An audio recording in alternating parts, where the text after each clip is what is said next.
Good evening, everyone. Welcome to the City of Mason and our regular meeting of council, October 11th, 2021. We are here tonight to gather together as Americans and collaborate and talk to one another, and I hope it goes very well. But first, we have to start with a council roll call.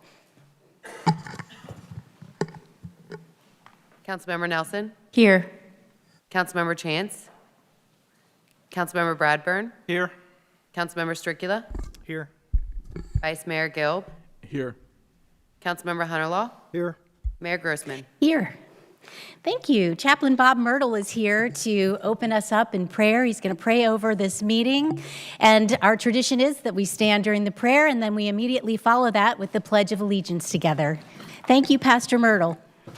Thank you, Mayor. Almighty and gracious and glorious Father, we acknowledge your holy presence this evening. You alone are supreme ruler, sustainer, and preserver of life. We thank you for being our infinite source of goodness, peace, love, and wisdom. By your grace and mercy, we have freedom, we have hope, we have the promise of salvation. We give thanks for our great nation, the state of Ohio, and the city of Mason. Thank you for all of our military and veterans, our law enforcement, fire, and medic personnel, the leaders, the schools, the businesses, city council, and all the citizens that make Mason a great place to live and raise a family. You have blessed us with life, liberty, and the opportunity to pursue a life of happiness. We call on you this evening to pour out your blessings on every person and every heartbeat in this room. I pray that your love lifts us up. Scripture tells us that the light shines in the darkness, and the darkness has not overcome it. Let your light permeate our hearts. Bless each of us with mercy, grace, strength, success, and a hopeful future. May we know all the fullness of your love and grace that your fatherly blessing brings. May we be filled with blessings ourselves and become a people who fully shares with others what we have received. In spite of the various challenges we face, we remain steadfast in you because we believe that you will always make a way for us. Jesus declared, I am the way, the truth, and the life. We know our hearts are restless until they find their rest, which happens when we trust in Christ. Holy Scripture declares that in all things God works for the good of those who love him and those who have been called to his purpose. We acknowledge that your ways are higher than our own. Let your Holy Spirit guide and direct us. Let the Holy Spirit fill the room and surrounding grounds this evening. Come fill these chambers in our hearts with your holy presence. Lord, you've entrusted City Council to maintain the quality of life in Mason and for this city to continue to thrive and be a place to raise strong and healthy families. We ask that you bless tonight's City Council meeting. We ask for wisdom and that you guide the hearts of the men and women assembled this evening. Remove pride, remove fear, and guide them to do what is right in your eyes for the city that they've been elected or appointed to serve. Help them to lead and govern with integrity and do so in a way that honors you. And so now, let your kingdom come and let your will be done, Father, on earth as it is in heaven. And all these things we ask and pray in Jesus' mighty name. Amen. Amen. I pledge allegiance To the flag of the United States of America and to the republic for which it stands, one nation, under God, indivisible, with liberty and justice for all.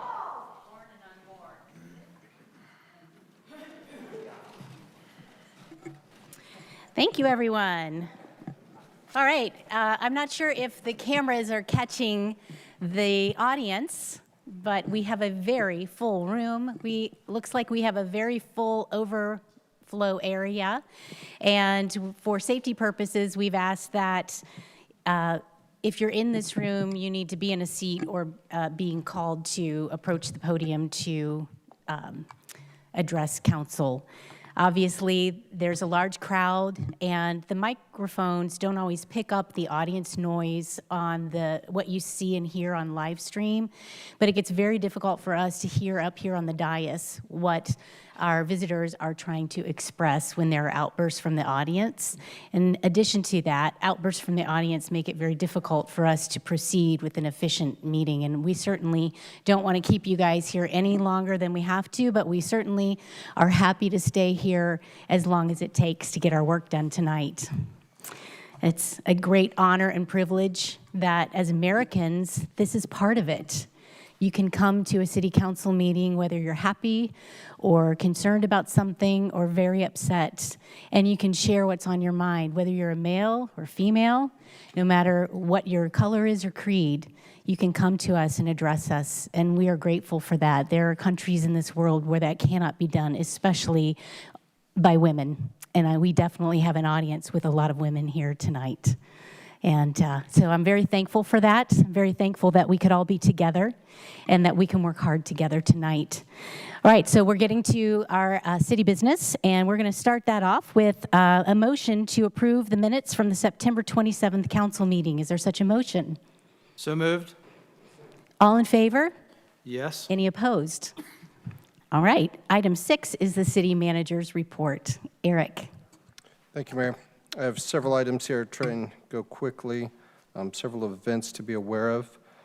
Tomorrow, Tuesday, October 12th at 9:30 a.m., the Warren County Jail and Sheriff's Office is having a ribbon-cutting ceremony. All of council is certainly invited to that event. If you're interested in attending, please let Jennifer or Kendra know. Once again, the Lindner Center of Hope educational series continues on Wednesday, October 20th.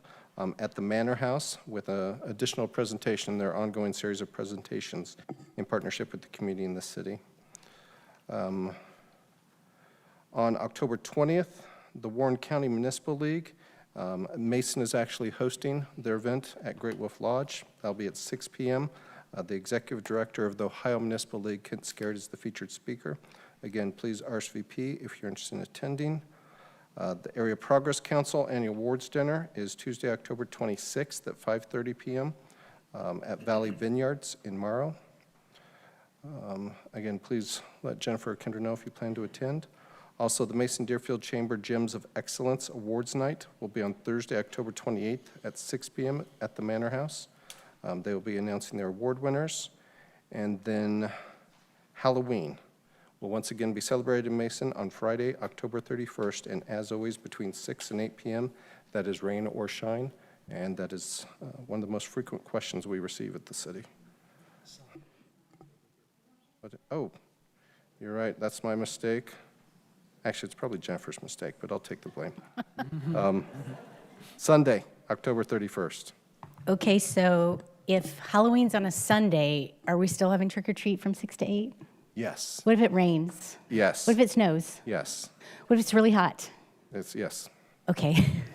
Sorry, I'm just teasing, but that really is the number one question we get every year. Well, the staff gets that question.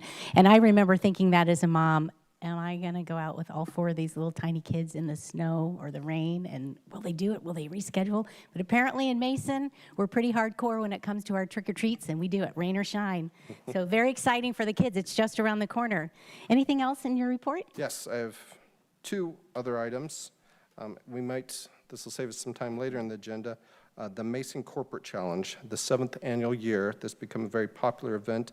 It speaks to a lot of messages. It's part of Manufacturing Month, which is recognized in October. It'll be held on Saturday, October 16th at 9 a.m. at the Mason Golf Center. It's a 5K walk-run that's designed to bring corporations, actually it's initiated with some of our corporations requesting that, in a citywide competition that also raises funds for various charitable contributions to allow the companies and their employees to give back to the community. Folks interested in registering for that, registration is still open. If you go to the city's webpage, www.imaginemason.org, information is available to register. And then with your permission, I'd like to move to the next item on the agenda. Yes. Red Rhythm and Boom, and we'll bookend that in this meeting. Want to acknowledge the success of this year's event and the folks that contributed to that, as well as we'll have activity, legislation on the agenda to look at next year's event. But first, want to acknowledge, they weren't able to make it here, all of them, but the city uses Instant Command to operate this event, and it would not be possible with all the detail, the logistics, if it weren't for volunteers as well as volunteer agencies within the community. We just want to acknowledge, first of all, 3 organizations that provide at least 20 volunteers that provided volunteer service throughout the event. They will each be recognized with a $200 check from the city in acknowledgement of their efforts. That is the Mason Softball Boosters, the Faith World Outreach Center, and the Mason Manta Rays Swim Team will each receive a $200 check. Also want to make sure and mention the CERT team, Community Emergency Response Team. They put in a lot of effort for that event and fitted into our emergency planning, which is what Incident Command provides us an opportunity to kind of practice our skills by using Red Rhythm Boom like it were an emergency event. So gratitude to them. And then also want to recognize the American Legion, Post 194. They provide the beverage sales, not only at Red Rhythm Boom, but also at the concert series in downtown. They split what is the proceeds from that with the Mason Parks and Recreation Foundation, which provides scholarships and benefits this year, especially with McKeno Park, towards the youth and recreation opportunities in the community. This year, they're still finalizing sales from Red Rhythm Boom, but the Legion raised just shy of $20,000 during the 7 concerts that they'll be splitting between the Post as well as the Parks and Recreation Foundation. So maybe a round of applause for all those that couldn't make it but did contribute.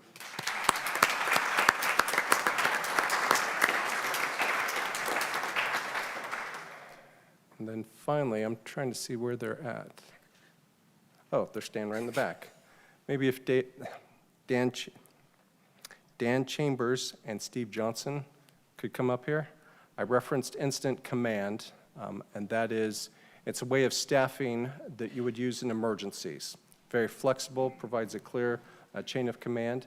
And what we like to do to provide experience, both to enhance our ability to be prepared for emergency, as well as team building and to lend skills throughout the organization, is that role goes back and forth amongst different departments, amongst different levels of the organization. And Dan was this year's incident commander. I mean, last year, well, both years, basically. Dan does special events for the city of Mason, so this was a good fit for Dan, but led us through incident command, which meant the entire structure. So police, safety, logistics, PR was all under his direction. He did do 2 years technically, because unfortunately with COVID last year, we were not able to throw the event that we had anticipated. And I like to say that's actually a little bit harder, because sometimes it's harder to not throw an event than to actually do events. So Dan lasted through both of those. Part of our tradition here, I guess first, do you recognize Dan with that? Do you want to give it to him while I talk? We have a small memento for Dan's time leading us through this event with Clint Black as the featured performer. And so maybe this time, thanks to Dan.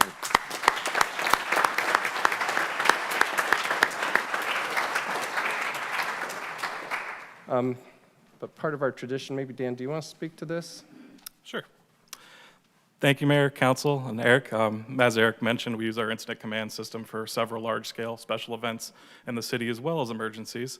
And for this event, we had 27 different city staff members that assisted as part of that team throughout all departments in the city. So a wide variety of folks that get to showcase their talents in different areas, some that they might not be used to as part of their normal day-to-day functions. So a lot of learning opportunity and cross-learning through multiple departments.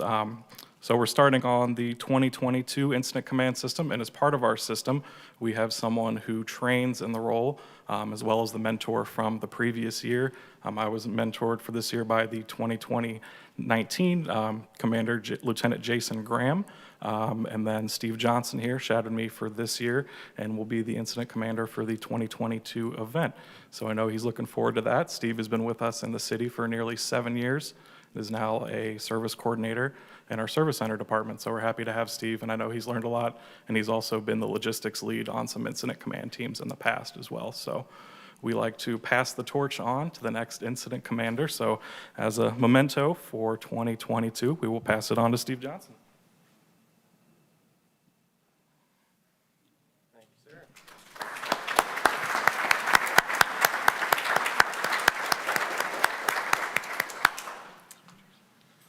Again, I'm Steve Johnson. I've been with the city almost 7 years, started in Parks, moved to Public Works, now in coordinator for the Service Center. We got a good team together for next year, and it's going to be a good 2022. So, thank you. Thank you. Can you secure Justin Bieber? I'll see what I can do. Thank you. Pressure's on, Steve. Thank you, gentlemen. And if you have enjoyed our Friday nights at the Plaza, you also have Dan Chambers to thank for that and his amazing team that have kept us entertained and enjoying some togetherness all throughout the summer this year. So thank you for that too, Dan. Great job. And Steve, for all of your hard work.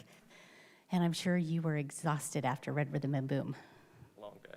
Yeah, long day. Wow, we are so grateful. Thank you, gentlemen. Thank you. Anything else, Eric? All right, item 8, we have a Mental Health Recovery Board presentation. We have some guests here. Mr. Gupta, the chairperson of the Warren and Clinton County Mental Health Recovery Board, and his companion. Executive Director Chamberlain. Hello, welcome. Thank you so much, Mayor, Council, residents, stakeholders. My name is Rahul Gupta. I'm the chairman of the MHRB. And I'd like to tell you or remind you a little bit about who we are, what we do, and share an ask that we have with all of you. And then I'll invite our executive director, Colleen, to speak a little bit about the programs which touch the communities that we serve. Our organization receives federal, state, and local funds that we use. We take that money and we contract with over 40 different service providers for mental health, substance abuse, and behavioral health services. 1/3 of the services that we provide are for clients that are children that get treated through our ecosystem. People that suffer from severe mental illness get treatment and housing services from this levy's housing renewal. We're an extremely fiscally responsible organization that keeps fiscal stewardship as one of our key tenets. We've been given the highest rating from the Ohio State Auditor, and the levy that we propose is for $1 million. That $1 million levy is the same amount that we've been asking you all for the last 20 years, roughly. It means for every $100,000 of home value, roughly $2 a month will go to our organization. And while this seems like a small amount, that's roughly 51% of the funding for our local services. Our levy is a renewal. It is not going to raise your taxes, so please think about that next month. That's what we'd like the council to also think about and endorse. And it's my honor to introduce Colleen Chamberlain, our executive director. She's going to talk about some of the programs that touch the community. I know you have a long agenda today, but I did want to talk to you about the 4 main areas. And first of all, we do standard, traditional mental health services, and these are for folks who have difficulty in paying or coming up with providers or just a tough time in the community. So that's traditional services like psychiatry, counseling, case management. The next area that we fund is also promotion and prevention. So a lot of times people don't know about mental health until they need it. And what our goal is to make sure that we have the opportunity to get the word out. There are services available, there are things available to you. And then, of course, prevention, we work a lot in the school systems with kids to early identify any issues, and also we're planting those seeds so that hopefully some of the issues we have now, we won't have 10, 20 years down the road when we're working with kids. We also do crisis services, and I think probably this is the most unrecognized service that we do. We have 24/7 crisis response in the community. They can respond with a police officer, or they may be called out by a hospital emergency room for when somebody is in mental health crisis. And so with that service, we are able to serve the entire community, and 60% of the people that we see in crisis are not known to our system. So it's not just folks that are already involved in the public mental health system, but it can be anywhere in the community. We find that very important. And of course, we want to keep people healthy. We want to keep them in the community. And so that's our 4th area is recovery services. So we provide things like vocational training and housing, things that keep people healthy and able to function in the community. Any questions for me? So I just want to tell you how grateful we are for your past support, and certainly we would appreciate your future support. We're issue number 1 in Warren County on the ballot on November 2nd. Thank you very much. We appreciate the hard work that you do in Warren County to serve our community. Thank you. Thank you. We appreciate it. All right, item 9 on the agenda is recognition of visitors. Before we start that, Council, I will entertain any motion to limit time. We normally have a 5-minute time limit. I will suggest that if Council wishes to set the time to a certain amount to keep our meeting moving efficiently, and also perhaps consider capping the first round of recognition of visitors so that we can get to our business and then come back around for a second round. I'll entertain any motions from any members. Mayor, Yes. can I make a motion to move the ordinance 2021-108 to the top of the list so that people who are here and in the overflow room don't have to wait all night? Is there a second? I'll second that. All in favor? Yes. Any opposed? Okay. Would someone be willing to make a motion to add item 18C to follow recognition of visitors so that council can have just some discussion of it? I'll make that motion. Is there a second? Item 18B is simply discussion of sanctuary city ordinance with council. All in favor? Yes? Any opposed? Okay. I asked for that because I'm not clear what will happen with the ordinance when it comes on the agenda, and normally we do not have council discussion if we're only having a first reading, and I wanted to give council an opportunity to express what they need to express and ask questions of our law director in the group setting. Okay. So with that, are there any time-related motions anyone would like to make? It has to come from council, but do we want to change it? Do you know how many people have signed up to it? Oh, gosh. So far, I have 51, and I think there may be another list outside. There is. So we'd like to see everybody get a chance to be able to talk, so probably, it's on, sorry, I'll just get closer to it. So, yeah, I think we want everybody to get a chance to talk, so probably the smaller, if we can do 2 minutes, would that be fair for everybody? So, and then that would get, We've done 3 at previous meetings. well, I'm going to suggest 2, and then somebody else can modify it since I've already. That's a motion. We have a motion for 2 minutes. Is there a second? I'd like to amend his motion to 3 minutes. Okay, the amendment takes precedent over the original motion. Is there a second? I'll second. All in favor? Yes. Yes. Any opposed? Okay. Roll call for the amendment. Yeah. All right, we do need a roll call for the, No, you don't need a roll no, call for the change overall. Okay. Now the motion has been amended, sorry, the motion has now been amended to 3 minutes, but now you have to vote on the amended motion. Okay, everyone, let's call the roll on the amended motion for 3 minutes. Councilmember Bradburn, Yes? Councilmember Stricula, Yes. Vice Mayor Gilb, Yes. Councilmember Hunterlaw, Yes. Mayor Grossman, Yes. Councilmember Nelson. Okay. Raise your hand, please, if you have city business to discuss that is not related to the Sanctuary Cities Ordinance. Because I know we have at least one person here with a particular issue and needs to address council. That's Mr. Johnson. Noble, are you around? Okay, would you like to start? You've got 3 minutes, and then I saw a gentleman in a blue shirt. Is that not related to Sanctuary City? Okay. And then Mr. Jones, I see you next, and then Ms. Wexstein, okay? But please don't take advantage. It should not be about Sanctuary City. Okay, Mr. Johnson, right? My name's Noble Johnston. Johnston, thank you. I live at 310 Southwest Street, Mason, Ohio.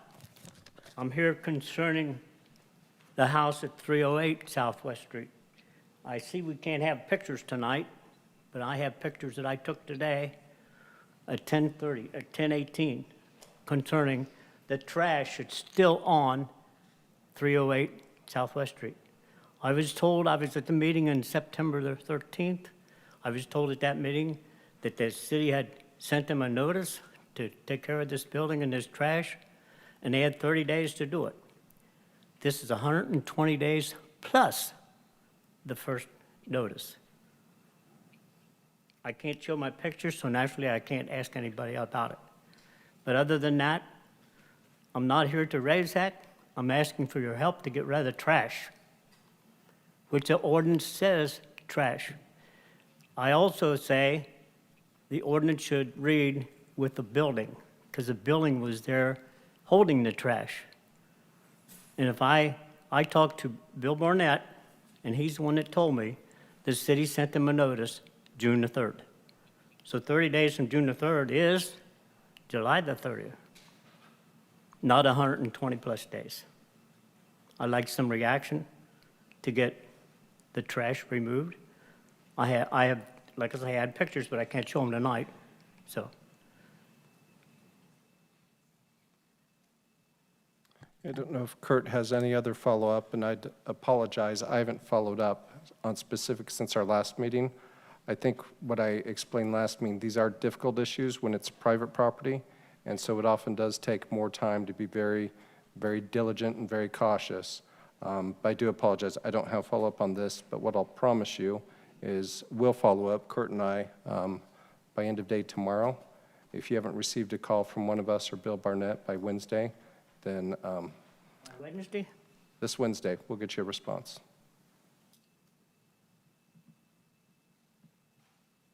But I always do encourage patience on these. It is not easy to go into private property and enact change. Hey, Wednesday's what, October what? 13th? 13th? He's putting that in writing, That's guys. the date I want to go by, not the date I write down.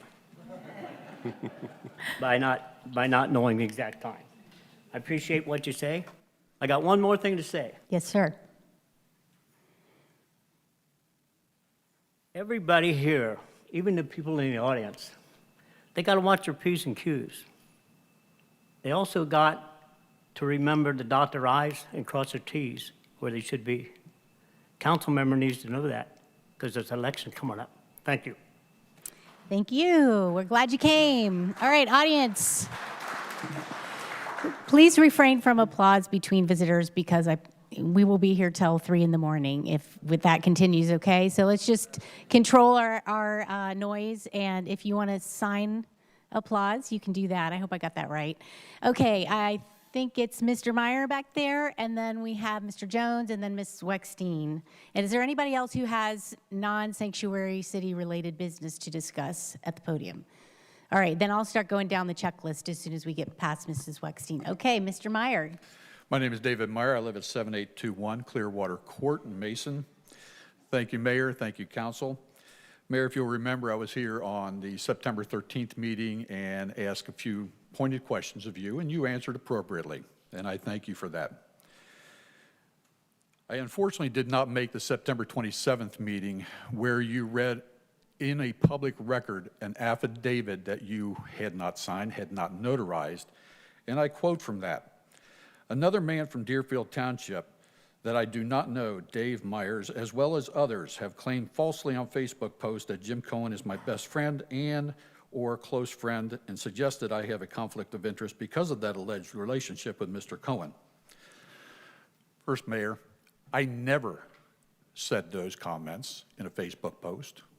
Why did you choose to dox me and then say others when you knew full well I had never said that? Well, Mr. Meyer, I'm glad you brought that up. I looked and looked and looked through my records to find it, and I could not find it, but I had a vague recollection, and I looked and looked. I couldn't find those exact words, but many people on social media have made that statement. And so what I did is I did not notarize the affidavit, so it's not an affidavit. And I have a new draft, which I have with me, but it's not notarized. I don't remember which social media post I saw your message about my statements being incorrect, and but I copied it, and I copied it into the notes on my phone so that I could be reminded to go back and look through that, and I did that. So will be corrected, sir. Okay. Will you make a public apology to me now saying that you were wrong, I'm sorry, at that time, stating that I made those public comments about you and Mr. Cohen. Yes, I'm sorry I made those comments. That was an accidental error. Thank you. Okay, is everything all right now? Thanks, perfect. All right, thank you very much. And just a friendly reminder, there was no conflict of interest. Okay, thank you very much. All right. Mr. Jones, Mrs. Weckstein, and then I'm going to go with the first person on our list. We have Dr. Bryn, Dr. Stephen Bryn, Brenda Strudley, and then a Karen Anderson. So if you're in an overflow area, please make your way to the council chambers. All right, Mr. Jones.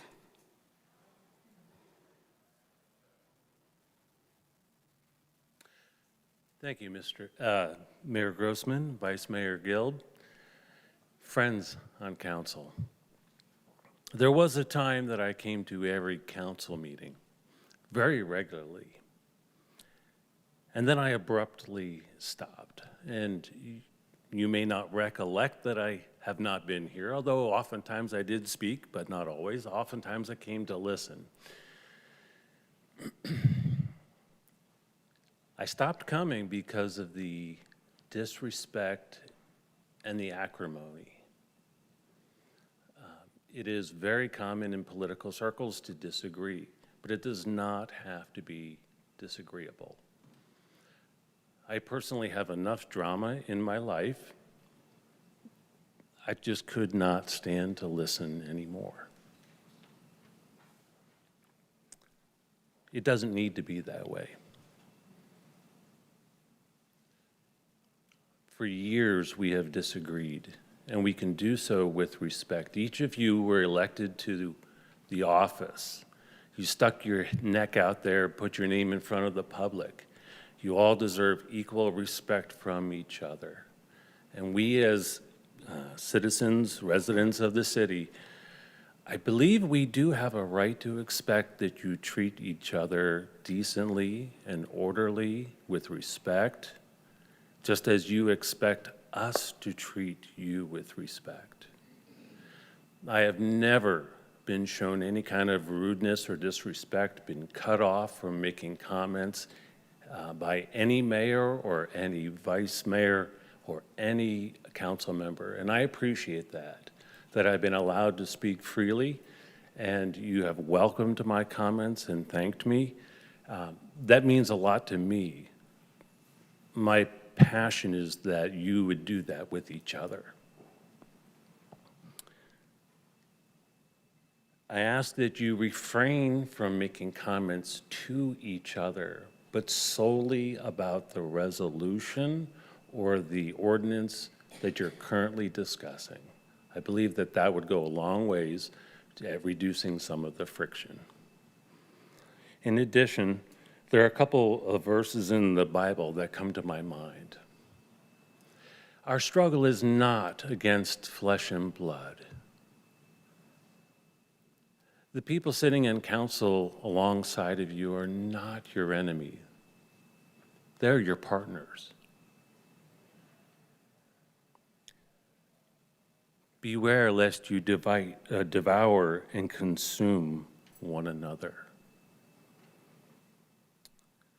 Let no corrupting talk come out of your mouths, but only that which builds up, that it edifies, encourages, and blesses one another. But only that Mr. which Jones, builds up. Yes? I apologize. You've come to the end of your 3 minutes. Oh. You want to finish that verse real quick?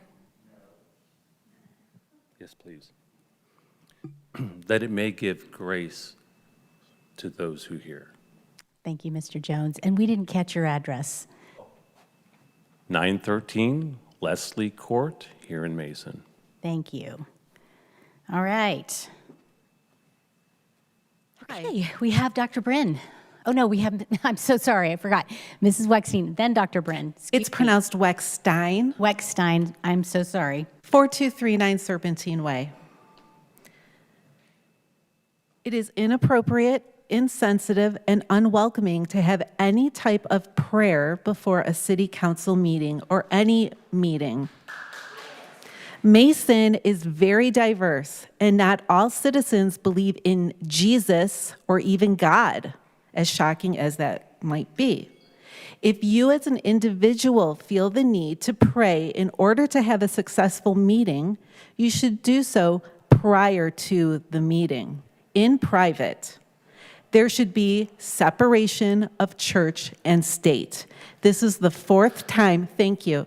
This is the fourth time I've come to council and made this statement. It concerns me that you don't consider my comment, and it concerns me that you even feel the need to pray in order to hold a meeting. It still makes me wonder, what has council done that requires God's intervention? Thank you. Thank you, Mrs. Weckstein. Apparently some of us want to, Weckstein, I'm sorry, Mrs. Weckstein. And please, audience. All right, we have Dr. Bryn. You all right? Okay, I'm sorry I mispronounced your name. That was an accident. I had no idea. It was an accident. All right, Dr. Bryn, welcome. Yes, Please thank give us you. your name and address for the record. Yeah, Dr. Steve Bryn, and it's 9410 Fox Creek Lane. And I'm going to just read part of a letter I sent to Mason City Council in August. I'm Dr. Stephen Bryn, pediatrician, 39 years, retired 3 years, moved to Mason about 3 months ago. I wanted to relate to you a personal experience which would support the idea of banning an abortion clinic in Mason before one exists. One of my pediatric offices was in Sharonville, built in 1986. One day, to my surprise, an abortion clinic opened in Sharonville with their front door 20 to 30 feet from my front door of my pediatric office. The Sharonville community was taken by complete surprise, as was the government of Sharonville. The abortion clinic bought the property from Dennis, so the building was already zoned medical, quote unquote. With that zoning already in place, the abortion clinic only told the city of Sharonville that perhaps there would be something medical there, maybe an urgent care. And for 18 months of remodeling into an abortion clinic, no one knew the truth of what was going on. When opened during the first week, there was chaos and panic. Sharonville became only the second location in the Cincinnati area, Planned Parenthood being the other one, to provide mass abortions. From my front door, we could observe women being dragged in by boyfriends or mothers to talk with the staff. The clinic had multiple documented medical emergencies related to the abortions. The community organized in my pediatric office became the focus of an effort to let women know they had other options. We had volunteers from churches in our parking lot, and in our pediatric office, we gave them 3 rooms to operate out of, along with a nurse and ultrasound machine, and the volunteers would be there whenever the clinic was open on a daily basis. This intervention went on 6 to 7 years, and the city was frankly torn apart. It became the focus of everything that happened in Sharonville. The state government became involved as laws were broken by the clinic. Having just moved to the Mason area, I just thought that there were very good reasons for a city such as Mason to get ahead, quote unquote, of such a potential disaster by outlawing such a clinic before it can exist. And I'm basically, the experience of having a community dealing with an abortion clinic, as I had for 6 or 7 years, creating health risks for the women there, the difficulties with getting other options explained to those women. Many, many women we interacted with decided not to have an abortion. And some, you know, after looking at ultrasounds, getting counseling by the women in our office, many of them wrote us even and showed us pictures of their kids and thanked us for changing their decisions. Mr. Bryn? Yes. Come to the end of your 3 minutes. Thank you. Okay, for your thank you time. very much. Thank you, Mr. Bryn, Dr. Bryn. We appreciate you very much. Next is Brenda Stradley, I think. Strudley? I'm sorry. She'll catch us up. And Karen Anderson. Now I'm afraid to pronounce anybody's name. And then Sharp Pelfrey will be next. Thank you. Members of council, my name is Brenda Stradley. I live at 6714 Bluefield Lane in Mason. I've been a resident here for 28 years. I had a business here for 17 years and had 2 children that graduated from Mason High School. But more importantly than that, I'm a Bible-believing, saved Christian who follows what the Bible says and adheres to, which is the sanctity of life and preservation of the unborn. Psalms 22:10. Yes. Excuse me. I was cast upon thee from the womb, thou art my God, from my mother's belly. Psalm 139:13. For thou hast possessed my reins, thou hast covered me in my mother's womb. And the last one, Jeremiah 1:5. Before I formed thee in the belly, I knew thee. And before thou came forth out of the womb, I sanctified thee, and I ordained thee a prophet unto the nations. Our country and our Constitution were founded upon Christian principles and God, interwoven within the fabric of everything they did. We're the only country in the history of the world that was created that way. I'm proud of this community for returning us back to what our forefathers intended. God has to be interwoven in the fabric of our society, and there's no better way to start than at the local level. In closing, even most scientists today would agree and acknowledge that the start of life begins at conception. Clearly, most Christians feel the same. Could we give her a few extra seconds, please? Thank you. Audience? As a mother of 2 adopted children from birth, I'm thankful for the choice of life from both of their birth mothers. And I'm thankful today for the council that is entertaining this ordinance. Thank you. Thank you very much. Karen Anderson, Shar Pelfrey, Joe Kramer.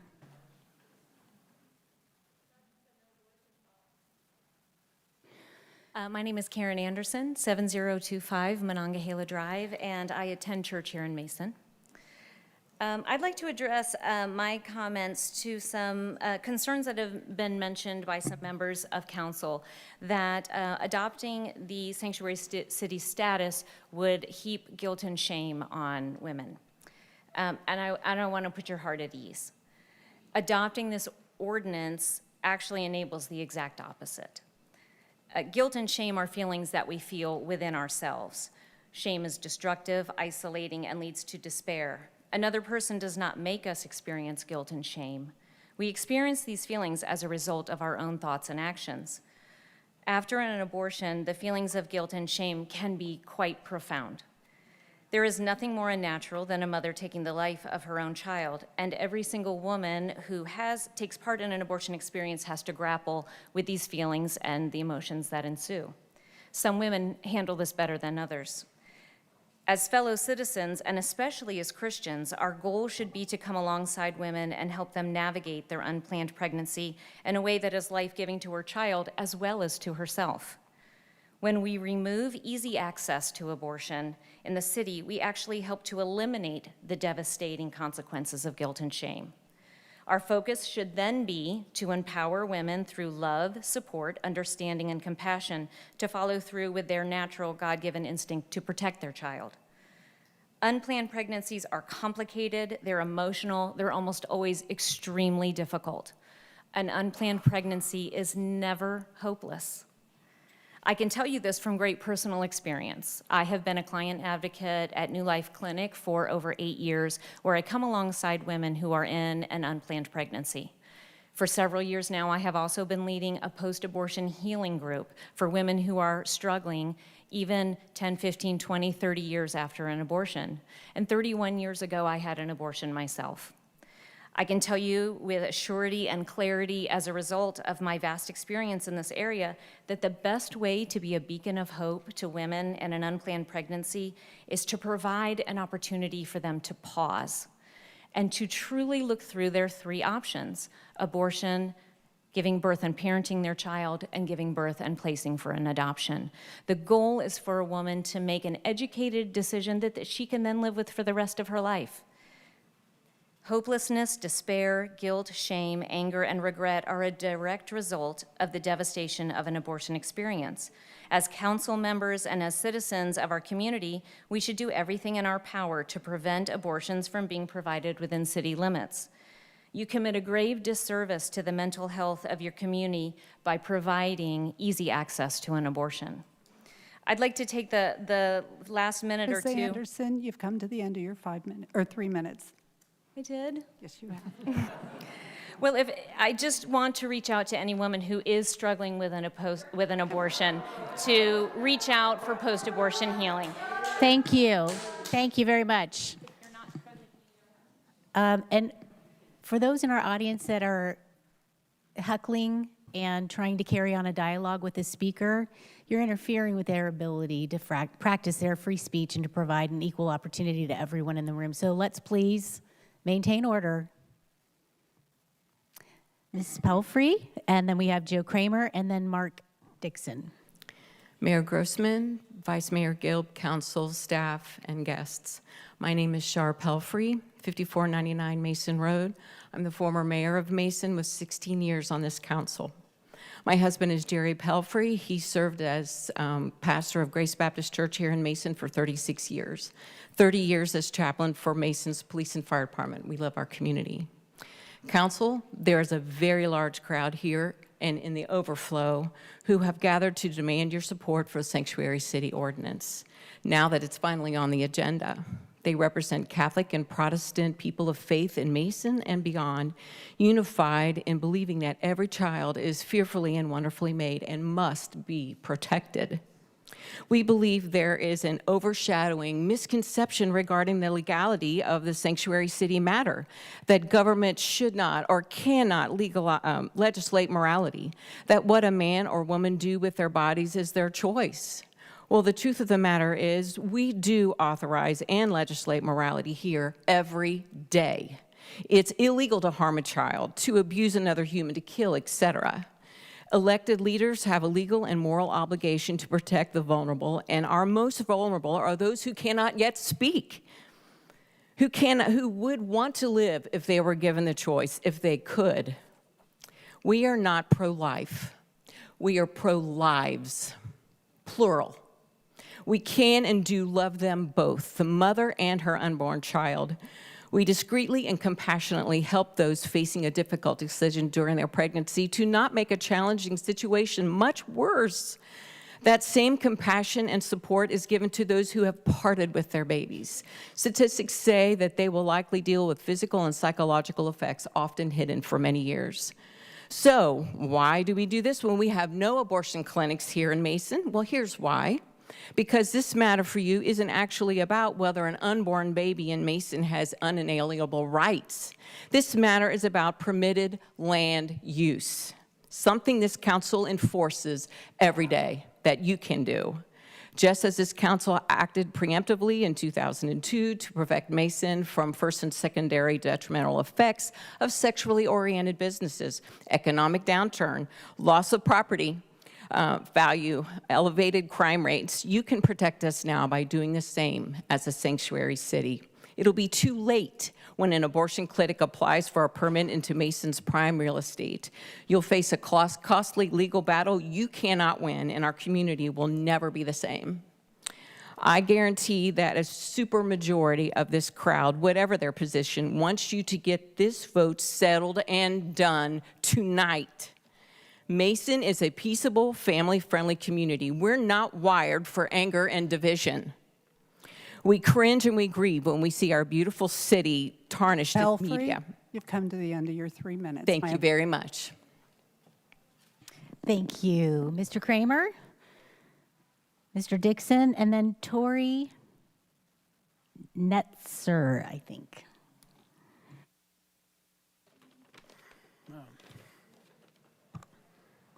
Yes, Council, Mayor Grossman. So I am reading on behalf, well, Joe Kramer, I live in Mason, I've spoken here, but I am speaking on behalf of the pastor of St. Susanna Catholic Church right down the road, Father Barry Steckschulte.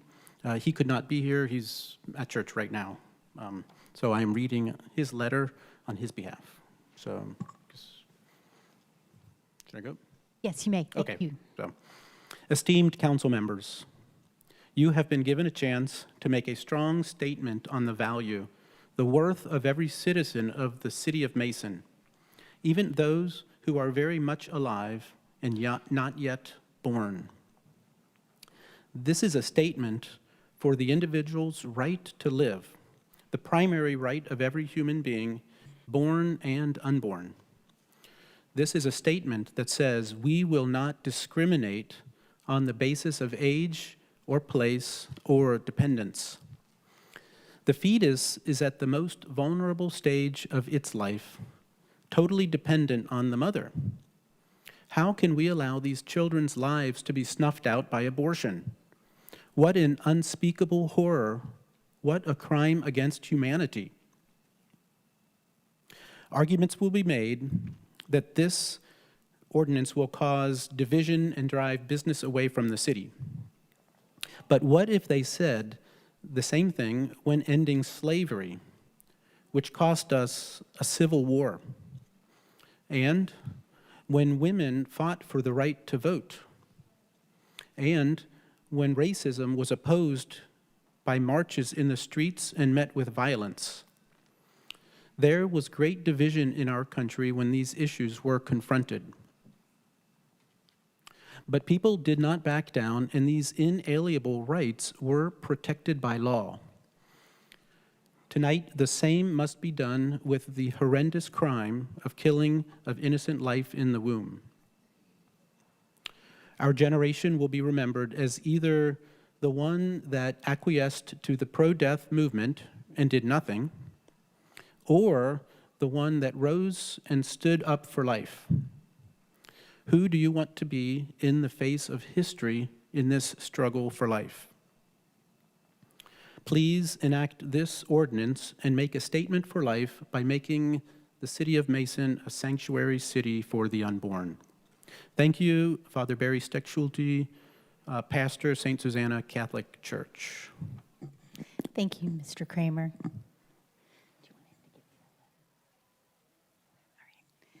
All right, Mr. Dixon, followed by Tori, and then Grace Walter. My name is Mark Lee Dixon, Director with Right to Life of East Texas and founder of the Sanctuary Cities for the Unborn Initiative. I came all the way from Texas.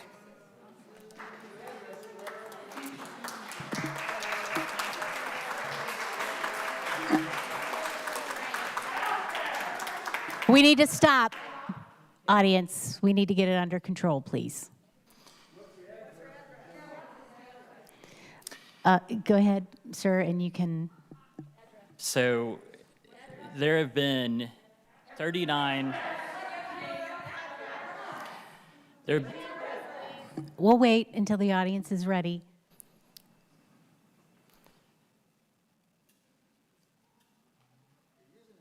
Could you give us the address of your organization, please? Longview, Texas.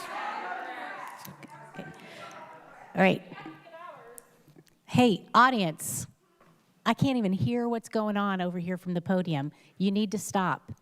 You're going to be okay. If everything's not perfect for you tonight, you're going to be okay. It's going to be okay, all right? Let's just get through this together. We can do it.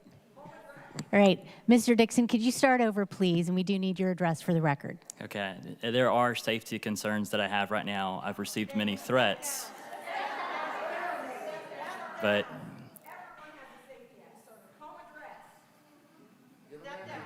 you need to give us the address of your organization if you can. 108 West Pirate, Longview, Texas. Thank you.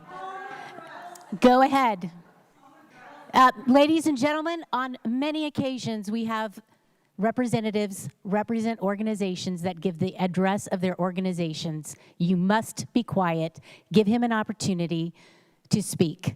And hopefully you will not have the same rude behavior when it's your turn to address council. Mr. Dixon, you may begin. So there are 39 cities in the United States that have passed ordinances outlawing abortion within their city limits. The first city was Wascom, Texas in June of 2019, and the most recent was Nazareth, Texas. There are 36 cities in Texas, 2 in Nebraska, and 1 in Ohio. And so the ordinance that you're looking at today is not something that is new. This has been done by 39 other cities. The smallest of those cities would be Impact, Texas, population 20. Even the small ones count. And the largest would be Lubbock, Texas, which is close to 300,000. What we have seen time and time again is victory in these ordinances when challenged. 7 cities in East Texas were challenged with a lawsuit. They survived. Abortion remains banned in those cities. The city of Lubbock, Texas was challenged. Abortion remains banned in that city. And no abortions have taken place in Lubbock since June 1st of this year. Cities passing ordinances is a very common thing. Here in Ohio, Cincinnati, Athens, Columbus, Dayton, Kent, Lakewood, they all passed ordinances banning gay conversion therapy. That was their choice. As if all of your interruptions, we're keeping the time up here. Go ahead. There are cities that pass ordinances all the time on a variety of different things, and it's the choice of those cities.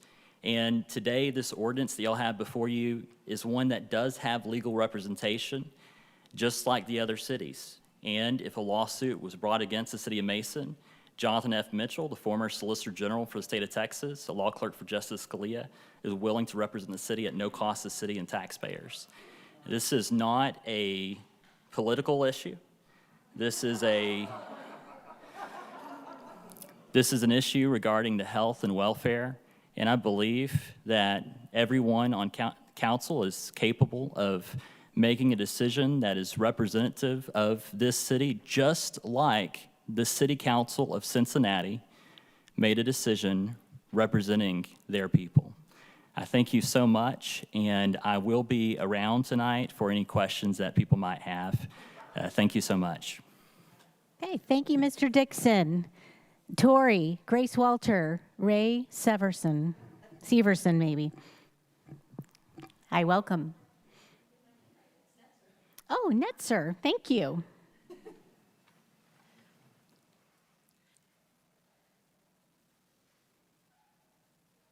It's Tori Netzer, 1020 DePaul Drive. Council, thank you for the opportunity to speak on behalf of the unborn. For almost 2 years, I've served inside a pregnancy care center, a life-affirming center that meets men and women right where they are when they need us the most. Inside our center, you'll find staff and volunteers showing love and grace to those who are in an unplanned pregnancy. Many of the women are filled with anxiety and fear, wondering how they're going to take care of a baby.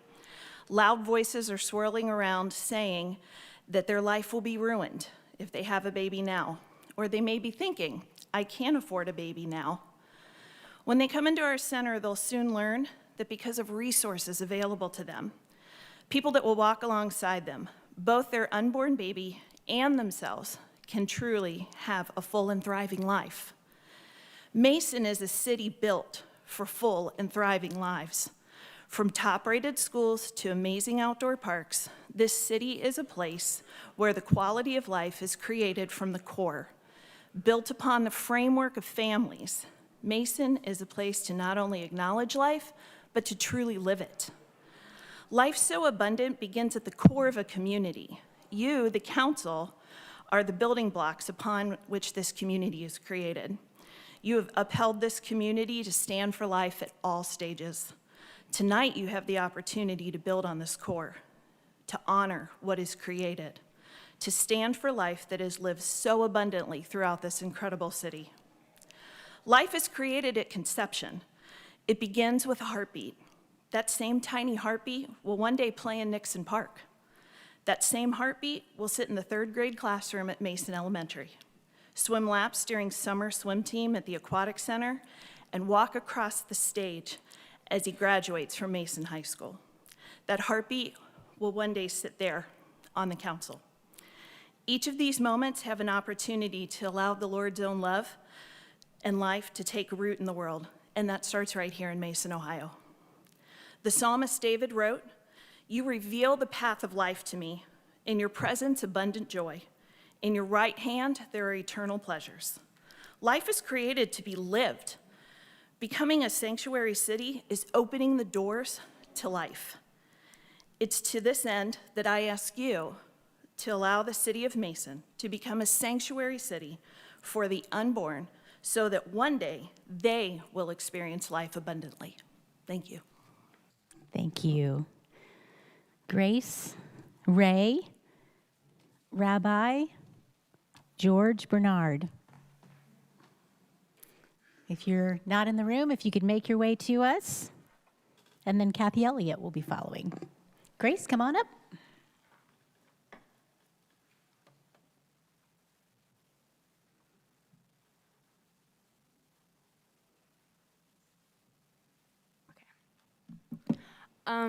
Hi, good evening, Council. My name is Grace Walter. I am a resident of Mason, Ohio. I spoke at the last City Council meeting concerning the topic of making Mason a sanctuary city for the unborn, and I would like to also address the Council here again tonight. Like I stated weeks ago, every single human deserves to have their inherent human rights protected by law. Once we are conceived, we are human by our ontological nature for as long as we live. We are human beings from the moment of conception till when we die. Our ontological status is what determines our rights and value. This is an objective and scientifically backed standard for human life.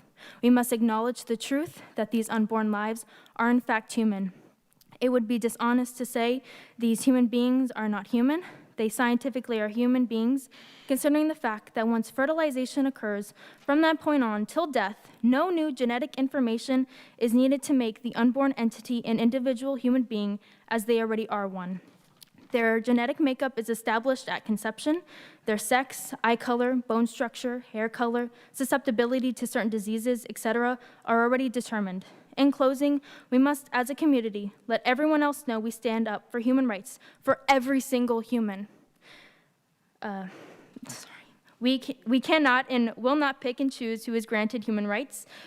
Please vote to make Mason a sanctuary city for the unborn, as it is your moral duty. Thank you. And for the rest of my time, I'd like to state that abortion is not a human right. The right to life for all humans is a human right. Thank you. Thank you, Grace. We have it on the sign-up sheet. All right. Please don't call out from the audience. We don't need to be yelling out comments from the audience. You know that. All right, sir. Come on up. Of course I do. Hello, my name's Ray Severson. I proudly live at 6506 Rosa Lane in Mason, Ohio. I'm not afraid of any of my security. I've lived here for 18 years. I want to thank the council and the mayor for giving me the opportunity to speak my viewpoints tonight. I'd like to discuss two findings in the city council's ordinance outlawing abortion in the city limits of Mason. Point number one says on the ordinance that I have is human life begins at conception. The Republican Party has always embraced the idea of personal responsibility. The same party that in July of 2020 wanted to ban all abortion because life begins at conception, but blocked a $500 child COVID relief plan for pregnant women. So therefore, I conclude that Republicans in the United States Congress have determined that life begins at birth. Point number four, council believes that this ordinance, the United States Supreme Court invented a constitutional right for pregnant women and lawless, unconstitutional act. This reads, the Supreme Court decision in Roe v. Wade, 410 U.S. 113, 1973, which invents a constitutional right for pregnant women to kill their unborn children through abortion, is a lawless and unconstitutional act. Goes on to read, no language anywhere in the Constitution even remotely suggests that abortion is a constitutional right. It appears the opinion of this council has more knowledge than the United States Supreme Court, and I doubt that. I'm here tonight to help support life. My understanding of pro-life is simply to support life. And as such, I think the city of Mason needs to consider banning assault weapons and high magazines. Per the nonprofit Gun Violence Archive, which tracks gun incidents, as of October 7th, there have been 539 mass killings in this country. They define a mass killing as more than 4 people, not including the shooter. From 2014 through 2020, there have been 2,700 mass killings in this country. It's time for more than thoughts and prayers of elected officials on this topic. So if council really wants to save lives, they should consider outlawing assault weapons and high-capacity magazines in the city of Mason. Now, I served in the United States Marine Corps in the infantry. I know what assault weapons do. Assault weapons are made for one purpose, and that's to kill. Assault weapons are made simply to kill multiple people. The City of Mason Council really wants to save lives. They should consider banning assault weapons. And I'm not talking about any Second Amendment from anybody. You can still own a pistol, you can still own a rifle, you can still own a shotgun. I own a shotgun. I've had it since I was 17. Let's just recall for a little bit here the mass killings in this country. Sandy Hook, Columbine. Mr. Cedarson, you've come to the end of your 3 minutes. Thank you for your time and consideration. Thank you. We appreciate you coming. All right. Thank you very much. Rabbi, welcome. Thank you, Mayor Grossman. My name is George Barnard. I live at 5646 Hunters Lake. I served as a congregational rabbi in the greater Cincinnati area for 39 years. The last 10 of those years, before my retirement, I was in this immediate area. And many members of the congregation which I serve live in Mason. There are various things which I could say about the ordinance in question, but I want to focus on the first 3 items, which I will read for you. 1, human life begins at conception. 2, abortion is a violent act which purposefully and knowingly terminates an unborn human life, which is distinctly separate from the mother and dependent upon the mother as his or her life support system. And 3, unborn human beings are entitled to the full and equal protection of the laws that prohibit violence against other human beings. These assertions are an affront against my conscience and my faith. I stand in awe at the miracle of birth through which new human beings come into the world. Those of us who look to the Hebrew Bible for inspiration will say, when a new baby is born, this is the day which the Lord has made. Let us rejoice and be glad in it. Many natural processes, which in my belief God has embedded in the world, can work differently for different people at different times. Sometimes, instead of the beautiful picture which I described, we have a nightmare. Sometimes, due to internal physical factors or the circumstances of the pregnancy, a pregnancy threatens to crush the life of the pregnant woman. I believe that in either case, the defining point which determines how we may proceed is birth. The potential human life of a developing fetus is precious, but it is not in the same category as the life of an actual human being, a pregnant woman. I do not believe that all abortions are morally justified, but some are, and indeed, in some cases, they may be morally called for. Obviously, some of you don't share my point of view. That's why the council has this ordinance before it.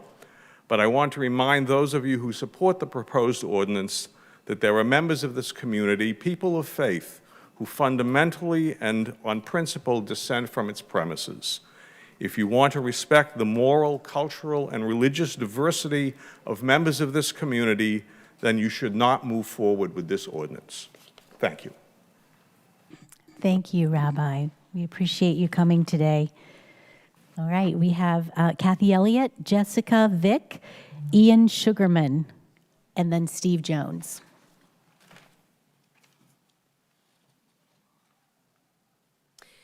I'm Kathy Elliott, 5322 Crestwood Drive, and just before I begin my actual remarks, I just wanted to get an objection on the record that the majority of us here were made to wait outside a locked door before we were allowed in the building. I myself arrived at 5 o'clock, so my intention was to get signed up early, and I was very dismayed to see that others were let in ahead of time and allowed to sign up on behalf of multiple speakers out of line and without having to wait. So I'm not sure how that's fair, and I wanted to get that on the record before I begin speaking. Okay. At the July 12th City Council meeting, Margie Murray introduced the abortion ban by claiming that the Biden-Harris administration wants to, quote, make sure everyone has abortion access in every zip code, unquote. This is a distortion of the administration's actual statement, which reads, we are deeply committed to making sure everyone has access to care, including reproductive health care. regardless of income, race, zip code, health insurance status, or immigration status. Do you see the distinction? In the Dayton Daily News, Mayor Grossman is quoted as saying, "This law simply outlaws abortions being done in Mason. If the intent was that simple, then it would be written that simply." Instead, it adds language about declarations and findings and aiding and abetting. This is flawed legislation. It evolved from a distorted premise. It's dictated by a special interest group from Texas, and it goes far beyond simply preventing an abortion clinic in Mason. At the last meeting, during recognition of visitors, pro-choice supporters were portrayed as Satanists and racists. This is garbage. We are simply people in your community who want to keep abortion safe, legal, and rare. We believe in free contraception and thorough sex education, and that those are the real keys to reducing abortion. We advocate prevention over punishment. We are people who have seen the data and the realities of what happened to women prior to 1973. We're terrified of the return to back alley butchers. We know that women with money and connections will always have access to abortion, but that women without means will be driven further into poverty or forced to remain in an abusive situation, or they'll be knocked right off any path that they may have been on toward improving their station. We are people who feel fortunate to be biological or adoptive parents and guardians to children we love dearly. But we have also experienced emergency C-sections, ectopic pregnancies, hemorrhaging, gestational diabetes, preeclampsia, sexual trauma, and the devastation of miscarriages. And we believe our medical histories and experiences, along with our doctor's advice and family counsel, should take precedence over whatever City Council imposes on our bodies. Protection for women matters too. Now, I just want to close with saying that 30 years ago, I would have been sitting on the pro-life side of this room. I feel your point of view, and I know that this is painful, and I don't dismiss that. So how did I get here, advocating so rigorously for the other side? Well, reality's got me Ms. here. Elliott, you've come to the end of your 3 minutes. Thank you. I'm coming, I just want to, my faith got me where I am. My faith got me here because my spirituality opened me to the possibility that maybe the unborn are already unprotected. Maybe they find their mothers again when they're ready to become mothers. And that comforts me as one's faith should. And I hope, I'm sharing it in the hope that maybe it might bring comfort to someone else who's struggling. Thank you, Mrs. Elliott. Thank you. All right.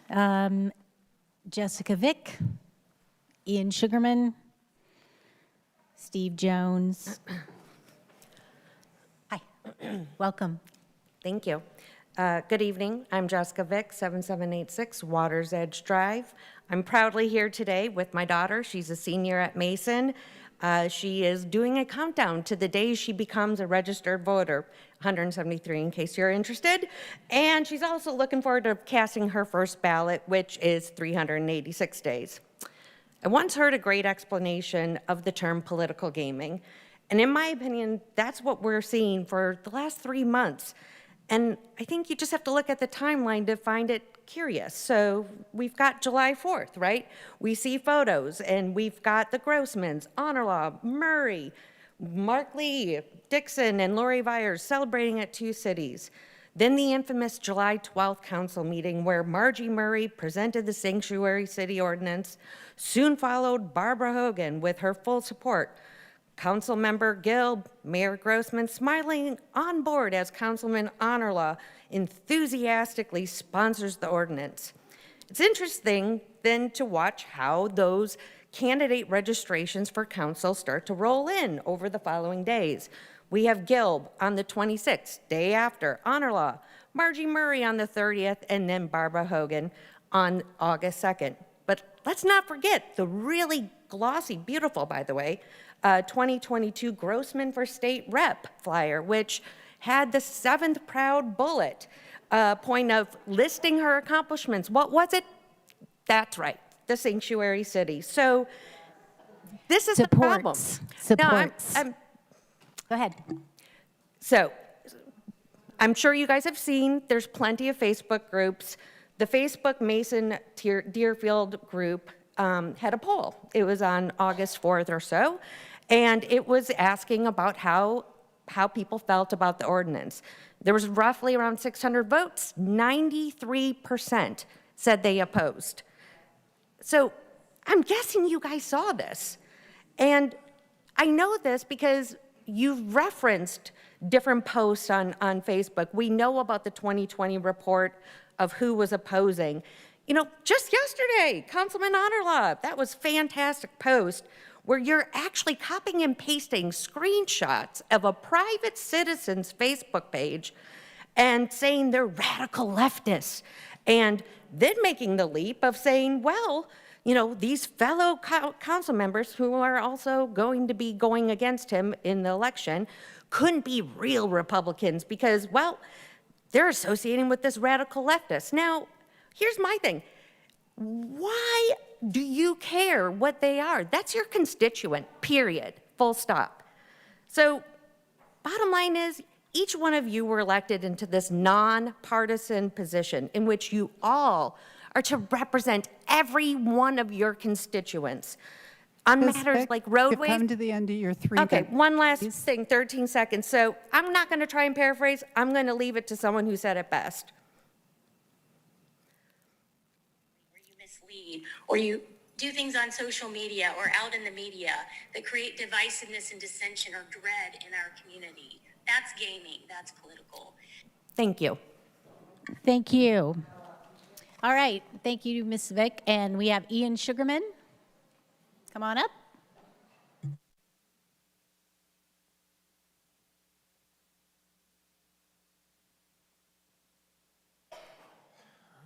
Welcome, sir. Hi. I want to thank City Council for giving me the opportunity to speak here. So my name is Ian Sugarman. I live at 8086 Halyard Court. So I want to start by saying, council members, I want to thank you for bringing this legislation forward. This is a courageous move to protect the sanctity of life.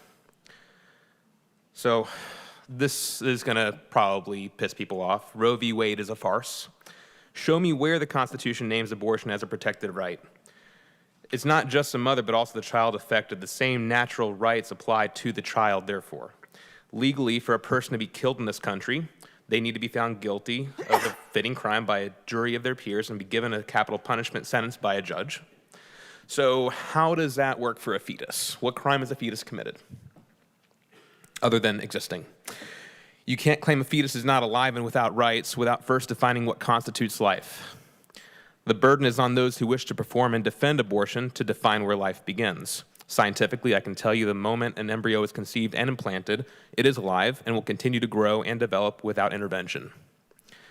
To defend a woman's right to abortion, therefore, is to assert that at some point humans don't have rights. So this is a pretty dangerous place to be because the scales and goalposts can always shift when there's a precedent for it. You may say not now, but in the future, the ability and right to abort could extend to infants in the 3rd trimester or even exiting the womb. So let's take it all the way. Let's say, imagine lopping a baby's head off as it exits the birth canal and that being totally okay. Graphic, I know, I'm sorry. So I know we have to have extreme compassion for mothers in dire situations of rape, incest, health complications. I get that. And I don't seek to minimize that tragedy. Legalizing abortion in Mason, however, and allowing the referral to clinics outside of Mason opens the door for abortion on demand in the name of convenience. There are plenty of viable solutions that don't involve early termination. Even in the case of ectopic pregnancy, there have been miraculous operations performed where both mother and child lived. I'm not going to give names, but there is a family I know whose daughter has no ears, no eyes, not much of a mouth to speak of, and needs round-the-clock care. But I can tell you she lives a fuller life than most people in this room. I think these two facts alone are enough evidence to demand that we do everything we can to preserve and protect the life of every child conceived. We don't give mothers the right to kill their babies in the hospital bed or in the home, so why should we acknowledge that right when they're in the womb? Don't be bullied by the woke mob out here. They come at you with noise and fury, slogans and threats. They preach a message that is based in selfishness. All they want is to run from responsibility. The people you see here represent a small but vocal minority of our community. This is not a religious debate. You all have a mandate from the voters of Mason to uphold the values of this city. This is a city that values life on every level, and the people in it will fight to defend it. They will make their voices heard if you remain silent. 2 things before I yield back the floor. I've noticed that every person without exception who we allow through the First Amendment of our Constitution to speak in favor of abortion has the distinct quality of not having been aborted themselves. Your 3 minutes, please. One last thing. So yeah, I know. One last thing. As for us, We must be the generation to right the wrongs of the past. If not us, who? And if not now, when? Thank you. All right, Mr. Jones, Eva Schneiderman, and Eric Schneiderman. And if it's not pronounced correctly, I'm so sorry. And then finally, Joe Kramer. But Mr. Jones, Steve Jones is first, ma'am. I'm sorry. Is Steve Jones here? Oh, you know what? I thought maybe he wanted, okay, I'm so sorry. You may continue. Mr. Jones is no longer here. Thank you. I represent and I speak on behalf of my husband, Eric. My name is Eva Schneiderman. I will go a little bit longer. I will try to make it short. Eva Schneiderman, 35233 Lane, resident of Mason. I want to start that you do not represent me. You do not represent this community. You don't represent religion. You don't represent socioeconomic background. You don't represent race background. And if you believe that you want to represent community, put it on the ballot. But I'm afraid that you are scared because you know what will be outcome. You are violating bodies of every single woman in this room and outside of this room. That's my first point. The second point I want to make is in your proclamation, Ms. Carter, you have said that there could be some sort of exception for incest or for medical condition.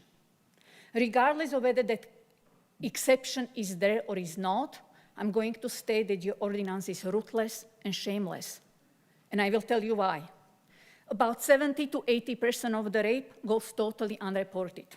Only 1% of those rapes is going to be prosecuted. And only about half of those prosecuted will result in any negative consequence for perpetrator. Odds are stacked against the woman already. Number one. Number two, Mason is not the exception of those.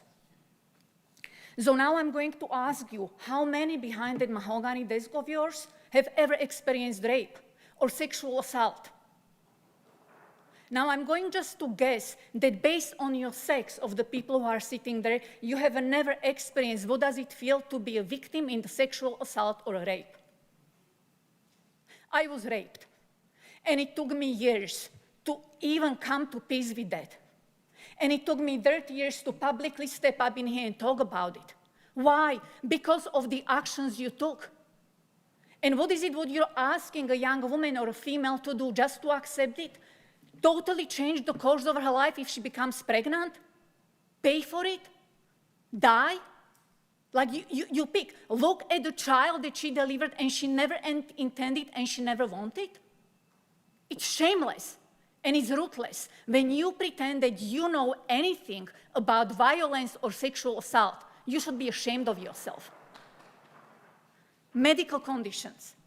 I do not talk about any medical discussion between your doctors and your providers. I do not talk about your penis, about your testicles, or about your prostate.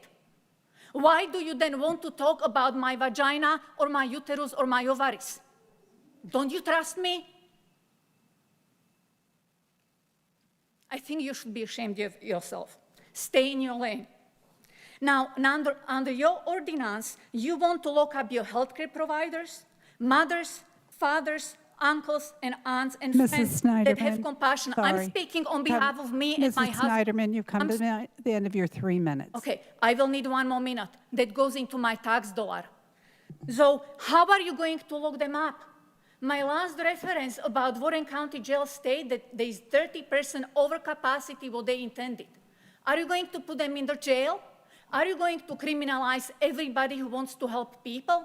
How are you going to pay for it? Are you going to turn around and ask me and increase my tax dollars because you want to pay for jail for criminalizing women and everybody who wants to help people who need help? Again, shame on you. That's insanity. And like my last one, and I have to send a picture, if you want to publicly legislate my vagina, then I think you should walk into one. And that picture comes from movie Patch Adams. Okay, thank you, Mrs. Schneiderman, and I'm so sorry that you were assaulted. It's not okay. You would be sorry you would reply my emails, and you did not. Ma'am, if I don't have an email from you, audience, I think it's okay to acknowledge her pain. That's very difficult, and it's not okay that that occurred. And I just want to remind everyone here, abortion is not legal in Mason, Ohio today at all. It is not, because there are no abortion clinics in Mason. Nothing will change between today and tomorrow. Audience. That's not correct. We have no abortion clinics in Mason, Ohio today. It would be illegal to procure or perform an abortion in Mason, Ohio today, just as it would be if this ordinance passed, because there is no licensed clinic with permits and qualifications in Mason, Ohio at this time. That means that the same thing that the same thing stands today as it would tomorrow. You would leave this jurisdiction to procure that service. You're misinterpreting. Perhaps you misunderstand. Audience. Mayor. Audience. Mayor. Audience. Mayor. I just want to comfort this woman who is so concerned that we would be cruel and ruthless. This is not working, so we're going to move on to the next speaker. Perhaps you've misunderstood, and at some point, I hope you'll be ready to listen. Let's call up the next speaker. Joe Kramer, Julie Womack, Amy Mercer. And then I think it's Nahimi Chawla. Oh, he did. Oh, I'm so sorry. Okay. He's done. Manisha. Oh, sir, Yes. go ahead. Council, my name is Joe Kramer. I reside at 4192 South Shore in Mason. So I was just going to build upon a couple points that I've heard in there so far. They're just going to be brief. One is that there's a hesitancy on council to make a moral choice. But I think we do make moral choices. I think your job is to make moral choices. If there's thievery or stealing, and you'd say no stealing, that's a moral choice.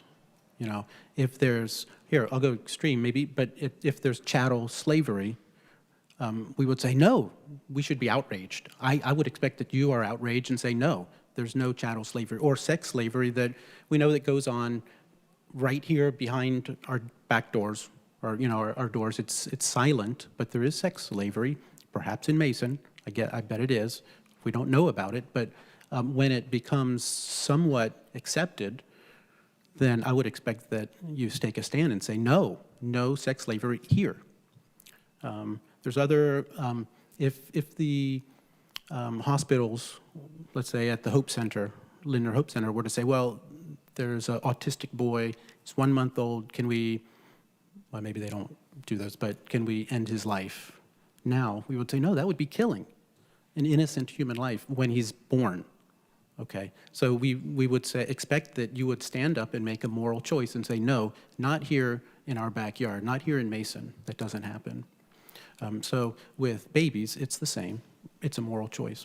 The other point I heard was there will be corporate backlash. And I would say just an example historically is that in the days of slavery, there was tremendous backlash when the cotton industry was one of the largest industries in the South. So there was a lot of pressure. Most Southerners, very, very minor, I don't know, less than 5% owned slaves, but the cotton industry was very strong. But the pro-lifers did say, no, this is a moral issue that, it needs to be stated that, no, this is important. I think it is terrible. It is a moral issue also when a woman is raped. That is terrible. I'm assuming that there's laws already on the books for rape. No one is saying we should legalize rape. However, the killing of the child, and the mother says, I have to kill this child, is a worse than rape, because that is actually an innocent child. That is sad that we have to fix the problem of rape by murdering the child.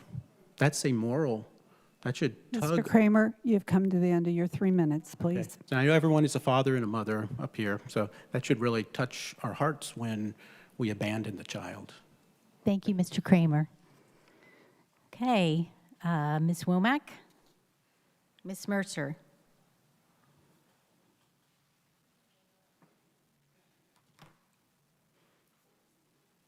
Welcome. Julie Womack, 6854 Roberts Park Drive, Mason. I actually have a couple of questions that I was hoping you guys would answer. But first, I just want to start off by saying that, obviously this is controversial, not really a question about that. We have no abortion clinics in Mason. As far as I know, no one has said they were coming to open one. The mayor was even quoted as saying that the status quo on abortion accessibility will not change. I know the city has received emails calling already for the boycott of businesses. I've seen a public records request with those emails. I'm sure Mr. Hansen can confirm that you have received those emails. And I'm sure council's done their due diligence, so I would like to know what Western and Southern said when you talked to them about this. Does anybody have an answer? Did you talk to the Western and Southern? I mean... No. Okay. How about large corporations in Mason like Procter & Gamble or Luxottica? Have you had conversations with them about this? Because honestly, if I was a corporation, I'd be a little concerned about recruiting talent to the city of Mason with this kind of legislation. So what conversations has city council had with these corporations? They haven't reached out to city council as corporations, to my knowledge. Have you reached out to them is the question. I mean, they're probably not paying a ton of attention to legislation coming through. No, I personally have not. Has anybody?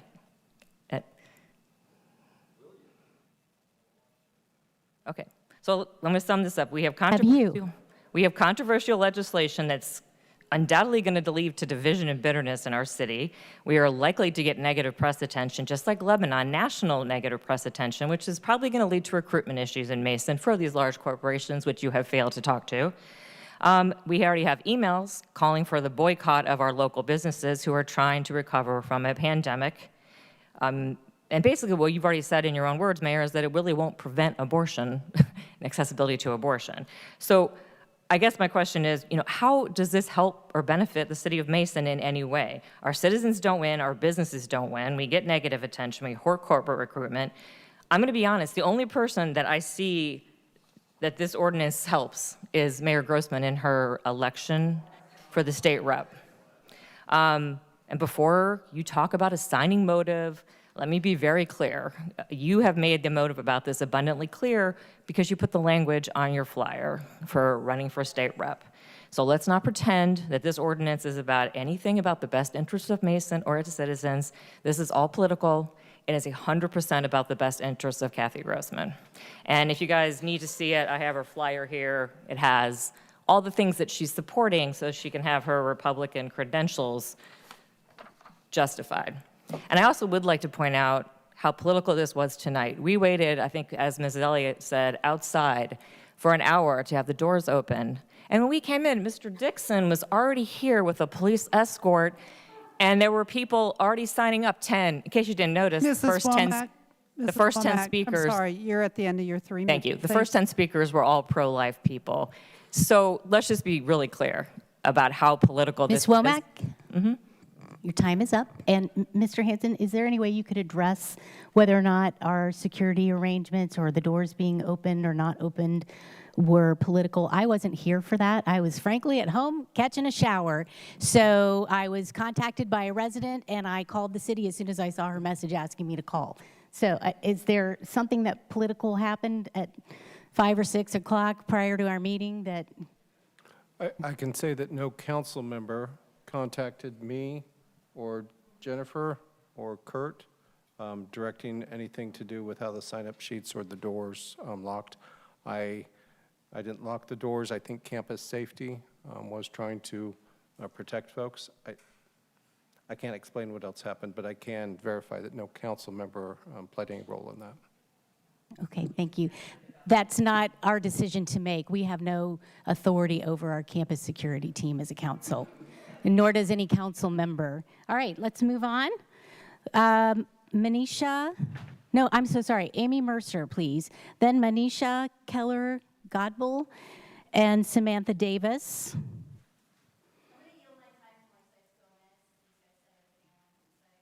Okay, so he can remind me when his turn is up on this sign-up sheet. I'm sorry, I can't hear. Okay, thank you. We'll call you up when I see your name on the list. Okay, so now we have. Oh, you wish, excuse me. I'm sorry. You guys have masks on. It's very hard to hear. I'm sorry. I can't read your lips and I can't hear you very well up here. Try again. Let's try again.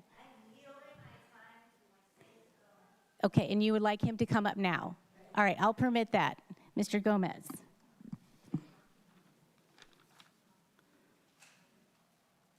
I don't know where he is on this. Oh, here he is. Okay. Good evening. My name is Moises Gomez Morante. I live in 5671 Crestwood Drive, Mason. I live in Mason. I didn't come from anywhere else. I am here to speak about rights, and most important to me, to protect my daughter's right. To try to protect my daughter's rights from some of you. A speaker earlier today talked about, think about your legacy. Think about how you will go down in history as the people who did this or that. I don't say this to be aggressive, but it's just what I see. I think Mayor Grossman and Councilman Honerlo have made it perfectly clear how they want to go down in history. They don't care about what the majority thinks. They don't care about trampling the rights of others. They don't care about their constituents. That's crystal clear. So I am appealing to the rest of you, to the rest of this council. Don't go down in history under the same terms as those two people. Please think about it, reconsider. You have an incredible opportunity tonight. You have the opportunity to overreach and impose those extremists' view on everybody who lives in Mason. Having the opportunity does not give you the right. Don't join them in turning Mason into a circus. Don't join them in imposing their extremist views on everybody else. Don't join them in doing that to my daughter. Again, you have the opportunity to do it. You do not have the right. It's their body. It should be their choice. Thank you. Thank you very much, sir. All right. Are you Manisha? Nalini. Nalini. Oh, I'm sorry. Okay, gotcha. Nalini, welcome. Hi, I'm Nalini Chawla, a resident of Mason, Ohio for 20 years at 3760 Woodburn Drive, so I also live here. I've been a proud citizen of America for 20 years. I've voted in. I was the kind of person who used to vote in presidential elections, sometimes the midterms, never even thought about voting in city council until very recently. I've learned everybody's names. I feel very engaged, and I've realized how important this is. I'm here not because I have anything more insightful to say beyond what my friends Julie and Ava and Kathy have already spoken against this abortion ban.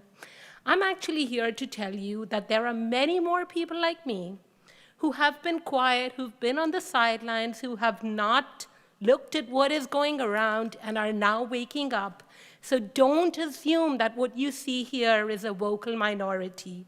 There are people like me who never even thought of what is going on up here and are really awakened, and they know they have a right to vote, and they are going to be here. So with that, I have only one last thing to add. I know there's been a lot said about the debate and when does life begin and when does it end and how do we count it? Well, for all of the people who are starting about life beginning at inception, I really would, if there is somebody of the law in here, would like to report all of you for an incorrect birth date on your driver's licenses. because I do not think you have it right then if that's how your driver's license reads. So thank you, and thanks very much for letting me speak. Thank you. We're so glad you came to see us tonight. Manisha, thank you. Well, I hope so. Manisha, Samantha Davis, and then Alan and Susie Lertzman.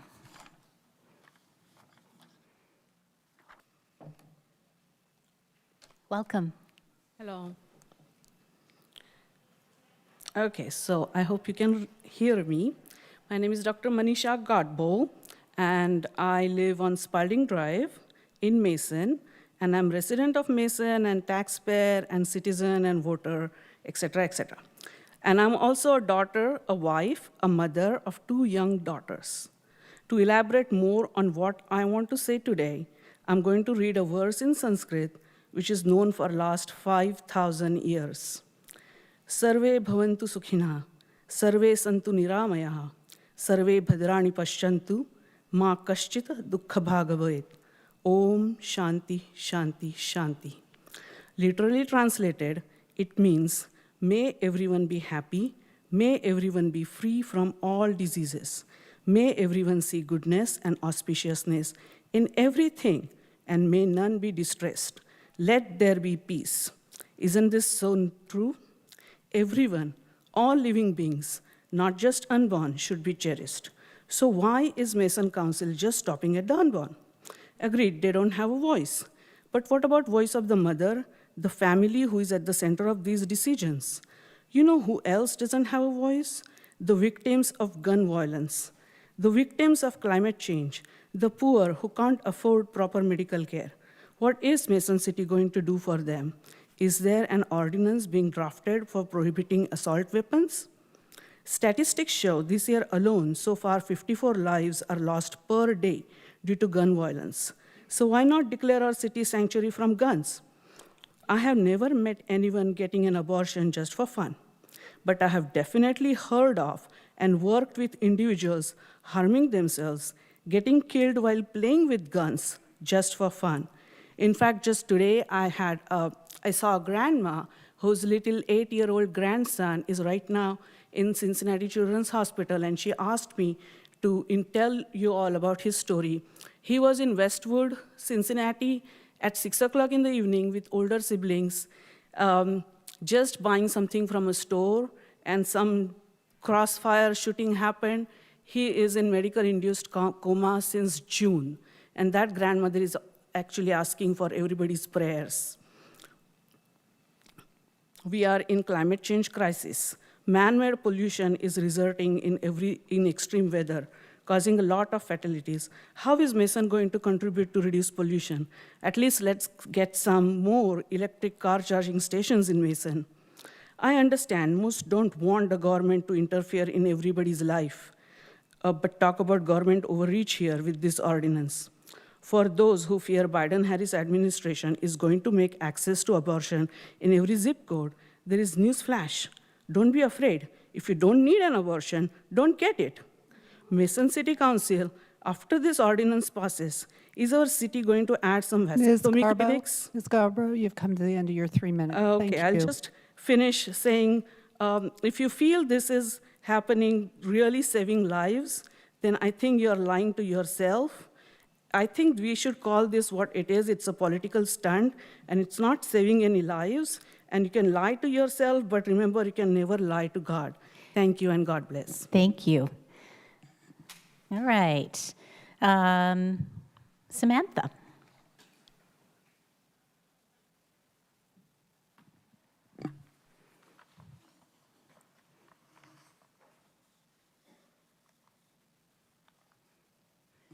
Welcome. Thank you.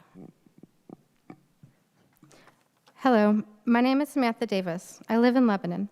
I am here tonight to share my story in the hope that it can shine some light on the realities and experiences some women go through. When I was 18, I was in an abusive relationship. It was happy for the first few months. I thought I was in love, but it didn't stay like that for long. It was around 3 months into the relationship when my boyfriend started raping me. It was painful every time. The pain lasted for days. It became almost like clockwork. Painful rape, 2 or 3 days to heal, then another rape. It was about 10 months into our relationship when I found out I was pregnant, despite taking birth control religiously. I knew I did not want to get pregnant, and I did what I could to prevent it, but birth control can fail even when taken perfectly. In my mind, I saw only two options, abortion or suicide. I was deeply depressed, still being raped twice a week, self-harming daily, and suffering from an eating disorder. I had always wanted a baby, but I knew I would not have been mentally strong enough to carry that pregnancy. 2 weeks later, I miscarried, alone and without medical treatment because I was scared and ashamed, but at the same time, I was relieved. I found the strength to end the relationship and heal from my trauma. I hear all the time, if you don't want a baby, put it up for adoption. There are a lot of couples who want children. To that, I say, giving birth isn't the end of the story. Pregnancy affects your body and your mind for years after. I know that because I experienced it. Fast forward 4 years, my mental health was better than ever. I rarely thought of my trauma. In 2015, I got married to the love of my life. In 2016, I gave birth to our amazing little girl. I was so happy. I finally fulfilled my lifelong dream of being a mom. My pregnancy was easy, but during my induction and labor, I was re-traumatized, and all those painful memories came flooding back. One of the happiest days of my life was overshadowed by memories of my sexual trauma. I ended up developing postpartum depression, which is common. 1 in 7 mothers experience it. I sought help and was put on medication. For a lot of women with postpartum depression, medication is enough to help them, but my depression kept getting worse. Almost 2 years after giving birth, I sought help again. I had to quit my job. I was suicidal. My postpartum depression convinced me I was a poison to my child and she would be better off without me. Because of my depression, I relapsed back into my eating disorder. When I finally got help, I was 92 pounds. I was afraid to eat or drink anything, including water. I was also developing a fear of sleep. I'm better now, but it's taken the past 2 years to drag myself out of that dark, dark hole I was in. Altogether, it took 4 long years before I felt back to normal. I'm thankful I had the support of my husband and family. I would not have been able to recover without them. There are people like me who have their own stories, but don't have the support or emotional strength to carry them through the darkness. That's why I believe we must be allowed to choose for ourselves whether we want to be pregnant or have a child, because everyone's life is different. We deserve the right to choose when we cannot bear these burdens, when our birth control fails, or for any other reason, because forced pregnancy and forced birth are equal to torture and a death sentence for some. Thank you for listening. Thank you, Samantha. All right. We are glad you came to see us today. Alan Lertzman, Susie Lertzman. And then I'm really having trouble reading this name. I think the last name is Vermillion. Is there a Vermillion here on Lakefront? That would be the next person after Alan and Susie. Welcome, Alan. My name is Alan Lertzman, 7343 Red Oak Court here in Mason. And you've heard me talk before, so I'm going to try and keep it short. First of all, I can't speak to your intentions and your motivations. Some people have. I've got my assumptions, but that's what they are. I can, however, speak to the most recent draft, which I just downloaded this evening. This, as you said earlier, Mayor Grossman, will not change the status quo as far as getting abortions here in Mason. That in and of itself makes this ridiculous. Second, you have taken out from the earlier drafts the right of private suit. Correct. Which is a good thing. Yes. No vigilantes.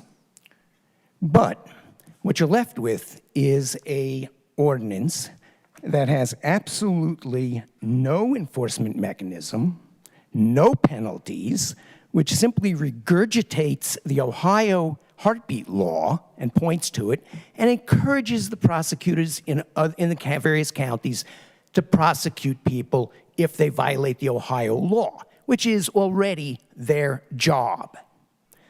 So what is this doing? It is doing nothing. As somebody said earlier, if you want to prevent an abortion clinic in Mason, work through the zoning and the land use to prevent it from happening. If there is a medical facility currently licensed, perhaps the code can be amended so that if a medical facility leaves, the zoning reverts to something else and a new permit is required, and no permit shall be issued for an abortion clinic. picking up on what the person said earlier, it's nice to know that you all know the Constitution better than the U.S. Supreme Court. That's arrogance, okay? Also, you say that giving instructions over the phone, the internet, or any other medium of communication regarding self-administered abortion is going to be illegal. That's interference with interstate commerce. You don't have the right. Finally, this draft says that you would declare an emergency. The screw conveyor at the solid waste facility of the water treatment plant breaking down and needing immediate replacement funds was an emergency. This is not an emergency by any stretch of the imagination. You said earlier, I forget who said it, that in regard to the trash problem, that it is difficult to go onto private property to get rid of trash.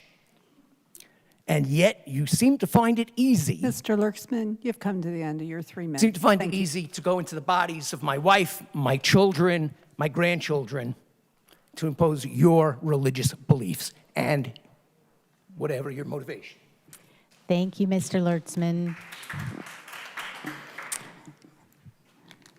Susie Lurtzman, welcome back.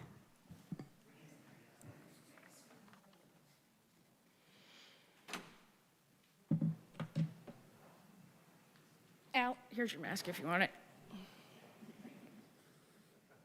I am fully vaccinated, 3 shots. The benefit goes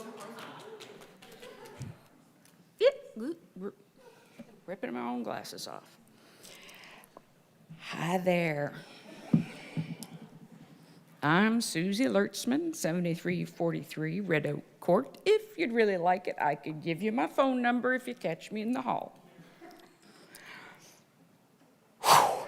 Boy, I've got a bunch of things. Most of them speaking to things other people said that were incorrect. One gentleman said the USA was founded on religious doctrine.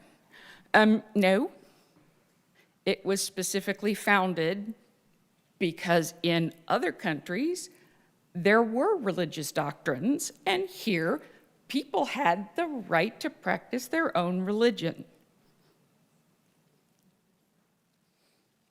Okay, let me see here. Oh, I would like to ask, I'm gonna say. Ms. Grossman, earlier you said that abortion is illegal here in Mason and gave that proof saying that there was nowhere you could get one in Mason. I would like to say that because something is not available does not make it illegal. Kinda all over. I would like to say, Samantha, if you're still here, my heart bleeds for you. She was a victim of rape over and over and over and over and over and over. And over again. I've only been raped twice. But I can tell you it ain't fun. And if I had had to have a child at that age, I'm not sure I would have had the emotional wherewithal to give it up for adoption if a family could be found. There's lots of children up for adoption that aren't getting adopted. A gentleman said earlier, and I'm sorry, I do not recall his name. He had come up and read a letter for someone else and then came up again later to speak for himself. He said that abortion is worse than rape because the unborn are innocent.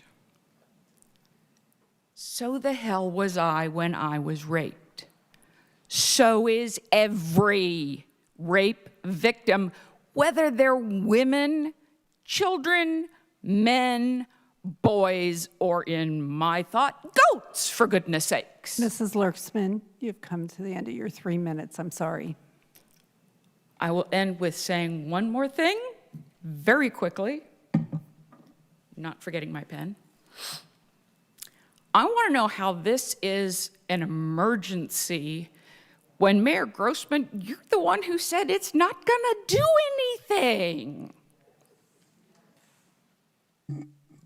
Thank you, Mrs. Lurtzman. I'm glad you came. All right, Vermillion. Do we have a Vermillion here? Wonderful. And then followed by Jenny Keeler and Jason, I think it's Moore, Jason M-O-H-R, and then Linda Kohlschmidt. I didn't really sign up to talk, I thought, but since I've given the opportunity, I'm going to show you my sign I made. And it says, "Dear Mom and Dad, please don't move to Mason. It is not a good place for girls. We can't make our own decisions." I also work with women in trauma. I work with them to get over that trauma and to improve their lives. And one of the things that we need to do is give them control over their lives, not give it to you. That's my final comment. Thank you. Could you help us out with your first name? Sorry. Judith Vermillion, 6271 Lakefront. Thank you very much. I appreciate that. Jenny Keeler, please. Jason Moore, Linda Kohlschmidt, and then we're going to take a brief recess.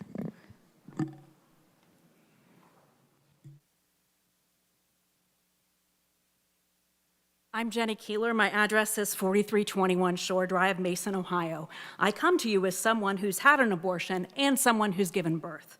I have 2 amazing kids who probably wouldn't be here if it weren't for the abortion that I had in my early 20s. I'm a member of the LGBTQ+ community, and I'm a small business owner. My husband is a veteran, an Eagle Scout, who also happens to be adopted. We both believe that uterus owners should always have the right to choose what happens in their own uterus, and that people are not truly free without reproductive freedom. The legislation you're proposing has the words mother, woman, women in it many times. Not once do the words man, men, or father appear. It's only to control women, not men, and that's discrimination, as plain as it can be. And it puts a real burden on children. Because the law doesn't have an age on it, you're forcing teens, even 11 and 12-year-old girls in Mason, to give birth. Now, some might say, well, they can just go outside of Mason and get an abortion. Perhaps. But the legislation makes it illegal for women and children to get a ride, to receive money to pay for services, or even get advice on all her choices, which include abortion. Abortion is legal in Ohio, up to 20 weeks. It's an easy law for women with resources to get around, who drive a Lexus, who are married to a lawyer. It's not so easy for women and girls without resources, or even a driver's license. It takes away their options and their support system when they need it most. They can't go to a trusted parent, school counselor, doctor, church leader, or friend without putting those people in danger of being criminally prosecuted. That is not helping women, children, and families. And laws like this make it hard for businesses to keep and recruit diverse talent. If this passes, every paycheck that has a portion of it taken out for Mason City taxes would be paying for the defense and enforcement of this law. Women don't want to move someplace where they're discriminated against, and they certainly don't want to pay for it. As you know, early voting has started. Councilman Honor Law and Vice Mayor Gilb are up for re-election. Without them, this majority that does whatever it wants, despite public input, won't survive. Mason could even get a new mayor as a result of the election. The 4 may be trying to take away your choices, but the people of Mason can still choose to exercise their right to vote for candidates who are uniters instead of dividers. As you can see, division is clearly the legacy of this mayor and her cronies. I urge you once again to stay in your lane, and that's roundabouts and dog parks, not vaginas and uteruses. Thank you. Thank you, Mrs. Keeler. All right, Ms. Keeler, thank you. All right, Jason Moore, Linda Call-Schmidt. Hi, good evening. Welcome. Name's Jason Moore. I live at 505 West Church Street. Been a resident of Mason for about 12 years. Just wanted to say, I'm going to keep it short. Again, thank you for your time this evening. I just want to say I'm full support of the preservation of life for the unborn who don't yet have a voice to speak. I support Mason in becoming a sanctuary city. And that's really all I have to say. Thank you. Thank you very much. And we're going to end this segment with, go ahead, Ms. Call-Schmidt. And then we'll take a just about 5-minute break. I need to give our staff and council a chance to stretch their legs, and probably some of you too. Go ahead, ma'am. Okay. My name is Linda Call-Schmidt, and I'm an RN with my bachelor's. I've been a nurse since 1994. I've lived in Mason from 99 to present. I'm in favor of Mason being a sanctuary city for the unborn. In my past, I worked in labor and delivery for many years. I've seen lives born and lost. Many of the women that I saw and helped deliver had previously had an abortion. Many women were deeply affected for many years afterwards. Most were anxious and battled depression and were on medication. They cry and mourn when they deliver a healthy baby years later. This is post-abortion syndrome, just part of it. Some women were so ashamed they couldn't even tell their husbands or their family. And these ladies were in crisis when they chose or someone helped them get an abortion. I've heard many reasons for abortion, such as I wanted a house in Westchester and I wanted to go to college. I've also taken care of very young women with a botched abortion from Planned Parenthood. I pray as a Christian that this ordinance would pass. Pregnant women in crisis, in my view, do not need an abortion. They need friends and people and Christians to come along them so they do not do something that they regret for the rest of their lives. Thank you.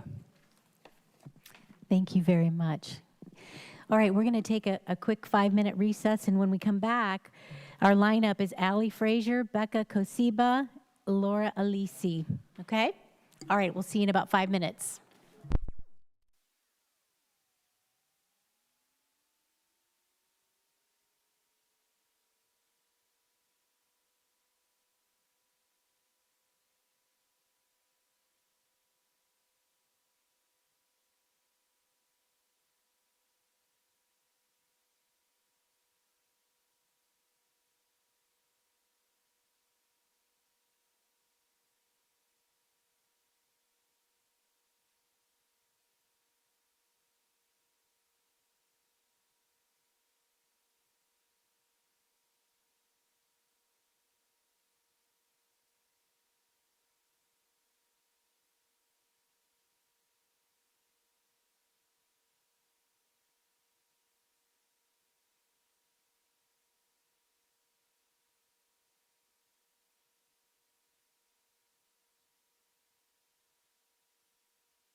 Welcome back, everyone. If you could take your seats, please.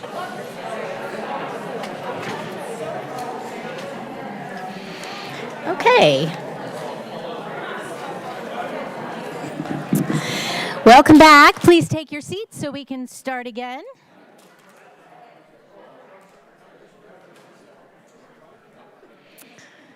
Okay, so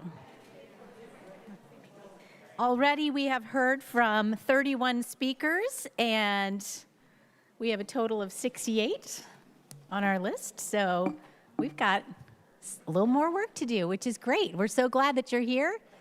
Welcome back. Just a friendly reminder to the audience, the quieter we are and the more quickly we move, the easier it is to hear from everybody. All right. So our first speaker coming up here is Allie Frazier, Becca Kosiba, Laura Alisi, and then Mark Hackey.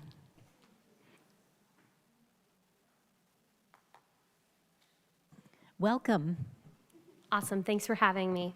My name is Allie Frazier, and I am at 88 East Broad Street in Columbus, Ohio. I just wanted to take a second to thank the City Council for ensuring that this meeting runs smoothly and for making sure that everybody has a chance to exercise their free speech. It really is important. As I said, my name is Allie Frazier, and I am the Director of Communications at Ohio Right to Life. Last time I had the privilege of being here in Mason, I was struck by two different things. The first was just how much pride this city takes in being a safe and healthy place for families. It's truly been a blessing. Every single time I've had a chance to come here, it's been incredible. The second, unfortunately, was the lengths to which the abortion industry is willing to go to make sure that the violence of abortion can still be committed here in Mason. As some of you know, because of that, last time I was unable to finish my testimony, but I do want to make something respectfully clear. I have no intention of moving from this podium until I've had the chance to speak up in defense of vulnerable women and to the innocent unborn children here in Mason.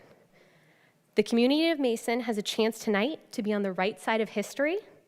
With this vote, Mason, you have a chance to say no to abortion, and more importantly, to say yes to life. And I think it's important to say what this ordinance does and does not do, because I know there's been a lot of different things thrown out there tonight. This ordinance will not prevent a woman from getting an abortion in another city, as has been mentioned a few times. It simply ensures that the violence of abortion does not occur within Mason city limits. This ordinance gives the people of Mason the ability to say, we don't know where other cities are going to fall on this issue, but we want to be really clear about where we do. Abortion ends an innocent baby's life, and it does victimize women who are in very real crises.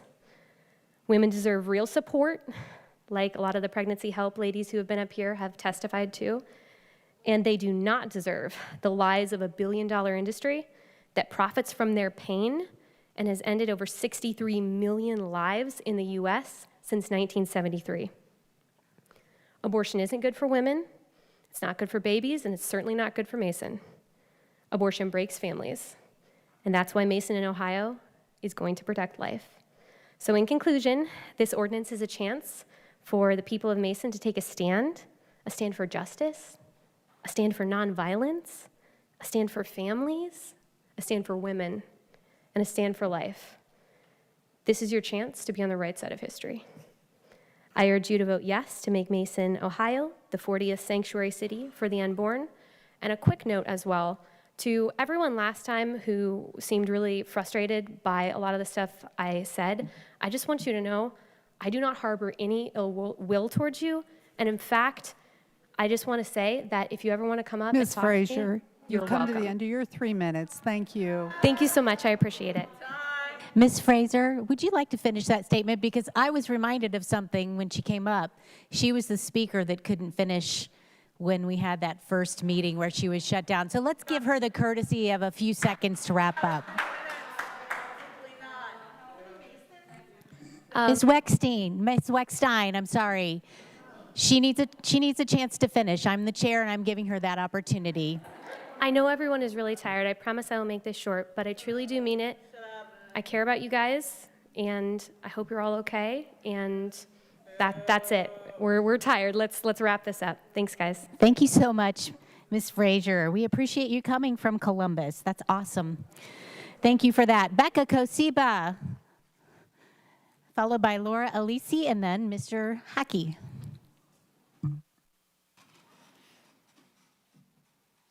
I do have a timer, by the way. Good evening. I first want to say happy National Coming Out Day, happy Indigenous Peoples Day, Feliz Mes de la Herencia Hispana y Latina. Good evening. My name is Becca Kosiba, 4518 Margaret Court, Mason, Ohio. I am 21 years old. I graduated from Mason in 2018 and will be graduating at Miami University in 9 weeks. I have over 700 observation hours, 500 of those observation hours in Mason classrooms alone. I am currently student teaching fourth graders in a neighboring district. Let me tell you about my fourth graders. My students are intelligent. They are inquisitive and aware. My students are curious and love to be outside. My students are people. All people go through puberty. For some females, their first period starts as early as fourth grade, my students' age. In Mason, Puberty Day takes place in fifth grade during health class. I would love to extend an invitation to all of you who vote yes to come into Puberty Day. TJ Honor Law, I know you are for this. Mayor Grossman, I know you're for this. I would love for all of you to come into Puberty Day and explain to all the females what this bill means for them, fifth graders. This bill means they or a loved one can be punished for making a decision about their own bodies. If you wanted to lower abortion rates, force the other sex to be held accountable. Force reversible vasectomies. Since I am a teacher, let me explain this a different way. Which is safer, a bulletproof vest or taking the bullets out of a gun? Obviously, taking bullets out of a gun will guarantee you to not get shot.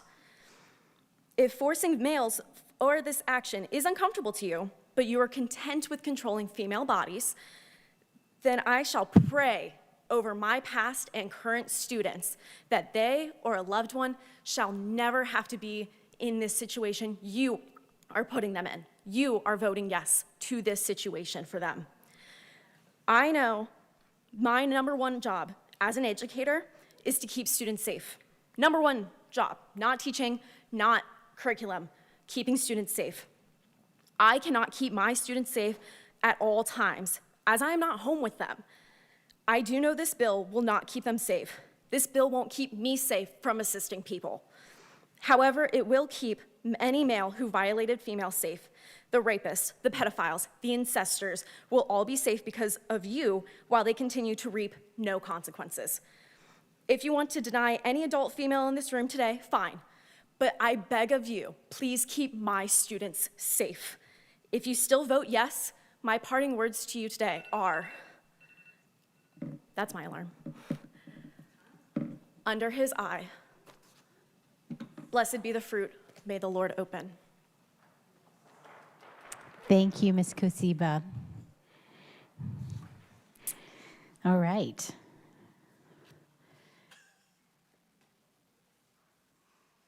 Welcome, Ms. Alisi. Hi, my name is Laura Alisi. I live at 345 McClure Road in Lebanon. I've spoken here before, and I can see what the room looks like again, because I'll say it one more time. Abortion is good for politics, and abortion is good for politicians. And since it's November, I think we can pretty clearly see how that works out. I'm glad Mr. Dixon is here. When you first met him back in May, Mayor, and went to lunch with him and Mr. Honor Law, as you as well, you probably thought he was a pastor, which we now know is not true. You probably thought he had a church, which we now know is closed. You thought when you went to Sanctuary Cities for the Unborn, you went to the bottom of his page to a donate button. It went to that Sovereign Love Church that no longer goes there. Wonder why? So, is he a pastor? Does he have a church?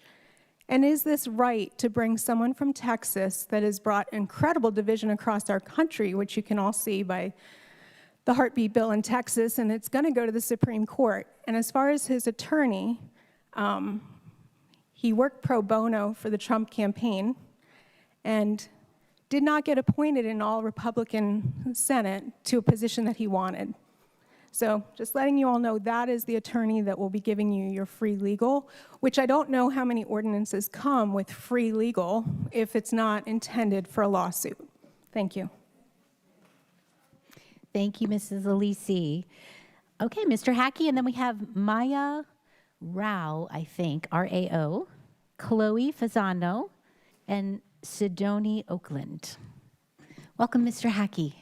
Thank you. Good evening, Mayor, members of council. Mark Hackey. I reside at 3620 Dunlop Court here in Mason. I've been here for the past 19 years, and I am also now a past business owner here in Mason, as I just sold my business.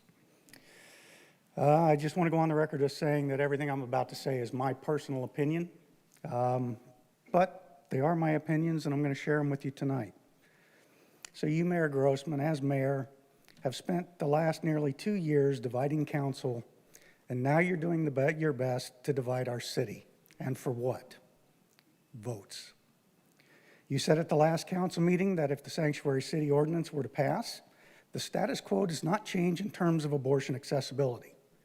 So you yourself have admitted that this ordinance does nothing to stop abortion.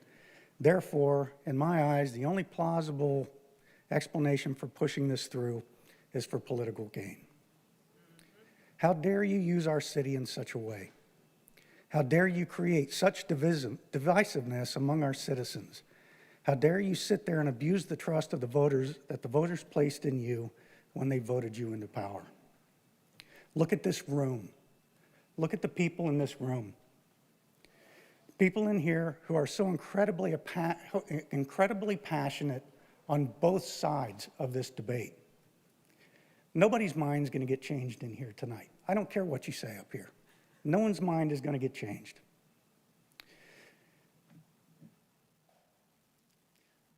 There is no conceivable scenario where you didn't realize that this is what you were going to create with this legislation. Yet you did it anyway. You purposely put forward legislation through Margie Murray and Councilmember Honer Law, therefore you could have plausible deniability, in an effort to remain mayor, well, and ultimately state rep. I've said it before and I'll say it again. You are not fit to serve as our mayor. You bring nothing but shame on our city through your actions. And you do so for your own personal and political gain. Shame on you. And shame on you, Councilmember Gilb, Councilmember Honerlaw, and Councilmember Bradburn for being a part of this. This is not the only issue we've had. This is not the only issue that's been before our residents that you four have teamed up and shown just exactly how you work. So your little gesture there is kind of lost on me. Thank you. Thank you very much, Mr. Hackey. All right. Maya, welcome. And then I believe Sidoni is next. We think that Chloe left. Chloe left. Okay. Welcome. Hi, everyone. My name is Maya. I live at 6411 Rosemont Lane. There are a million things that I want to say tonight, but primarily I'm here to represent minority groups, the citizens of color, immigrants, and my fellow peers who could not be here tonight. I'm a senior at William Mason High School, but I'm also incredibly disappointed with our city council. I have lived in Mason for my entire life. In fact, my parents immigrated across the world to be here. Out of all the places they could have chose, they uprooted their entire lives and left their families to come live here. I love living here, and I wouldn't want it to be any other way, until now. Never would I have imagined that I would have to stand here in the city that I call home and fight for the basic right to health care. The fact that the council has come to the point on voting on this ordinance disappoints me immeasurably. I trusted this council to have the best interests of the citizens of Mason in mind, the ones that are alive and living. Today, we find out whether or not that was a mistake. I would like to remind the council that elections are just around the corner, and how you act tonight might sway the vote. You said earlier that if this ordinance passes, it will not have an effect. I disagree. Voting yes to pass this ordinance is an unnecessary display of power over people's bodies. This ordinance is not a way to prevent abortion. Not only is it unenforceable, but it is outlandish. If you want to prevent abortion, then provide easy access to birth control and teach real sex education in our schools, not just abstinence. I implore the members of this council to vote no.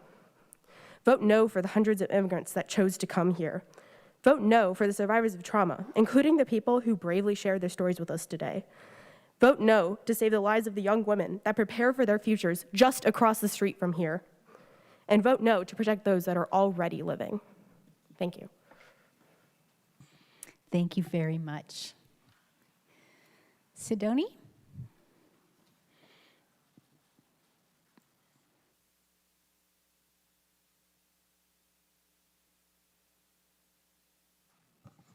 Good evening. I'm Sydney Oakland, 2960 Pine Grove Lane, Deerfield Township. I feel a little chagrined that I have to remind all of you that women are intelligent people and we can make our own decisions about what happens to our body and our families. So I'm urging you to vote no.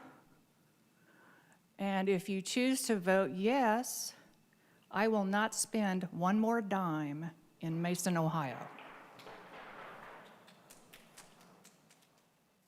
Thank you, Ms. Oakland. All right. We have a new lineup here. I'm sorry. I got a little behind. Britt Huddleston, Colleen Chamber. That may not be right. It's kind of hard to read the writing on that one. Veronica Strevel, Alicia Lipton. Welcome, miss. There you go. Tiny but mighty. Yes. All right, so my name is Brittany Huddleston, and I am proudly anti-abortion, supporting the motion to move forward with this. And why am I anti-abortion? Because it kills someone, and we don't kill people. So I'm taking this from Van Nostrand's Scientific Encyclopedia. This is a quote. Embryo, the developing individual between the union of the germ cells and the completion of the organs which characterize its body when it becomes a separate organism. At the moment the sperm cell of the human male meets the egg of the female and the union results in a fertilized egg or a zygote, a new life has begun. This is embryology. So the question is, are we okay with human beings being killed in Mason, Ohio? And you know, we do not have an abortion facility, but that doesn't mean that this doesn't matter. Do we wait until there's a fire to build a fire station? No, we don't. So I don't know why it is so controversial to say, as citizens of Mason, Ohio, we don't want this in our city. And I see a lot of people that are like, oh, well, if women can't have safe access to abortion, which again, already established, it kills human beings, so I'm not sure how it could be safe. So botched abortions were dropping decades before Roe v. Wade. I'm glad you think botched abortions are funny because my mom had one legally and scarred her uterus. And at the closest surgical center in Cincinnati in the year of 2020, there were 24 mishaps with the abortion pill. So that's a lot. That's 2 women a month that go in and come out with irreversible damage because not every legal abortion is safe, not just for the baby, but for the woman too. This is here in Cincinnati, Planned Parenthood Surgical Center on Auburn Avenue. You can look it up. These are statistics. And I'm also seeing a lot of signs about, oh, well, if you want to regulate bodies, if you want to prevent abortions, why not get a vasectomy? Maybe because babies don't grow in testicles? And this might come as a shock, but pro-lifers would actually really, really enjoy it if men and women took accountability for the child that they created. I know, wild concept, although we kind of already enforced that a little bit because child support exists. I don't know, I'm sorry, just find me the pro-life legislator that is saying, you know what, men, you should just walk away from your women. I don't think anyone's encouraging that. At the March for Life, which I'm guessing you guys have never actually been to because it's not usually covered, there are men that hold Ms. signs that say... Huddleston, you've come to the end of your 3 minutes, please. Okay, I'm sorry, one last comment. Men literally hold signs that say, no, not boys will be boys, become responsible fathers. And I'm also hearing a lot of comments about imposing religions as if anyone would have okay, so would you go to Sudan dressed how you are right now and then say that the Muslims were being, no, you wouldn't. Audience, thank you, Ms. Huddleston. Audience, I think you can be a little more hospitable than that, don't you think? All right, thank you. Thank you. All right, I think it's Colleen? Or Colleen? Oh, gosh. Chamber. Oh, it could have been the woman. Okay, all right. I think you're right. Okay, Veronica, are you available? Because I think you're next. I'm so sorry. And then Alicia Lipton, and then Laura Streetman or Streitman. I'm not sure. Streetman? Thank you. I know my friend taught me this, the German pronunciation, and I've just forgotten it tonight. I'm so sorry. Welcome very much, Veronica. Thank you. Thank you. My name is Veronica Strevel, and that's S-T-R-E, V as in Victor, E-L. And I want to make sure that you spell my name right when you dox me and put me on some sort of document saying that I am against you, because I am against you. I wholeheartedly disagree with this abortion ban. And if you want to refer to me as one of the, let me see if I get this right, collaborating with liberal Democrats, that's me. Hey, I'm a liberal Democrat. Yeah, so. I'm glad you're here. Yeah, Strevel. So if you want to just dox me and put me on your little forms or whatever. So we heard a lot of scripture tonight. We heard from pastors. We heard a lot of prayer. And that's just great. But it doesn't belong here. This is not a church at all. This is the city council chambers.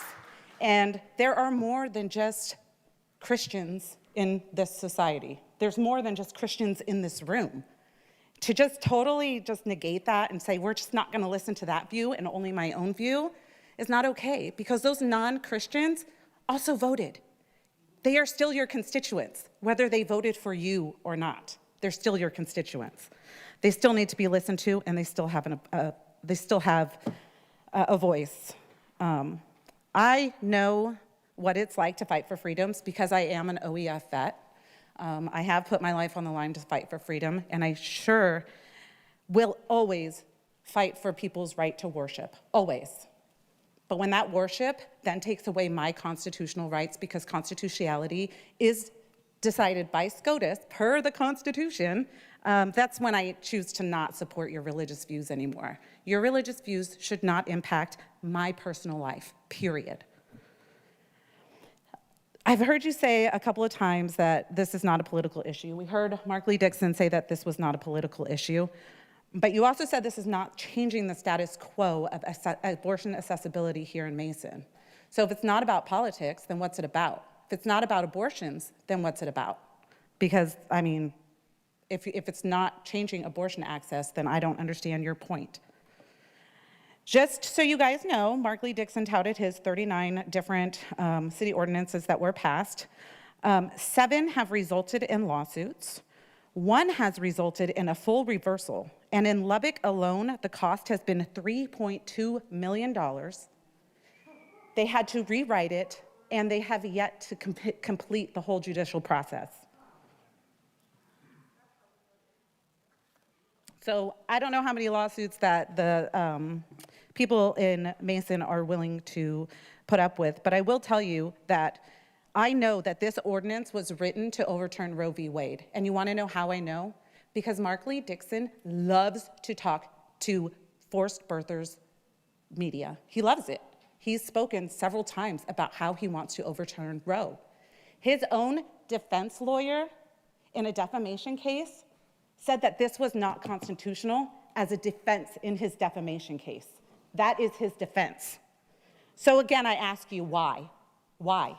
If the goal is to not overturn Roe, if the goal is not political, and there are no, thank you, I'll take the time that she took, and there are no clinics available here, then what are we doing other than pandering for votes? Okay, Yeah. thank you. Thank you, Ms. Strevel. Strevel. Alicia Lipton, please. Laura Streetman. And then I think it's Colin Ashley, Manor Lake Drive. Go ahead. Good Thank you. evening. I am Alicia Lipton. I am a resident of Lebanon. I did live in Mason for 10 years, and I've been in Lebanon now for the past 5. Tonight, I'm here to tell you, as you already know, Lebanon passed their ordinance. As a citizen of Lebanon, we deserve better. And everyone in this room, everyone watching at home that's a resident of Mason deserves better too. You, Mayor Grossman, you, TJ Honor Law, you are making this political. I know all there is to know about being a spin doctor, to know about PR. That's what I do for a living. And when you want to go into those higher echelons of politics, you need to have a platform to stand on. What better platform for you to say that you created a sanctuary city? It's not constitutional. You shouldn't be doing it. You're out of your lane. Somebody said earlier, you need to worry about roundabouts and paving streets. And that's exactly where you need to be. Religion does not belong in public policy. You need to remove that. You need to focus on what you were elected to do. You need to take away the emergency language. You're saying this needs to be emergency because you know if you put it out for a vote, the citizens of Mason would not vote for this ordinance. I challenge you, put it out for a vote. See what the citizens truly want, not the very small, vocal, erratic minority that are getting behind you. Thank you.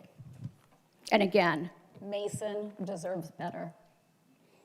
Thank you, Mrs. Lipton. Okay, we have Laura. And then I think it's Colin, if you're here. And then Jordan Mormon, I believe.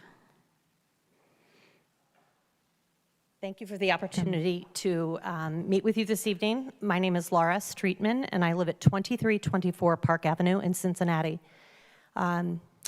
Before I begin to say anything, I just truly want to apologize to every single woman in this room from the deepest part of my heart if you suffer the loss of a child through abortion. I'm now executive director at Cincinnati Right to Life. I've been on the job for 2 weeks, but for 15 years, I've worked on the front lines of the pro-life movement. I ministered to men and women who were experiencing an untimely pregnancy. Sometimes it was their first pregnancy. Sometimes it was their 10th pregnancy, and they had never given birth to a live child before.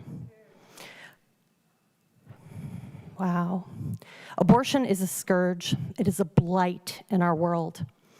One of the things that's hard about going at the end of testifying is many of the things you wanted to share have been stated, but there have been also things that have not been shared yet.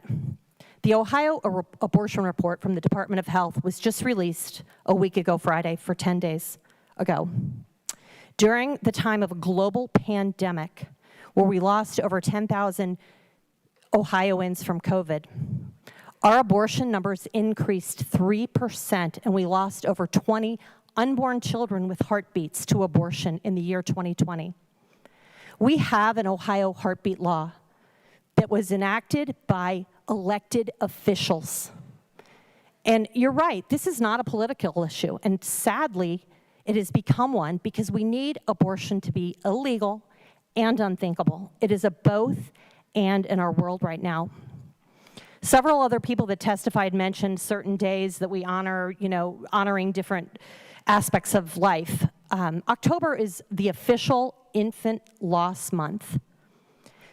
And pregnancy loss month as well. And we honor that because losing a child in a pregnancy through a miscarriage is so painful, but we also need to remember how painful it is for women who have suffered the loss of an unborn child through abortion. And I know I have not experienced an abortion, and I was never in that situation. My heart aches for everyone that was in that situation and didn't find the loving support that is so great in the entire state of Ohio and our community. We have a record number of pregnancy help centers. I've seen people donate cars to women who were going to choose abortion because they didn't have a car back and forth to their job to make money. And we've had people give them cars and housing. There is no place for abortion in our world.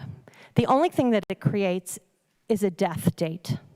I've met hundreds and thousands of women, really thousands of women, in my 15 years of working with women that remember the day of their abortion. They remember the sound, the smell, the feel, the sorrow. There's no room for that in Mason. Mrs. Streetsman, you have come And to there's the no end. room for it in the state of Ohio, and our governor did make sure of that, and there's no room for this in Mason. And thank you for considering this. Thank you very much, Mrs. Streetman. We appreciate that. Colin? Colin Ashley? Thank you, sir. Welcome. Then we have Jordan Mormon. And then Susie, I think it's Barron from Mainville. Okay, welcome, sir. Hi, my name's Colin Ashley. That's Colin Ashley. I live at 4758 Manor Lake Drive here in Mason. Just want to reference what a lady mentioned earlier on about whether you'd asked Luxottica and Western Southern about their opinion. And it struck me how absurd that question even is. The moral issue of the mid-1800s was slavery. I mean, just imagine that question being asked in that era. What do you think? You know, should you go and speak to the local big businesses of the area for their opinion? No, this is a moral issue. And there's only really one question at stake here. Do we or do we not protect unborn children in the city of Mason? That's it. Do we or do we not protect unborn children in the city of Mason? Any other side argument is only an attempt to confuse a very simple issue. The opposition and media attention here is not being created by those who propose the ordinance. It's being purposely stirred up by those who oppose it, who then in turn blame those members of council in favor of the ordinance for the circus this has become. It's straight out of the playbook from the radical left and their manipulation tactics. Making Mason a sanctuary city for the unborn shows that Mason is a place where families are welcome, a place where all children are valued and protected, no matter how they enter the world. The question remaining is, what is the right thing to do? Someone else mentioned about who the innocent victim is here. Clearly, the unborn child is an innocent victim in a situation. And also, on many occasions, absolutely, the woman, the mother, is also the innocent victim. And she deserves absolute and utter compassion for her situation. But ultimately, we have to make a decision. Save the child, or listen to the will of a mother who potentially wants to kill that child. And my pastor, I think he got to the heart of the issue on this matter. And he says, what we ultimately need to do is follow the order of priority. Priority one always goes to the one whose life is being taken. I'll repeat that. We must always follow the order of priority. Priority one always goes to the one whose life is being taken. That's why I implore you to make Mr. Ashley, you've come to the end of your 3 minutes. Thank you. Thank you very much, Mr. Ashley. Okay. Jordan Mormon, are you here? Come on up. And then Susie, I think it's Boren from Mainville. Are you here? No? Okay, she left. All right. Okay, gotta guess. On Am I good? Okay, all right, sorry. Go ahead. My name is Jordan Mormon, and I am actually from Franklin County, Indiana, about 40 minutes away. I work for Students for Life of America, I represent students all over Ohio, Kentucky, Indiana. I work with a lot of students from the greater Cincinnati area, including Grace Walter, who we heard from earlier. She's awesome. And I'm reticent to share this first story because it's a little personal and it's deviating from my text. But my nephew was born to a father who did not know what he was doing and to a mother who was drug addicted and neglected him. And if he's in a much better situation now. It was a long time ago. But my nephew's situation, I actually found in college, was being used to justify abortion. I would hear people say, you know, what if the baby was neglected? What if the mother was on drugs? What if the father wasn't ready? And now my brother's a single father and doing great.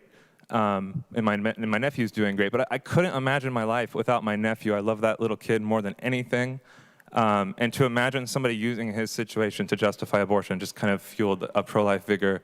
But I want to affirm the dignity and humanity of the unborn from the moment of conception until their natural death. And I would argue that we don't need abortion. Abortion merely starves a child, it dismembers a child, it sucks a child with a vacuum, or it poisons a child with digoxin, which is also used to kill inmates on death row. It does not solve heartache. It does not solve financial difficulty. Planned Parenthood claims that they help women. They claim that abortion is only 3% of what they do and that it's safe, legal, and rare. It's just not true. Abortion is vigorously pushed by Planned Parenthood. And if it really was just 3% of what they do, then why the big stink, right? There wouldn't be such a visceral reaction. Even Washington Post, which is no friend of the pro-life movement, claimed that Planned Parenthood does not do mammograms, right? They don't offer anything. They peddle abortion. Abortion is their cash crop. It's not like they wouldn't be free to offer other services in Mason, right? But they're so viscerally pushing abortion, they don't have anything else. Federally qualified health centers, which vastly outnumber Planned Parenthoods, are available. Pregnancy health centers, who we've heard testimony from throughout the night. I can name 7 off the top of my head that are within 30 miles of here, all offering services to women in need. Additionally, a poll by the Institute for Pro-Life Advancement, the research arm of Students for Life of America, said by about a 3-to-1 margin, millennials prefer that they have their taxes go to federally qualified health centers instead of the $350 million a year that go to Planned Parenthood, which they then just donate back to politicians that support them. We don't need abortion, and we don't need to end the lives of our children. This ordinance sends a statement, and if you're a woman who's pregnant or parenting and you need help, go to standingwithyou.org to find free pregnancy resources and free pregnancy help. Mr. Mormon, you've come to the end of your 3 minutes. Thank you. Awesome, thank you. Thank you, Mr. Mormon. I really appreciate that. Thank you for your long drive. Mrs. Karen Mrs. Weckstein, if you could please stop holding your signs over our speakers so that they can't be seen by the cameras, that would be appreciated. Thank you very much. All right, Daria Condit, are you still here? We think you are next on the list, followed by Nicole Laparati and Nancy Heslop. Do we have Daria or Dania? All right, let's go ahead and move on to Nicole Laparati and Nancy, and if Daria shows up, we'll fit her in.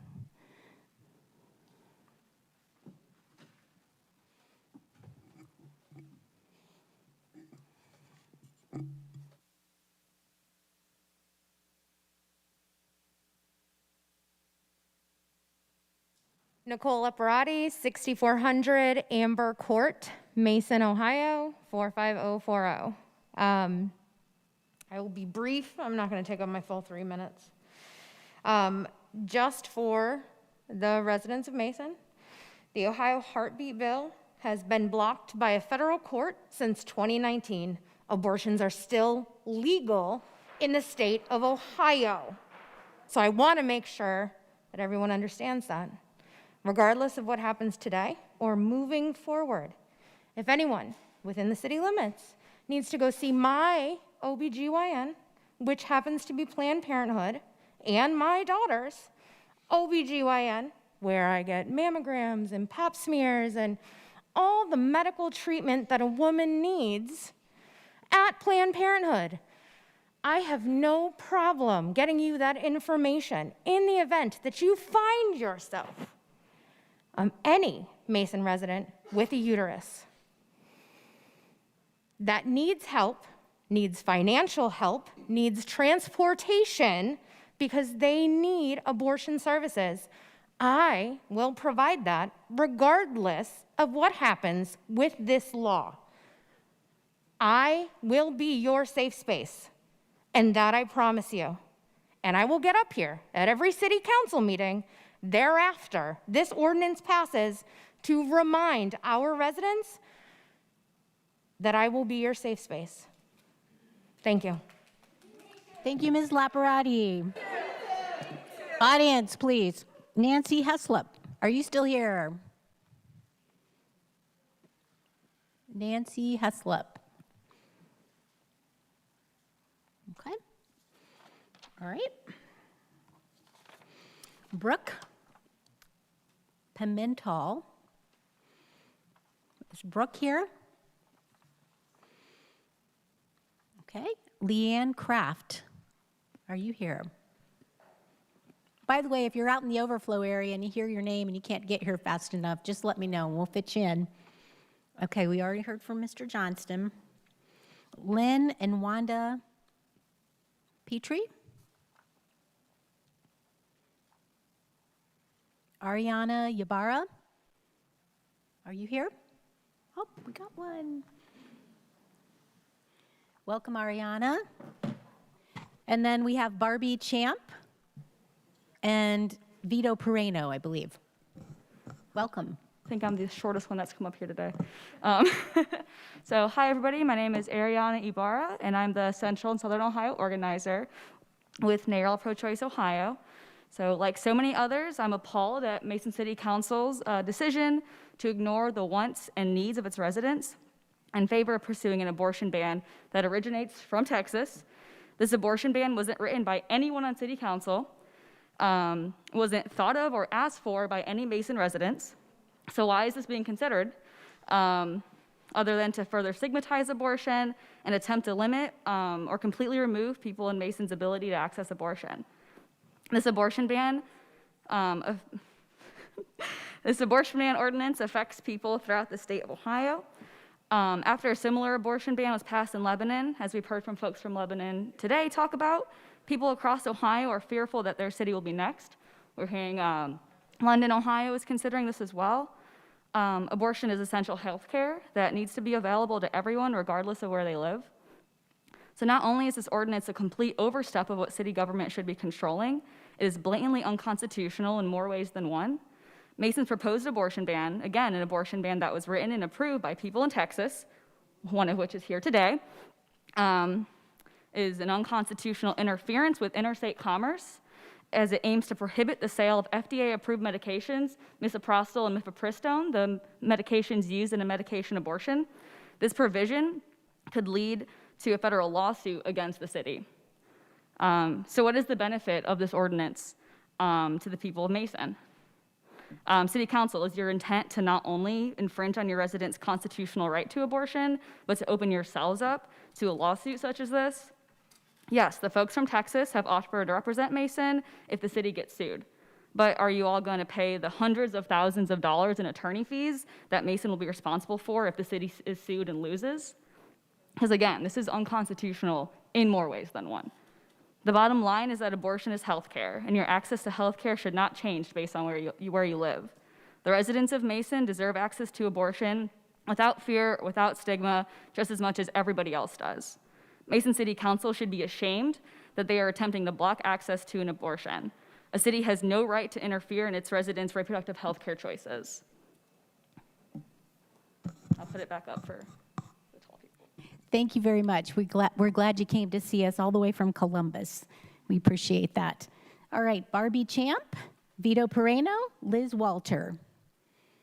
Are any of you here? Barbie, Vito, Liz, Walter.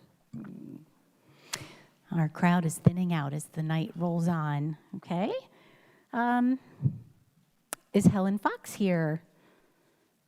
Elena Primatera. Hi there. Come on over. And if any of the people I just called turn up, we'll squeeze them in. But welcome to the podium now. We're glad you came to see us.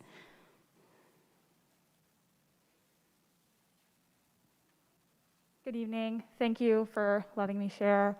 My name's Elena. I'm a first-year medical student at the Ohio State University College of Medicine, but I don't represent my institution. I represent myself. I grew up in Mason, Ohio. I'm very proud to have been a Mason resident. A lot of the resources here in this city have allowed me to achieve my dreams to be the first person in my family to become a physician. But with that, I took an oath to protect people and to serve them and help them heal. And you all took an oath as well. And so it's very disappointing to me that you would propose this ordinance because, as many people shared earlier this evening, this is not only impacting our access to healthcare, our access to essential healthcare, and there's countless things in this ordinance which are just dangerous. For example, medication abortion is extremely safe, and throughout this pandemic, we have been using telemedicine to offer medication abortions so that people can manage them in their homes. And so this is something that is safe, that people need. People need access to all forms of abortion. Abortion is loving, it is compassionate. There is no shameful abortion, but what hurts people is the stigma that created by policies like these. And this ordinance does not protect the people of Mason. It is draining resources that you could use to promote public health and safety.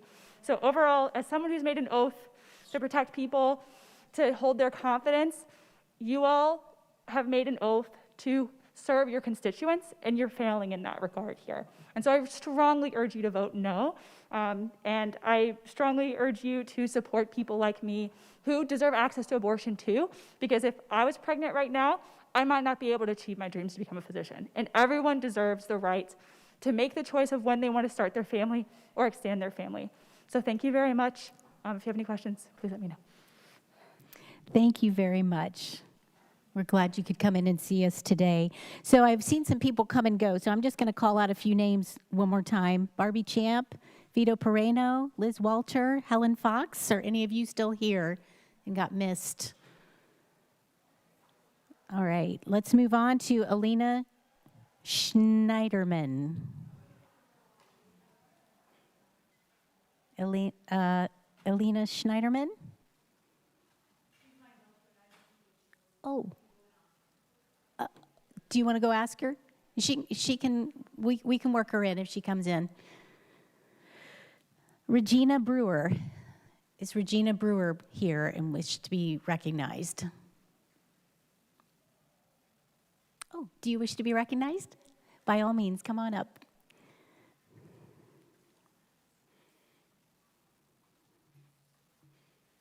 My name is Elena Schneiderman, and a lot of you probably recognize my name because my mom spoke earlier this evening, and although she's a huge inspiration to me, she's not the reason I'm here speaking today. Nearly 5 decades after Roe v. Wade, the decision was made, women are still fighting for their basic health care and a human right. Mason City Council's actions are now based off of the ordinance for the sanctuary city for the unborn passed in Texas. And the ordinance means that women may be forced into a pregnancy that they are not ready for. I'm terrified that in the future, if and when I'm ready, my contraceptives may not work, or if I'm raped, the rest of my life will be forever altered with an unwanted pregnancy. I hope you can see how dehumanizing it is to have my freedom to choose what happens to my body be taken away from me.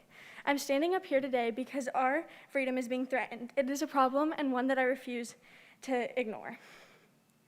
My rights and my body are being put up for political debate. This is not just a problem for me, this is a problem for your mothers, your sisters, your daughters, and your wives.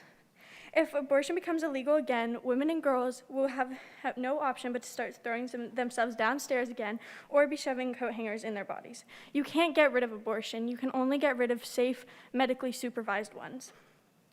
You claim to see yourselves as pro-life or in better terms, pro-family, but you are not. You do not care what happens to the baby after it is born. You care to prove your point. I see no push to improve the foster care system. I see no push to help babies that are born into unwanted families. And I see no push in helping mothers who are not ready for their babies. We will continue to fight this injustice and fighting for our basic rights. The government has no right telling me whether or not I have to control over my own body. I think I can handle my own uterus. Thank you. Thank you very much, Helena. We're glad you made it in. Regina Brewer, welcome. We have Matt Miller, Debbie Williams, Tricia Hilton Mills.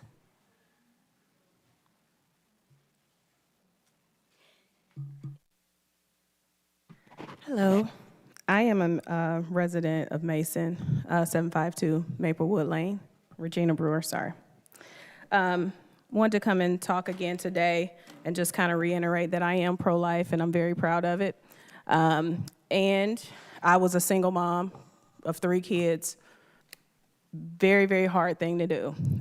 But I did it. I also, like I said, I was a DSP worker for people with developmental disabilities. I still work with them today, even though I work in a different capacity. And I've never heard any of them complaining about how they wanted to be aborted, how they don't want to be here. We put a price tag on them. Some people's parents tell them, oh, well, you know, your health care costs $52,000, this and this and that. But they have homes that are $350,000. They have cars that they're riding in that's $22,000. But the life and the health care of somebody is price tag. But this is my speech, and this is what I'm going to say. Abortion is a money-making machine, and the death of black babies are feeding the greed and the racism of this country. Yep, I'm saying it. All these white people in here, I love y'all for real, but they're exterminating us. So, and it has to be said because I don't see any black people in here, but us, and they're killing us. The founder of Planned Parenthood stated, "We do not want the word to go out that we want to exterminate the Negro population." I feel sorry that now you guys are brainwashed into this mess too. The foundation of Planned Parenthood is to kill black babies and the black race to make us extinct. Blacks are targeted at these clinics to kill their babies.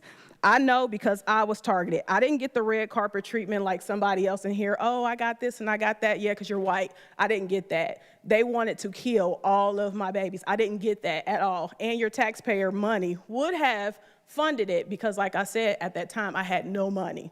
None. I lived that. So you can hold your signs up. You can say whatever. I lived that. And they gave me so much literature to kill my children. They didn't push it on some of you guys, but they pushed it on me. This is a treatment that the majority of black women are given. Yes, taxpayer dollars are being used to fund abortions for some of us. Maybe not you, but some of us. I am so glad I didn't accept it. I appreciate that a city that is 82% white populated is even considering stopping abortion clinics from coming within the city limits. It shows that you care about all lives. So all you talking about Black Lives Matter, this is an issue with black lives. If you Black Lives Matter, stop these abortions because they kill us. Mimi Till, with this, is it? No, go ahead, I'm sorry. Okay, Mimi Till, and if you don't know who Mimi Till is, Emmett Till's mother, then you got a bigger problem than that. But she said, 2 months ago, I had a nice apartment in Chicago. I had a good job. I had a son. When something happened to the Negroes in the South, I said, that's their business. It's not mine. I know how wrong I was. The murder of my son has shown me that what happens to any of us, everyone in the world had better make it your business. Thank you for letting Mason be a sanctuary city and putting it about everybody's business. Thank you, Ms. Brewer. And the Brewer kids back there. I'm glad you made it today. All right. Matt Miller, are you still here? Okay, don't see Matt. All right, we got Debbie Williams and then Tricia Hilton Mills. Welcome.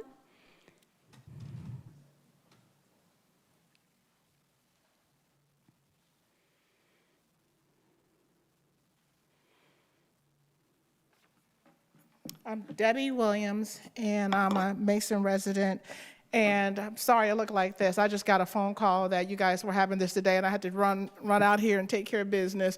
And I'm grateful for an opportunity to come before everyone and just make my position known. And that's how the Lord had it. This is a country, one nation under God, regardless of whether people believe it or not. But the people who say they don't believe in religion would be the first one begging to have their funeral at a church or somewhere where somebody can pray for them. But let something happen to one of their kids or someone that they love or their pet, even, they're going to be asking for prayer.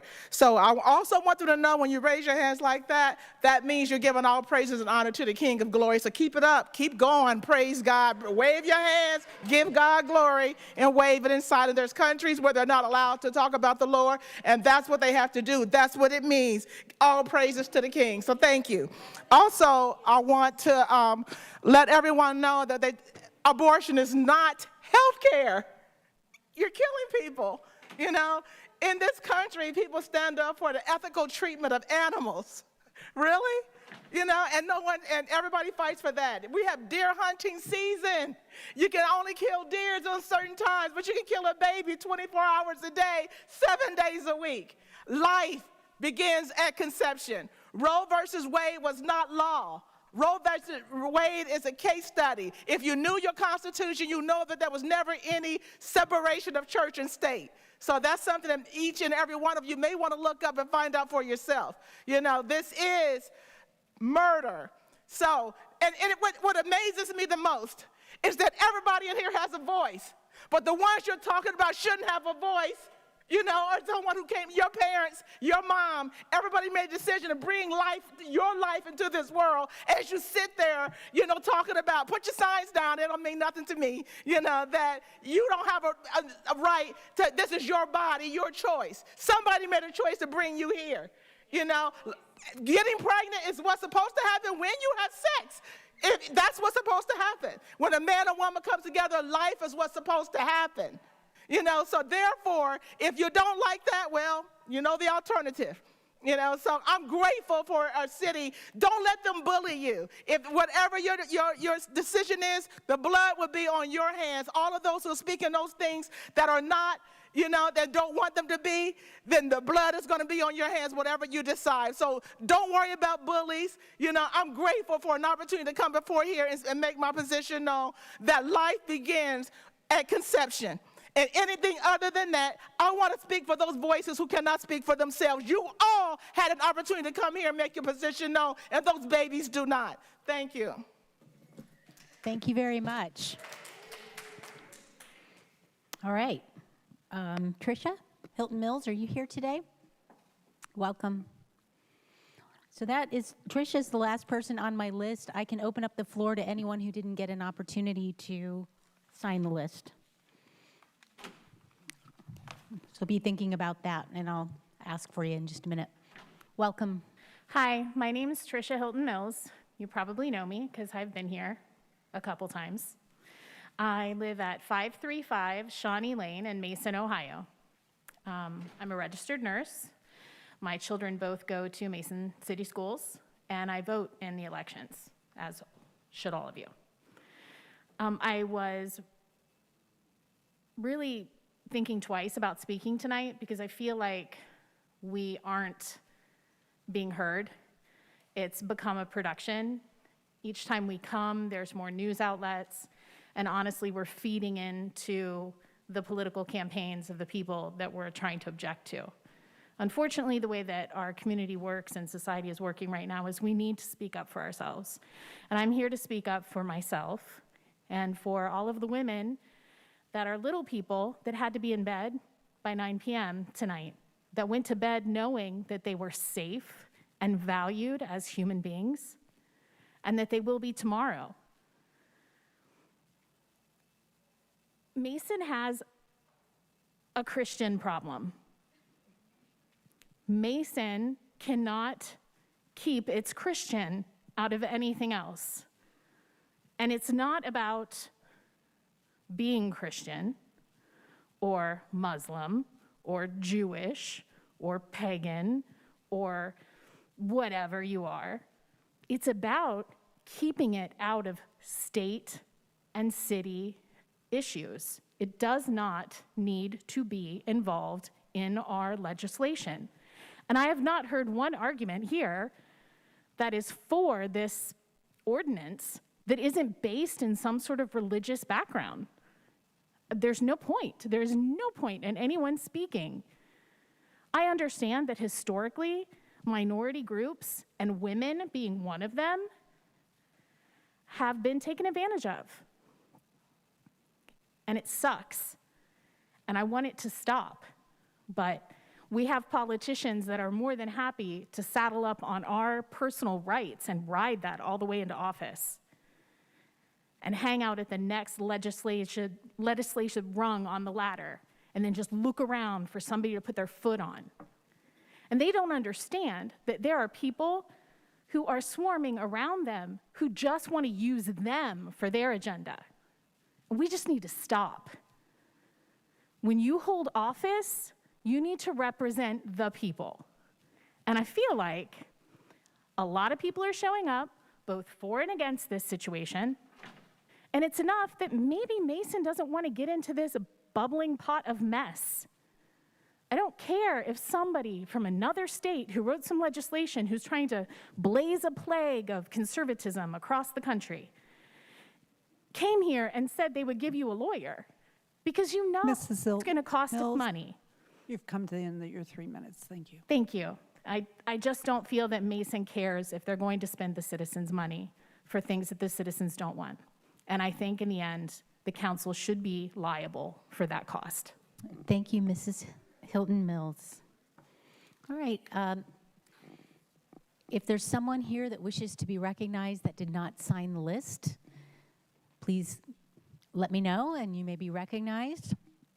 Sir, you're first.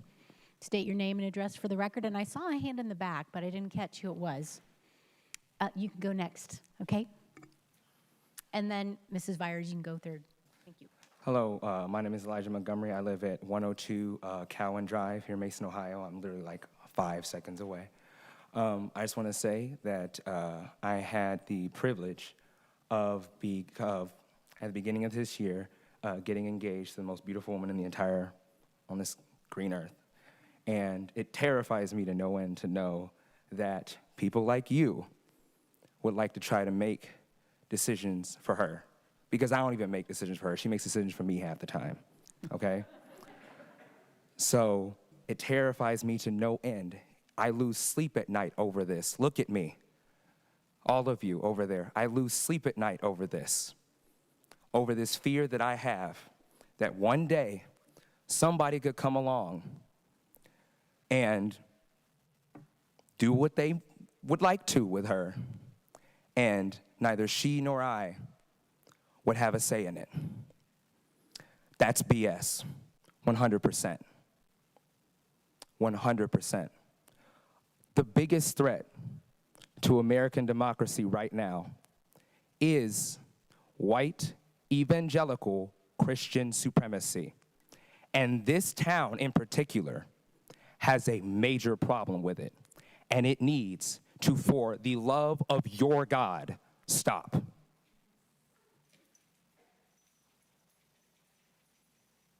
Thank you, sir. Gal in the back. And then we have Mrs. Vyers. Is there anyone else that would like to go after Mrs. Vyers? Okay, I see your hand at the way back with the pink glasses on your head. Okay. Welcome. State your name and address for the record. Hi, my name is Gina Maroney. I live at 1111 Deerfield Road in Lebanon. Used to be a resident of Mason, though, so I'm kind of in between both. I did not write anything because this is my third time up here speaking, and I'm sure I'm just going to rehash what I've said before, but I have to say something because this is this is ridiculous. First of all, I'm tired of this. I'm tired of having to get up here and talk about this. I'm tired of pro-lifers coming up here and making crap up about the things that they want you to believe about how Planned Parenthood is bad and how this makes women who get abortions feel horrible for the rest of their lives, which is also untrue because it's been studied time and time again that most women feel relief after getting an abortion. And I'm forgetting everything that I wanted to say, so I should have written it down. You know what? At the end of the day, no matter how many platitudes we hear up here, no matter how many facts or numbers we hear from anyone, what it comes down to is no one has the right to tell me that, to decide that I should become a mother if my contraception fails, if condoms fail, if, God forbid, I get raped or something else. Nobody has the right to tell me that I have to carry a child to term if I don't want to. That is no one's choice but mine. And so many of you pro-lifers, no offense, but you're, well, actually, yeah, full offense, are acting like we get up here and we want all babies to die. We don't want anyone to have babies ever again. That is not true. I love my niece and nephews. I love my friends' children. I love all the children in my life. But the thing about that is that they chose to have children, and that's great. That is what choice is. What you become, you can choose to become a mother or you can choose not to become a mother. That is the whole point of this. And I'm tired of having to argue about it. So whether you want to become a mother or not, that is your choice. That is not City Council's choice. That is not the choice of anyone who's never had a uterus or had to deal with anything like this. And this, I can't. I don't know what to say anymore. I'm tired of having to fight about this. This is not anyone's business but mine.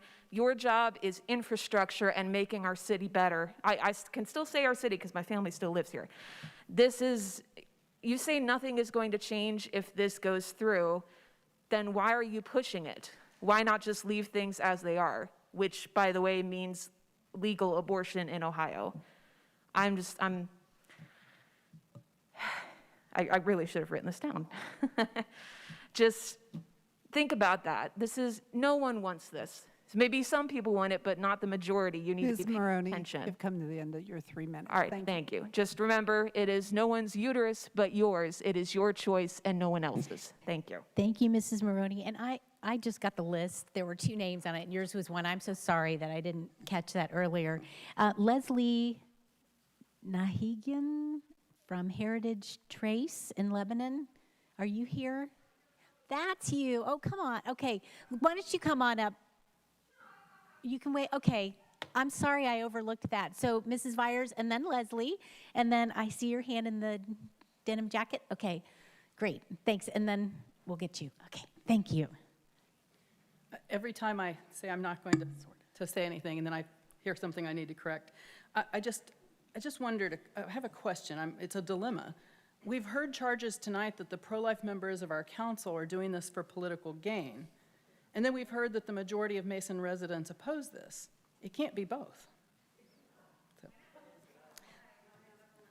I also wanted to tell you in regard to the economic impact, the mayor of Big Spring, Texas, population 28,862, the mayor of Big Spring, Texas, which passed its sanctuary city ordinance in January of 2020, so it's been a little over a year and a half, said, quote, our sales tax revenue projections from 2021 have outpaced our estimates by over 1 million, and we're still growing. That's 1 million more than we budgeted to receive. I yield back the rest of my time. Thank you. We didn't catch your address. Oh, I'm sorry. Lori Byers, 41 Springhouse Court, Lebanon. Thank you. With Warren County Right to Life.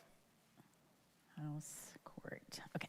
All right. Thank you so much. Miss Leslie, thank you for your patience.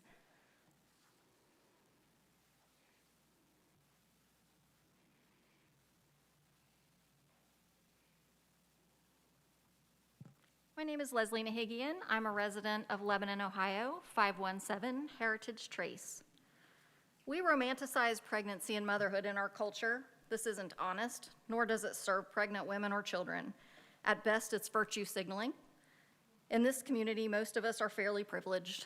Most of us are white, financially well off, and with the ability to take off work to attend to our healthcare needs.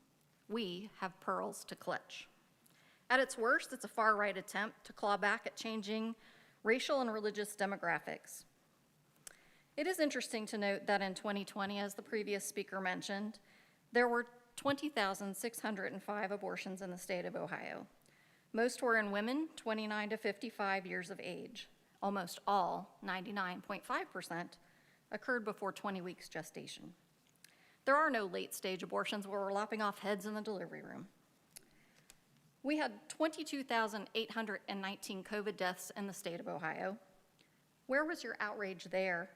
If you refuse masking or social distancing, but want to legislate my uterus, let's not pretend it has anything to do with the sanctity of life. I'm a nurse, and I do value life, but alive and life are not the same thing. Why am I, as a woman, subjected to service a pregnancy that I can't or don't want? We don't compel this behavior in any other scenario. Imagine a critically ill child who needs a transplant. While it may be certainly virtuous or moral to donate that life-saving help to that child, no law exists that requires you to give your bone marrow. No law requires you to give up a kidney. No law even requires you to give blood in that circumstance. There is no law compelling you to undergo a procedure or pain or fear. I don't need a waiting period. I don't need you to interfere in my or my patient's healthcare decisions. It's true, the decision whether or not to bear a child is central to a woman's life, to her well-being and her dignity. It's a decision she must make for herself. When government controls that decision for her, she is being treated less than a fully adult human responsible for her own choices. Don't do that to the women of Mason. Thank you. Thank you very much. Okay, some people changed seats, and I kind of lost where I was at with people coming up to speak. If I told you you could come up next, can you come up next for me? Thank you. In the denim jacket, I can see you now. Yeah, and we need to make sure we stay in a seat if we're in this room. Our campus safety team requests that. Hi. Hi, welcome. Thanks. My name's Carling Andrews. I wasn't planning on speaking. I just moved to Chicago a month ago, but I grew up and have lived in Ohio my whole life. We need your address, please. It's 1526 North Oakley Boulevard in Chicago. I just have one question to preface this.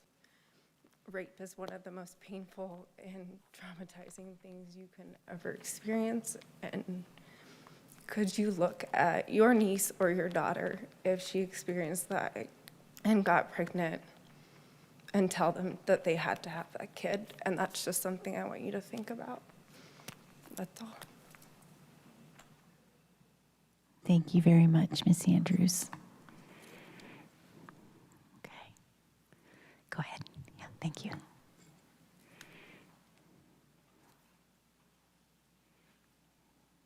Hi, I'm Cecilia Kovacic.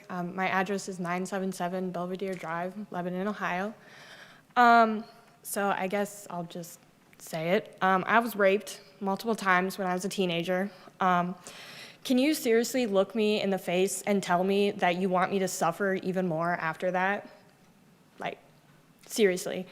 After all the self-harm after that, after the suicide attempts, after the shame and guilt that I felt, after the terror of even taking a shower because I couldn't look at my naked body knowing that he touched it, after the panic attacks, after changing my clothes because, again, I had to see my naked body knowing that he touched it, after the therapy sessions that I had almost every single day because of it, after almost failing out of high school because of that, after losing my friends because they said that I lied about it because he's not that kind of guy.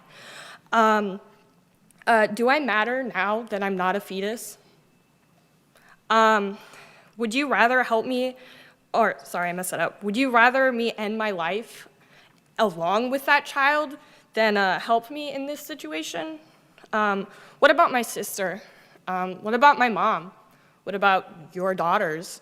What about your friends? I did not tell my family that I was raped until 5 years later. And do you know why I had to tell them? Because Lebanon made an abortion ordinance. And I spoke up about it, and they were like, why are you so passionate about this? And I had to tell them. And it's by pure luck that I was not pregnant, and I'm very grateful for that, but it's disgusting that I even have to be grateful for that.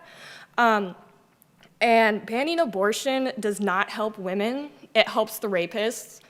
It shows them that they can get away with it time and time and time and time again. It shows them that they can do it as much as they want with no repercussion at all. And that is all I wanted to say. Thank you. Thank you, Cecilia. Okay, I feel like there was somebody else after. Okay, if you could come up in the white t-shirt and then you in the plaid mask right after her, would that be okay? Thank you. Hi, thank you for your time. My name is Kaya Rossi, and my address is 3264 Palomino Trail. And I don't have anything prepared because I wasn't expecting to speak tonight, but a little bit about me. I am 17 years old, and I go to Mason High School, and I have classes with some of your kids, and I know some of your kids, and I think they're amazing people. But I also I've been privileged enough to go to Mason, and I think it would be beneficial for some of you to sit in on our science classes. Because obviously we're lacking some knowledge about how the body works. But also, unfortunately, in some of your eyes, sex is happening. Because sex is fun, and people like having sex, and it's not stopping because we shame people. So if we want to stop abortion, as some of you want, then educate teens on contraceptions. I mean, we need access to birth control and condoms and anything else, and we need to stop shaming kids. So maybe we could work on that some. I mean, we should also work on who comes in to speak, because there was a lot of victim blaming in my health classes. There wasn't anything beneficial from that. And residents of Mason deserve that, and they deserve to know their body is nothing to be ashamed of, and what happens to them is not their fault. I have heard some of the most disgusting things I've ever heard in my entire life here today. I'm honestly at a loss for words, and I'm sorry I didn't have anything prepared. I love Mason, and I love kids. That's actually one of my big passions. I want to go into social work because I love kids, and I'm so blessed to know so many amazing kids. But I love those parents too, and I am so happy that they had the choice to have them, and so those kids can have amazing households.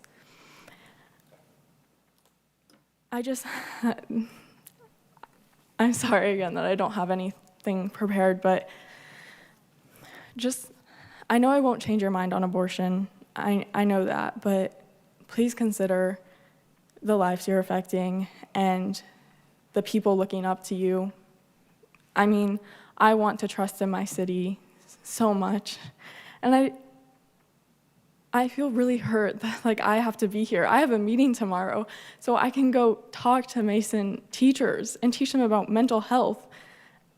And I'm here late because I feel like Rossi, I have to. You've come to the end of your 3 minutes. Thank you. Thank you. Thank you.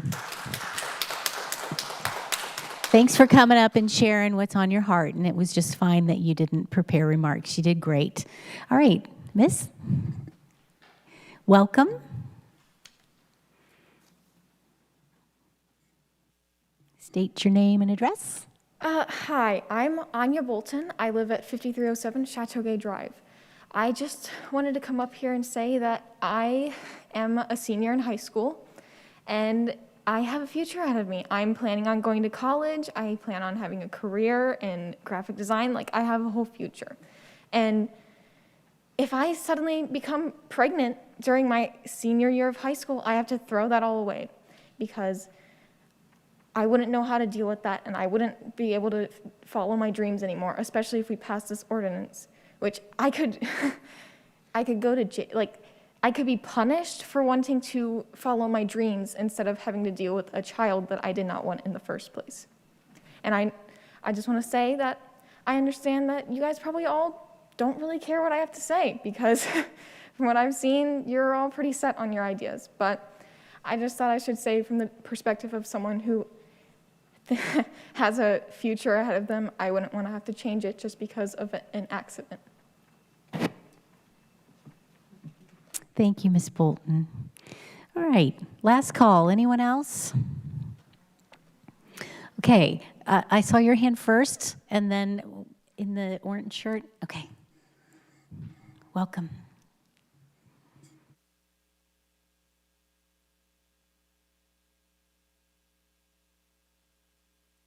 Hi, my name is Isha Saini. I'm currently a resident in Sharonville and previously lived in Westchester. I have anxiety with public speaking, so I'll try keeping this as short as possible. I want to start off by saying I wrote this down and I'm completely all over the place. I want to start this off by saying, as aggressive as I can be, I do respect every single person and their opinion. We're all entitled to our opinions, and this is mine. I'm a minority, I'm Indian. I'm not Christian, I'm a Sikh. As a Sikh, we believe in equality for all. We believe in treating others the way that you would like to be treated, and we go out of our way to help others. Therefore, I'm here because there are women here and around the nation that believe their rights are being infringed upon. In India, women are forced into abortions. They don't have the right to say no because religion demoralizes the birth of girls. In America, women are forced to give birth without the option to say no because religion demoralizes a woman's choice. Forcing women to commit to something because you hold your religious values higher than mine is degrading. As stated previously in the evening, I'm an intelligent woman. I can make my own decisions. Abortion isn't the issue. The issue is the lack of sex education, the lack of mental health facilities, and the lack of sympathy to kids in adopted homes who grow up in a cruel system without parents. Let's take care of the kids that are already here, living and breathing. Thank you. Thank you very much.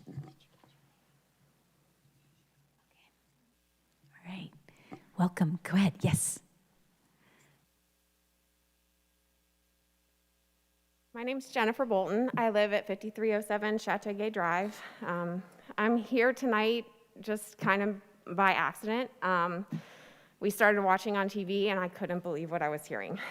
I'm a mother of 3 daughters and I'm here to support them. I'm here, and if I needed the option to have an abortion, I should be able to choose that and they should be able to choose that. Honestly, I'm not even sure why we're talking about it because this isn't something that should be debated at City Council. This isn't something that we should even be talking about. Why are we wasting our time? I'm just flabbergasted that we've decided that we should have some group come into town and listen to them out of some politically motivated nonsense when we could spend money and time on educating our children, sex ed, condoms, birth control, all the things that matter for these kids to grow up right. I'm here tonight because my daughter said, let's go. We need to say something. That's why I'm here. Thank you. Audience, remember, we need to keep quiet between speakers. Is there anyone else? Step on up. Hi, my name's Allison Fleisner. I live at 7786 Waters Edge Drive. I've been wanting to come up and speak since the first meeting, as soon as I knew I'd have an opportunity to, but the truth is I was scared. I didn't want people attacking me. I didn't want people telling me that I was wrong for wanting control over my own body. And I think I had to come up here because the truth is I'm angry. And I've always been taught growing up that anger comes from fear.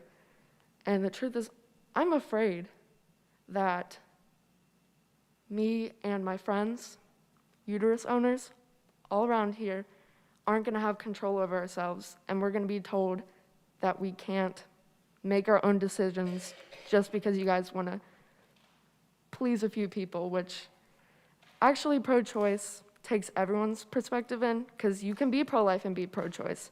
That's totally fine. Just don't tell me what to do. And I think everyone's already covered what I've wanted to say, so just also putting it out there that I will be voting soon and I will remember this. So thank you. Thank you, Miss Allison. All right. Sir.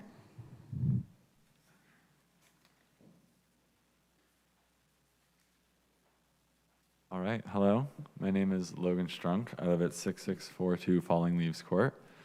And I just want to say that the people of Mason don't want this abortion ban passed. Your constituents elected you to be our city council, which means maybe you get some fences put around some playgrounds and discuss where to build some houses. That does not mean you do something as big as banning abortion. Stay in your lane. If Roe v. Wade wasn't already big enough of a precedent for you all, then we can look at a case specific to Ohio. In 2019, Ohio actually passed a heartbeat bill, which banned abortion after a fetal heartbeat was detected. But guess what? The ACLU and Planned Parenthood brought on a lawsuit against the state of Ohio, and a judge issued a preliminary injunction so that the law could not even go into effect. If you think you can get away with passing an abortion ban here without any legal repercussions, you are sadly mistaken. The people of Mason do not pay taxes for you to pass bills that will do nothing but bring harm to our community. Since there are no abortion clinics in Mason, this bill would not decrease the amount of abortions in this world at all.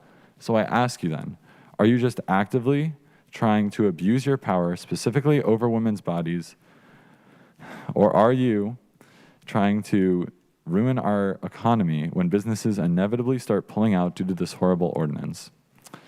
I would also like to say that I've heard a lot about everybody's beliefs, a lot about religion talk, and I'm Jewish, and the Establishment Clause in the First Amendment says that you need to have separation of church and state. I don't want other people's Christian beliefs being forced upon me and my non-Christian friends. So do not pass this ordinance. Thank you. Thank you, Mr. Strunk. Right. All right, Miss Susie, is it possible if you wait till the second round of recognition of visitors, since you've already been recognized and it's getting so late? Is that okay?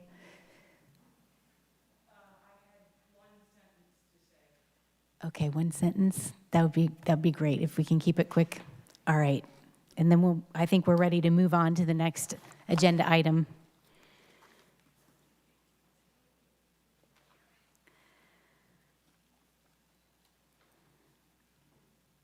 Everyone's talking about abortions being good or bad. What I want to know is, if we're going to punish women, why don't we punish the men? Because for every pregnant woman, there is a man who bears responsibility as well and is getting away with it. Thank you. Thank you for keeping your promise there, and I'm glad that you were here tonight with us. And I don't know if I ever would have met you, Mr. and Mrs. Lertzman, but I'm really glad that I got to meet you. Well, let's move on to item 18C in the agenda. And that is a discussion item, which is the sanctuary city topic.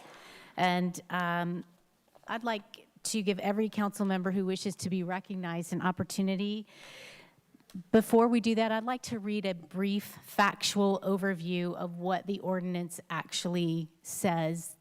There have been a lot of interpretations that we've heard tonight, and certainly quite a bit on media and social media. And we have a draft today that perhaps not everyone has seen in the audience, but I'm going to go through it, okay? The proposed ordinance outlawing abortion and declaring Mason a sanctuary city for the unborn includes a series of findings and declarations, but those are not part of the amendments to the city code. So the findings and declarations are not the law that we are considering today. The new code section is 537.26, titled Abortion. This new code section is substantially the same as Lebanon's Ordinance 2021-053, which created Section 509.09 of the Lebanon Code of Ordinances. The Ohio Human Rights and Heartbeat Protection Act, Section 2919.195 of the Ohio Revised Code, criminalized abortion statewide once the unborn child has a detectable heartbeat. Abortion is still legal under that law if needed to prevent the death of the mother or to prevent serious risk of substantial and irreversible impairment of a major bodily function. The Ohio Heartbeat law applies to anyone who performs or induces an abortion, as well as to anyone who aids or abets an abortion performed or induced contrary to that law. That law does not criminalize the conduct of the pregnant woman upon whom an abortion is performed. And that's Ohio Revised Code Section 2919-198. Ohio's heartbeat law applies to Warren County, Ohio, and to all of its cities and jurisdictions, such as Mason. The proposed Mason abortion law only prohibits a person from procuring, or performing, or aiding and abetting the performance of an abortion in Mason. So I'm going to read that one again. The proposed Mason abortion law only prohibits a person from procuring or performing or aiding or abetting the performance of an abortion in Mason. An abortion may still be performed in Mason. Well, no, it cannot be performed. I've got a typo there. Sorry about that. It may be performed outside of Mason, excuse me. I'm so sorry. An abortion may still be performed outside of Mason, even after the passage of the proposed law, if it is necessary as a response to a life-threatening physical condition that places a woman in danger of death or serious risk of substantial impairment of a major bodily function, unless the abortion is performed. And I still have an error in there. It actually can be performed in the city limits if there is a life-threatening situation that I just described. Mason's proposed law does not impact, prevent, or affect any Mason employer from providing insurance coverage for pregnant women who may seek abortion services outside of Mason. Mason's proposed law does not prohibit referring one to obtain an abortion outside of Mason or helping a pregnant woman to have an abortion outside of Mason. Mason's proposed law does not criminalize or affect in any way the conduct of the pregnant woman. Because Mason's proposed law only applies to abortions that occur in Mason, and because there are no abortion services provided in Mason, Mason's proposed abortion law will not affect any abortions that current Mason pregnant women may seek outside of Mason, just as they may now. Mason's law, however, will discourage abortion services from being provided in Mason in the future if an abortion provider wanted to locate here, which, as far as we know, has never occurred since 1973 when Roe versus Wade was decided. That is the primary and principal effect of the proposed Mason abortion law, to discourage an abortion provider from locating in Mason.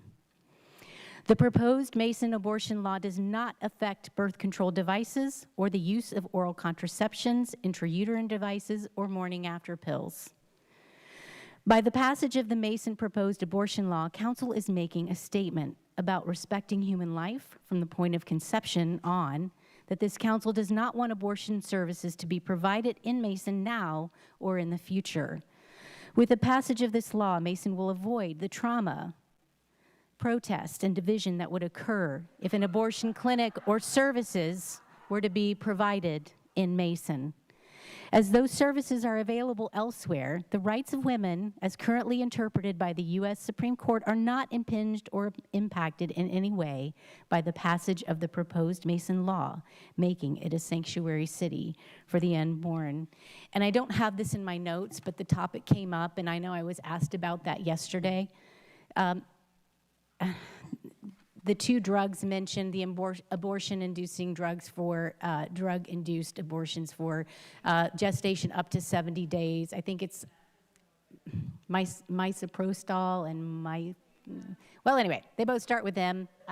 I think they are also known as RU-486. Those are not available in pharmacies. Those must be administered in a medical situation by qualified medical professionals. And so that is not something that is going to be impacted at the local level with the passage of this ordinance if it were to pass today.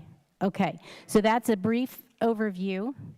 And I'd like to open up the floor to council. It's time for council to discuss. And we're not taking any more comments or questions from the floor on this matter at this time. Okay, so if there's anyone on council that wishes to be recognized, please let me know and I'll accommodate you. Mayor. Yes, please. Okay, so I'm just a little concerned because on the September 27th meeting, right before council, you handed out the 13-page ordinance and said, well, I haven't read it yet because I just got it. And TJ said, I haven't written, no one here had read it because you just handed it out.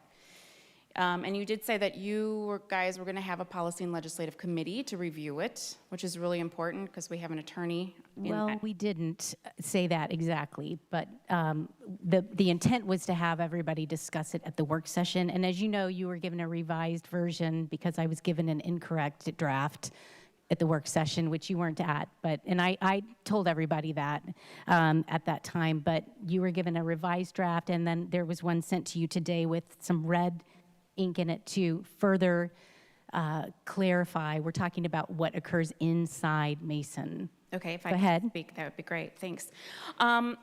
So I believe that you did say that you would have a policy and legislative committee to go over it, and that has not happened. No, we did not.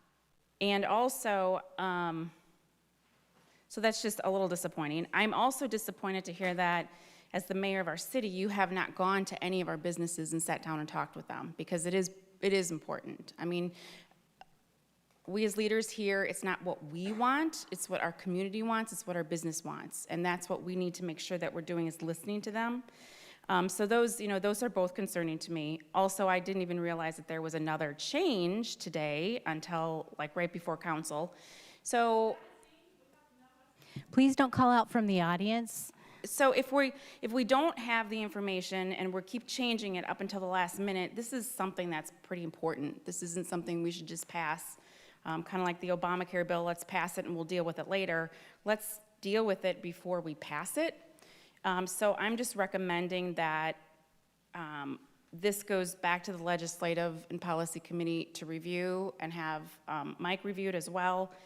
And also in that 2-week period, I would request that you speak with some of our businesses so that you have firsthand knowledge of what they're thinking and feeling and what their thoughts are.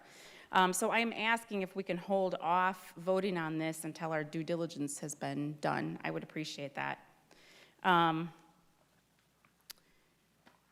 Also, just real quick, after you said that, I mean, it does state in here that if you provide financial assistance, transportation to an abortion clinic, or other forms of support, including employers and insurance companies who pay for abortions. Well, if you have an employer within the city of Mason, are they liable? Okay, let's try and clarify that, because I know this legal language isn't the easiest to understand, but it's all about the red line there. The red language says which is located within the city of Mason. So it's all about an abortion being provided within the city of Mason or occurring within the city of Mason. It does not penalize aiding and abetting of an abortion outside of, and it excludes insurance coverage. Well, unless that's We're just changed, trying to clarify. Yes, that's right. I'm trying to clarify because it does clearly state here includes employers and insurance companies who pay for an abortion. That's within the city limits. So if you have an employer who has insurance coverage. No, the abortion taking place within the city limits. Well, that's not what it says. It says including employers and insurance companies who pay for abortion. See, that's why I'm concerned that this is being rushed. I mean, I know everyone wants us to finish talking about this and to vote on it, and trust me, I do too, because I'm here till midnight, 1 o'clock all the time. I would like to get it voted on and done, but we have not done our due diligence. We still have words there that, as council members, we're not even clear about. It hasn't gone through the legislative committee, which it skipped the process. I mean, the process of city council is we start things in committees, and we've talked about this time and time again, and this final version did not go through committee, and I'm just requesting, I'd like to make a motion just to move it back to committee, spend 2 weeks analyzing it, talking to the businesses, and then come back and, vote on it at that time. Is there a second to that motion?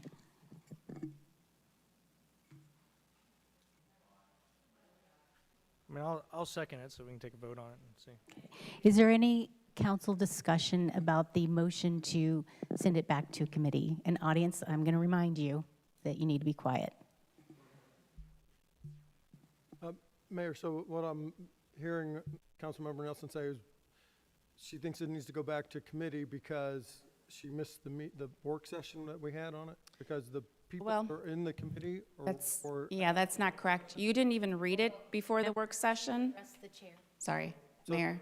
The work session, the people that are on that committee were at the work session, so that basically was the committee meeting. Well, you make a good point, because we were trying to do it as a group of 7 so that we could have a dialogue and give everybody on the council an opportunity to engage with our law director on it. Unfortunately, we didn't have full attendance, although I sent documents through staff via email to give council time to review. Ma'am, Mayor, that is not correct at all. First of all, you called the meeting at the last minute. We are professionals who work, so calling any meeting at the last minute is going to be difficult. It wasn't But called at the last minute. aside from that, you did not even read this document prior to the work session. You clearly stated that. I watched the clip. None of you did. So how can you have a productive policy and legislative committee meeting on 13 pages of documents that nobody has read? And it has changed a couple times since then. We need to do our due diligence. You did not read this. You did not read this before that work session. You had nothing to say about it because you did not read it. We need to. Member Nelson, I'm going to remind you to address the chair. Well, I am just saying that this is not the proper way that we do things here at City Council, and you know that. They go through committee, and we need to do our due diligence. Okay.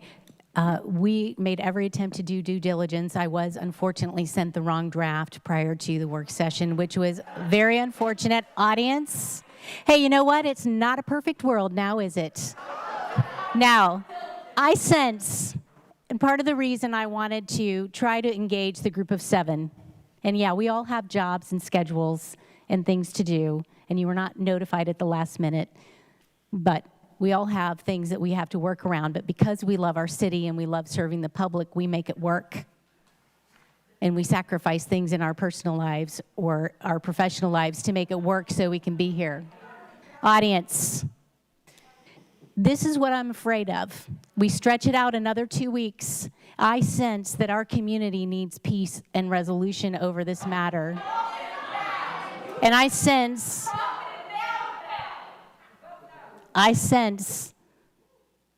that we need to provide an answer to the public.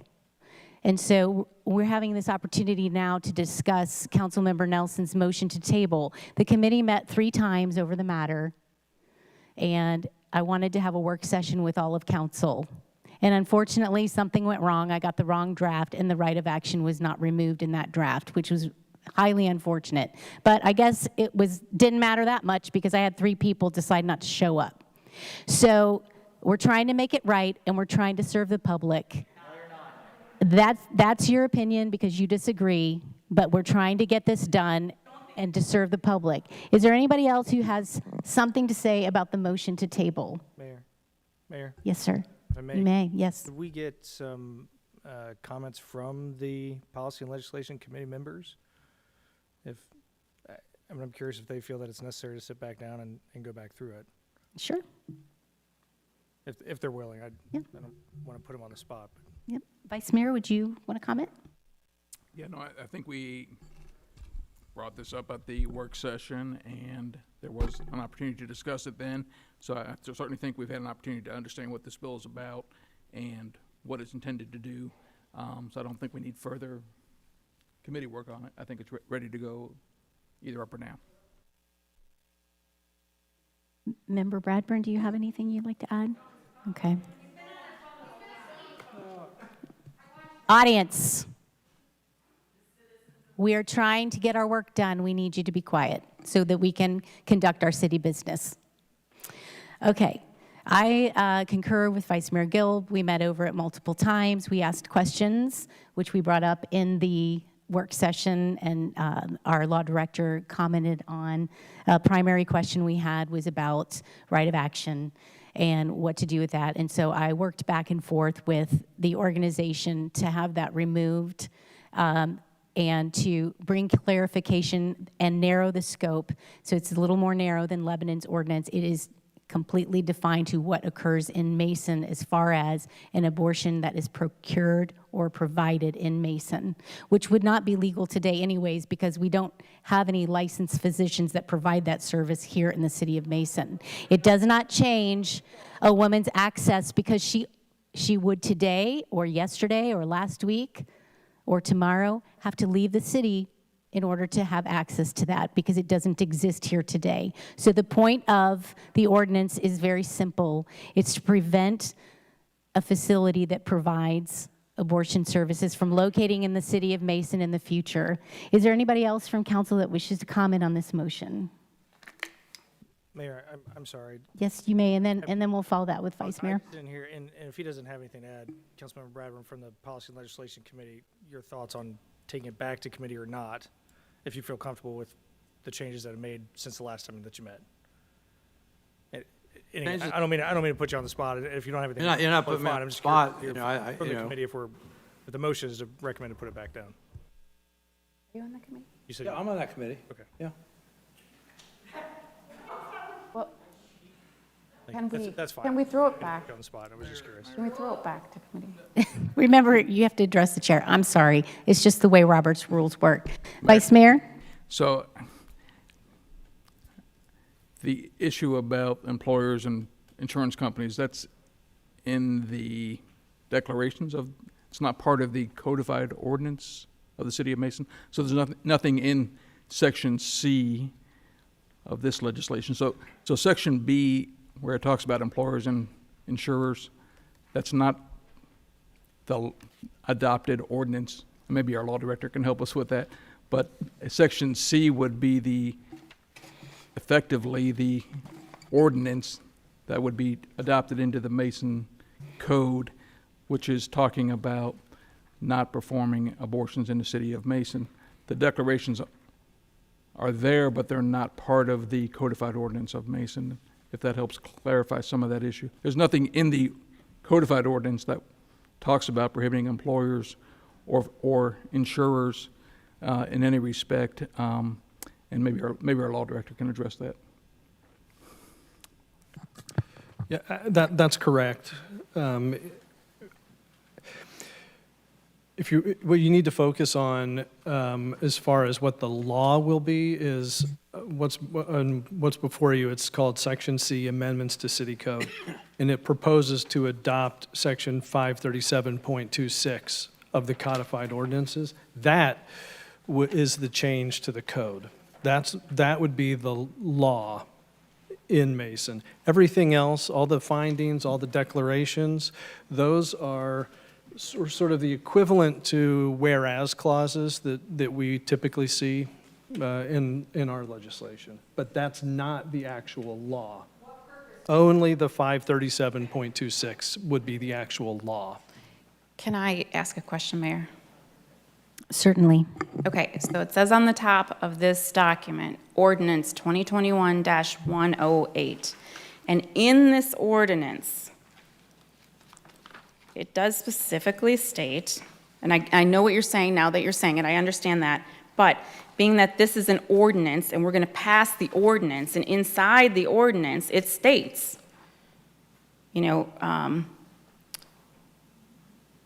it states, including employers and insurance companies who pay for abortions. It's still in the ordinance. Okay, where are you Still at with that? part of the ordinance. Can you show us where you're? Correct. Page 4, Section 9. Yeah, Mayor. I mean, I'm understanding now what the law director is saying about, this Section C, but in reality, if we pass the ordinance, this is the whole entire ordinance. And why would it be in there if that doesn't pertain to the changes we're going to make, why is it in here? Why is it written in here? Why wasn't it removed? I'm asking you, Kathy, because this is, Well, the best way I can answer it is their declarations and findings to undergird the intent of the legislation, but also to recognize what is currently legislated by the state of Ohio. And I believe that is in reference to the Ohio Heartbeat Protection Act. But those are findings and declarations. They're different from the actual law that would be adopted. And, you know, I don't know if you had a chance to call our law director at any time in the last 2 weeks to ask him for some explanation on that. I know I certainly have multiple times. I've had questions throughout the process, and he's helped me to understand. right, well, I was, how it works. because it was in the ordinance, I was just under the assumption that that's part of the law, because it states it in the ordinance, but, I mean, these are the reasons why, if you're saying that individuals can't have abortions anyways, is what you're saying. So what is the rush? I mean, why are we not putting this final version? Like I said, as of this morning, there were still changes being done. We've done this before where we pass things through and then it has 3 or 4 or 5 changes because we didn't do it properly. This is something that's too important just to rush through and not to do our due diligence. So if I could call the question and if we can just go ahead and vote on that. Well, you can't call the question, but what I can do is ask if anybody else has a comment or question about the motion to table. Okay, see, there are none. Let's go ahead and call the roll on the motion to table. Councilmember Stricula? No. Vice Mayor Gilb? No. Councilmember Hunterlaw? No. Mayor Grossman? No. Councilmember Nelson? Yes. Councilmember Bradburn? No. Okay,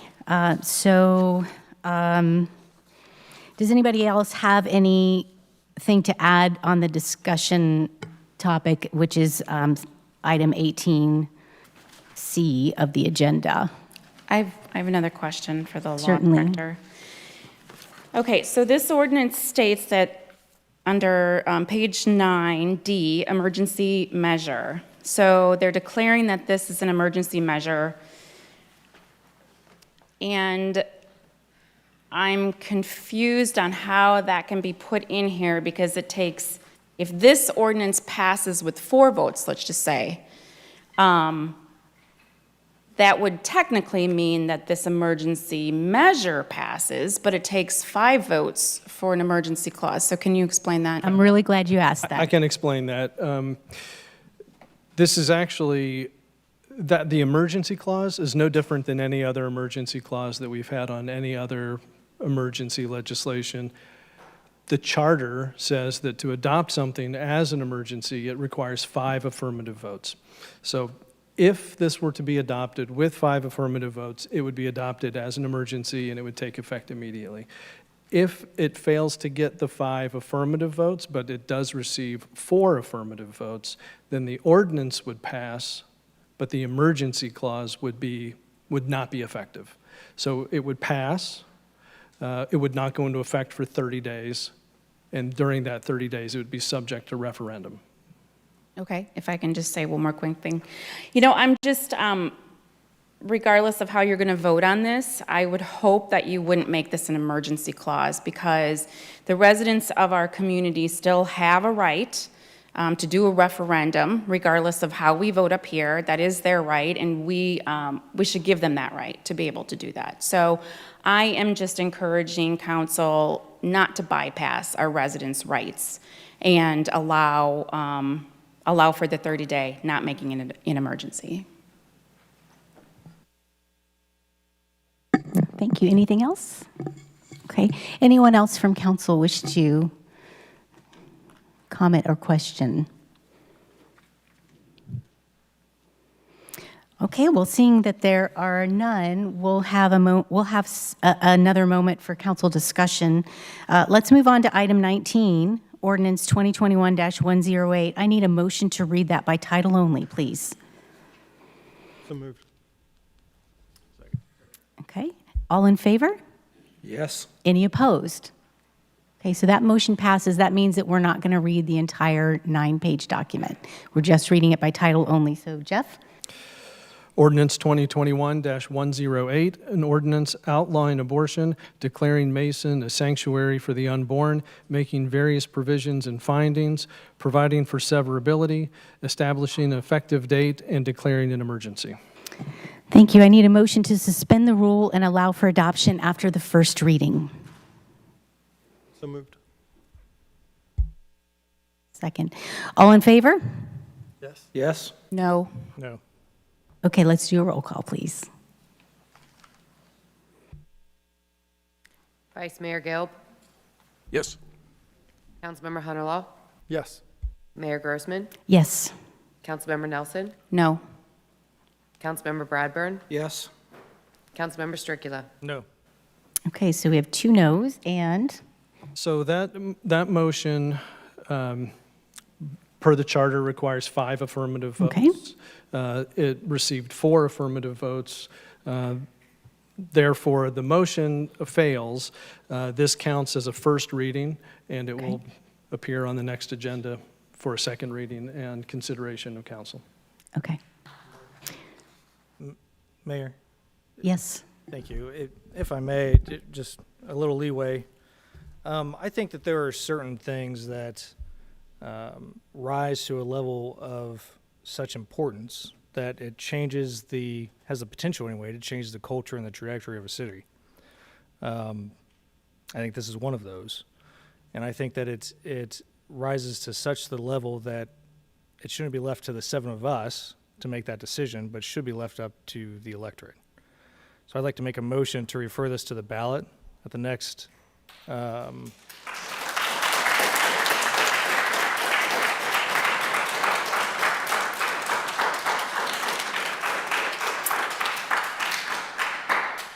Audience? I'd like to Please. I'd like to refer it to the ballot at the next primary or general election to allow the city of Mason to decide. 4 years ago, I would have done that, and actually, I recommended doing it with the marijuana issue. I thought that was a big enough issue as well. And I think this falls under that category. I think that this is extremely important for the city as a whole. And if the people want it, then they want it. And I think we should allow them that opportunity to do that. And I understand that we are a representative form of government. And I get that. And you have asked us to stand up here and make decisions based on your behalf. But like I said, I think there are certain issues that rise to the level of importance that we need to allow the electorate to decide, and I think this is one of those. We do it with charter amendments. I think this is big enough that we also need to do it with this one as well. And like I said, I recommended it with the marijuana issue prior to me being on council as well, so I think this is one of those issues. Doesn't happen all the time, but this is a big one. I'll second that. Okay. Any council discussion over that motion? And I'm assuming you're saying to the next election, if there's a special election or a primary election, whichever comes first? I'm saying primary or general election. A primary or general election. Okay, so we have a motion and a second. Any council discussion on that? Mayor? Yes. I completely agree. I mean, this is such a big topic, and there's so many people who feel so passionate about it, and I love that. I love the passion that people have, but really this is something that, a majority of council, which is 4 people technically, 4 people shouldn't be deciding for a whole community. And this really needs to be a community decision. So I 100% agree with you. Anyone else?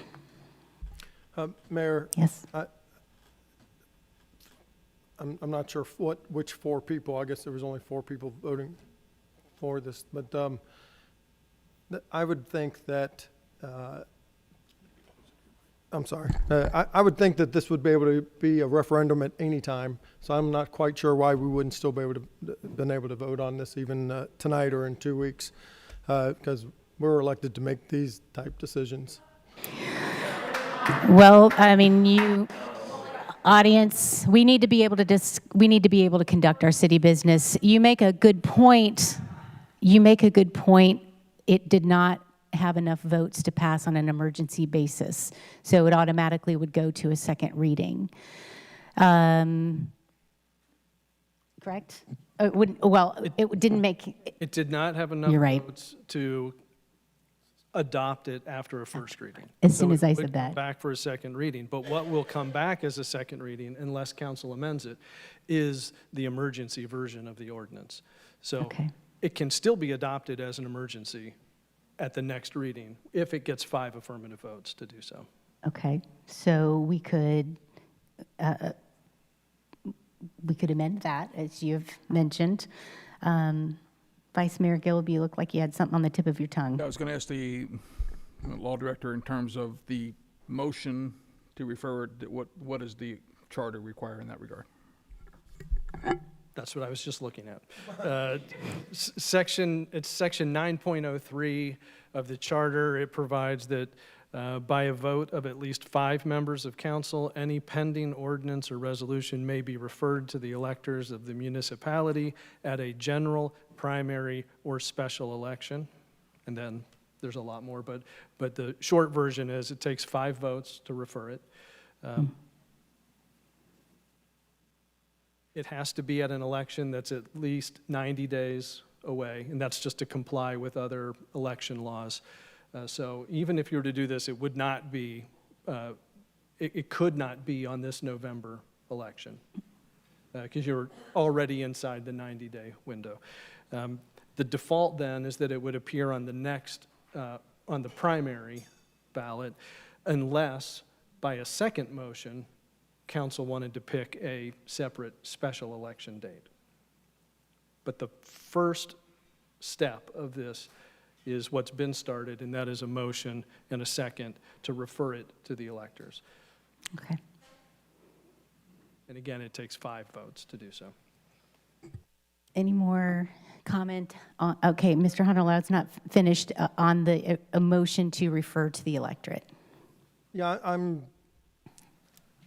believe I'm beyond disappointed that an issue of keeping abortion clinics out of Mason before something could happen like what we heard the gentleman talk about in Sharonville, where they could come in at any minute. That is an emergency. That is a situation where we want to go to protect our residents. So I'm disappointed that we could vote on that and it could still go as a referendum at any time. If that was something, you could still go out and get signatures if you'd like to do that. Councilmember Strickler to be able to bring that after we vote on it. But in the meantime, we would still have that as a protection. Well, that's a good point. We obviously don't have enough votes to adopt as an emergency. I mean, that's obvious. We know that now. Anybody else have Mayor, comment on a motion made by Member Stricula? just a clarification. When I said it only takes 4 because 4 is majority, I'm not stating that there's 4 up here. I'm just stating that 4 is the majority. But, you know, it's funny that you said that because you tried to pass it as an emergency after the first reading. So you try to take that right away from our public by doing that, because if you pass it as an emergency, then they can't do a referendum, and you just voted yes for it just now. So my point on that Well, is... that was an assignment of motive. That was That's just not the an assignment of language we're motive, given it's a in the fact. draft. Go back and look. Go back and look. Not because he wanted to deny the public of their rights. Well- that's an assignment of motive. Well, He that's should what you're doing. apologize for that. Absolutely not. Whoa, whoa, whoa, whoa, whoa. That's what you're doing. All right, we are trying very hard to conduct our city business.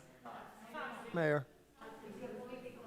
So I think we had a great example of this 2 weeks ago, where 4 voted for the downtown development, and then there was a referendum that came forth afterwards. I'm not sure why that would be a problem in this case for you.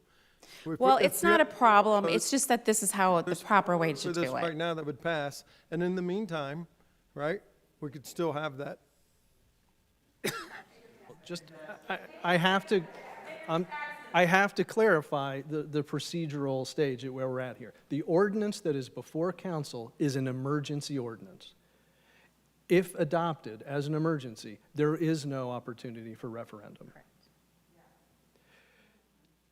Okay, so, well, as of right now, yes, it will be back on the agenda in 2 weeks. So I just want to be clear, you've said this would still be subject to a referendum. If it is adopted with 5 votes as an emergency, it is not subject to referendum. Okay. Anyone else? Okay, I have a question for the law director. Is tonight a good opportunity at some point to amend the document for the second reading to take away the emergency language? Or would that have to happen at the second reading? You would do that at the next time. You've already had the first reading of the ordinance. So absent anything else happening tonight, it will be on your agenda at the next meeting, and it would be appropriate at that time to consider any amendments that anyone might want to make. Okay. And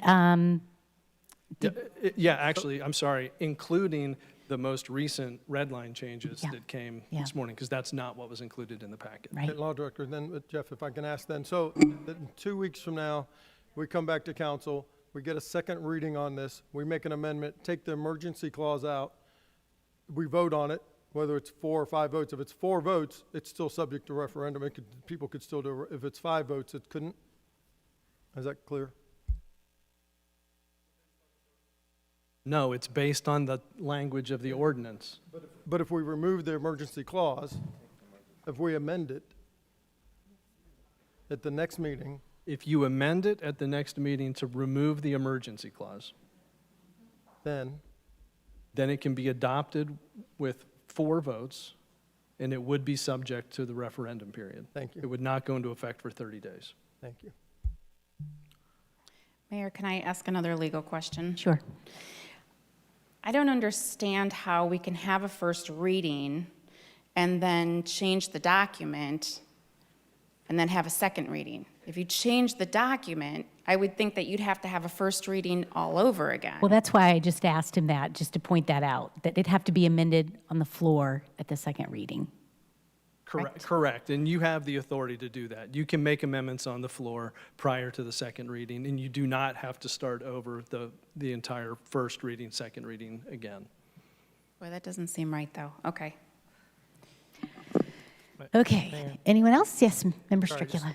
some additional comments. This isn't about whether the residents of Mason can do a referendum or not. This is about just doing the right thing for this type of an issue, a large issue like this. The only other city, and when you look at the potential cost that it could have for our city, you know, the only other city that's larger than us that passed this was Lubbock, Texas. And when you actually look at that vote that was voted down unanimously by the city council in Lubbock, and then the voters actually, they did do a petition and they put it on the ballot and they voted for it. Now, at that point in time, then Lubbock is now sued, and I think somebody mentioned $3.2 million or something like that, right? But that was the public, that was the residents of Lubbock, Texas saying, hey, we're okay with that cost. We're okay assuming that because this is a big enough issue for us to take that on. And the residents said that they wanted it, right? And this is a big enough issue that it needs to go on the ballot, it needs to be given up to the electorate for them to decide. And look, if they decide that that's the case and they want to assume that cost of those legal fees and everything else that go along with it to defend this ordinance, then I am absolutely fine with that. Mayor, I'm going to just clarify that in Lubbock, Texas, it was a Democratic council that refused it, and then when they came forward, when that council then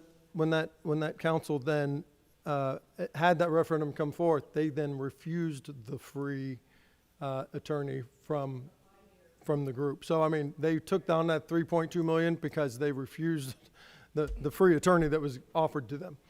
So it's guaranteed. All right. Anyone else on the motion to refer to the electorate? Okay, I'm going to take a moment now that everybody else is gone. And I understand your point, Member Stricula, and I respect that. I want you to know that. My concern is we're here in this democratic republic to represent the electorate. We've been elected to do that, to make decisions on their behalf. And there is a mechanism for a referendum, and we've discussed that. I know what, I recognize what many of you who are opposed to this legislation have described as great divisiveness that has been brought upon our city because we even considered such an ordinance. And my concern is at this point and taking it out to the electorate. And it's not, and I hope nobody twists my words on this, it's not that I don't want the electorate to decide. I think it would pass if the electorate had this on the ballot. However, I'm here as a representative of the public and analyzing what I think is in the best interest of the public and its safety. And I would much rather you take out this anger and frustration and the divisiveness in our community on me than I would on each other out in our community. But you see the community, and this is an unruly audience and disruptive, and it's making it difficult. But you see that, but the electorate did elect us and put us in this position to make this decision. And there's a mechanism in place that our charter provides if the electorate wants to circulate petitions for referendum. And so my view on this is that I would rather us vote on it first, and then the electorate, if it so chooses, could go through that process of a referendum. Because I believe that we are each here for such a time as this to make the decision on behalf of the electorate and its best interest. And remember, there's so much anger and misinformation about a law that doesn't change a woman's access to abortion in the city of Mason. It's an issue about land use. It's an issue about whether or not we want a facility like that in our community and how that impacts residents and businesses. And so I'm not going to support that motion. Does anyone else on this council have anything to say? And I would recommend that you get that mic real close to your face, because it's hard to be heard in this room. All right, let's call the roll, please. And the motion was to refer to the electorate at the next primary or general election. Do I have that correct, Member Stricula? Thank you. Can I just ask a procedure? Oh, sure, from our yes. law director? Since we've had a first reading on this ordinance, is it appropriate to consider this motion now, or should that be the next meeting?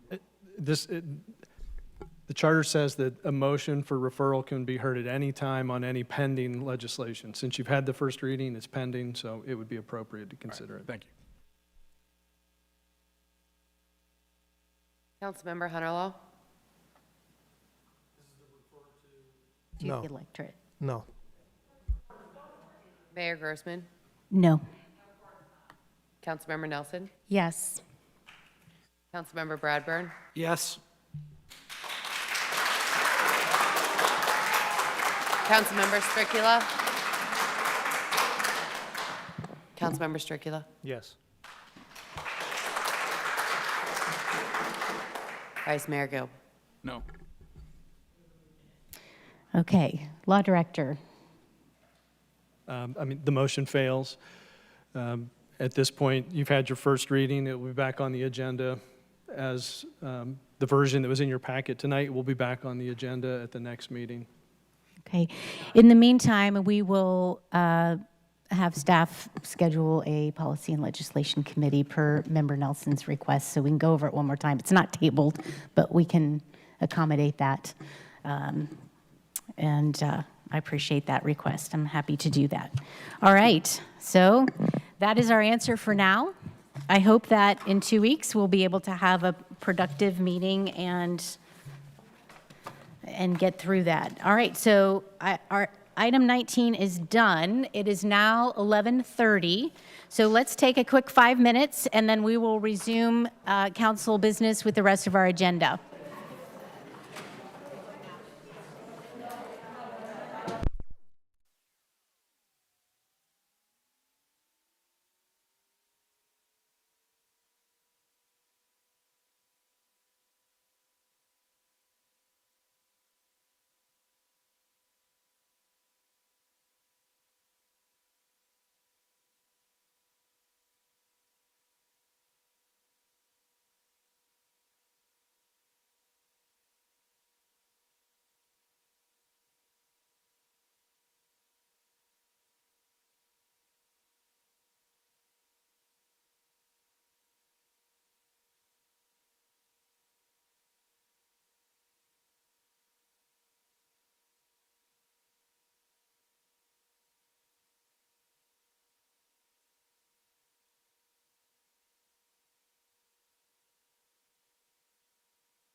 just a thought as we, oh, we're missing somebody.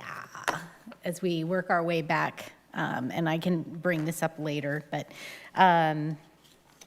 we'll be going to item 10 on the agenda, I believe, next, correct? All right. Just to wrap up the discussion topic that we just covered and item 19 on the agenda, what do you guys think about just scheduling a special meeting just for that? And it could come anytime between now and, it has to be what, 6 days between readings? For what? For a second reading on ordinance 108. Yeah, I'm all for that. Just because. Of course you are. Well, No, I mean, it's- we just had a whole, why Member didn't you say Nelson, hang that? on, you're interrupting. Okay, it's just a suggestion to help us because obviously it is 11:40 and we haven't even gotten to any of the other business on our agenda, and that is why I made that suggestion. So cool your jets, you don't have to get, you don't have to assign motive. It's just a suggestion. I wanted to get council's feedback on it. Okay? That was So, fairly do we rude, have but that's an good. opinion on whether or not to call a special meeting just for that? It could be any time from 6 days from today until October 25th, which would be the next regular meeting of council. So if I can clarify, to call a special meeting to push the abortion issue through, is that what you're saying? No, and that's assigning motive again. Well, I just told you what my motive was, so let's not twist it. you don't need to be rude, okay? I'm asking I'm a being question. rude. I'm just being a little bit. Rude. No, I'm just being a little bit firm because we just went over it, and I'll be honest, I'm a little tired, a little cranky. So does anybody have an opinion on that? We know that Diana Nelson, or Councilmember Nelson, I'm sorry, does not want to do that. Anyone else? But okay, I'm sorry, I'm not being a smartass. I'm not understanding the point of why we would have a special meeting in 6 days. That has nothing to do with us and our agenda. It would be a minimum of 6 days because you need 6 days between a first reading and a second reading. That's why I said that. You couldn't do it any sooner than 6 days from now, just to help us so that we're dividing up the work. Mayor, so it would be because this topic alone took five hours. So we had a special meeting, the night would be solely devoted to this topic, and it doesn't push back all the other work that's on our agenda still tonight to do, starting at 11:40 p.m. Correct, that's why I suggested that. Thank you. That's what I'm saying. Vice Mayor? I guess I'm somewhat misunderstanding. We've certainly had plenty of testimony both for and against the ordinance. At the next, maybe it's a law director question, at the next meeting, can we go right to the ordinances and not deal with a recognition of visitors that results in 5 hours of for and against testimony? I mean, we've been through that, so I think we understand the position. What I can tell you is the agenda is council's agenda, and you can set that however you see fit. The standard agenda that we have always has recognition of visitors prior to legislation, but council has the ability by motion, sort of like we did tonight, to modify its agenda, and you could move an item somewhere else on the agenda. So we could still do recognition of visitors, but after the adoption of ordinances. Yeah, I'm sorry. Yes to your, yes is the answer to that question. The other thing that Mr. Hanson pointed out is much like you limit comments to 5 minutes, 3 minutes, you could also set. You could set 30 minutes. You could set, yeah. 30 minutes each side. I'm just throwing that out. Bottom line is, it's council's agenda. You can establish it as the majority sees fit. Well, I would prefer that we not do a special meeting, that we just have the next meeting and that we move the recognition of visitors to the end of the agenda rather than the beginning of the agenda. I'm fine with that. What tends to happen well, certain council members have done this, and people in the community claim that there's some conspiracy about changing the order or taking out a recognition of visitors. We're not required by law to have that in our agenda at all, are we? Recognition of visitors? I guess if the question is, does the Ohio Open Meeting Act require a recognition of visitors portion? No, it does not. Okay. And our charter does not? No. No. Okay. So if we were to simply have recognition of visitors listed once in the agenda after our business is done, would that be okay with everybody? Barring maybe anybody that has an agenda item that night other than this topic. Maybe, I don't know. We're going to take a big hit if we start limiting conversations on this. Even though it's the same people saying the same things over and over, I think it's going to be a problem on this issue. If we try to limit that and stop it, it's better to have it on a separate day and let them all come again and let their voices be heard and deal with it then. And I think that's how can you complain it's a special meeting for it when it's now devoted just to that, just to hear their voices? I think that's the way we go. I know, it's already been mischaracterized as an attempt to rush it through. So I'm not caught between a rock and a hard place. I like Vice Mayor Gilb's suggestion and Member Bradburn's to limit the time during the first recognition of visitors and just stay on track. I just am looking for some kind of direction from council on how to schedule the meeting. If I could weigh in again, Yes. I thought you indicated we would have a policy and legislative committee, which I thought was a good idea. Okay. Before we come back to readdress this issue, I would rather we deal with it at the next meeting and perhaps limit recognition to a certain time limit, or at least move that to the end of the agenda. Either way, I'm fine with that. All right. Everybody okay with that? To be clear, though, the policy and legislation meeting could be tomorrow or the next day, anytime Well- between now and the sixth day of the special meeting. Well, no, not exactly on the policy and legislation How committee. much, it's like a 2-day notice, public notice or something for that.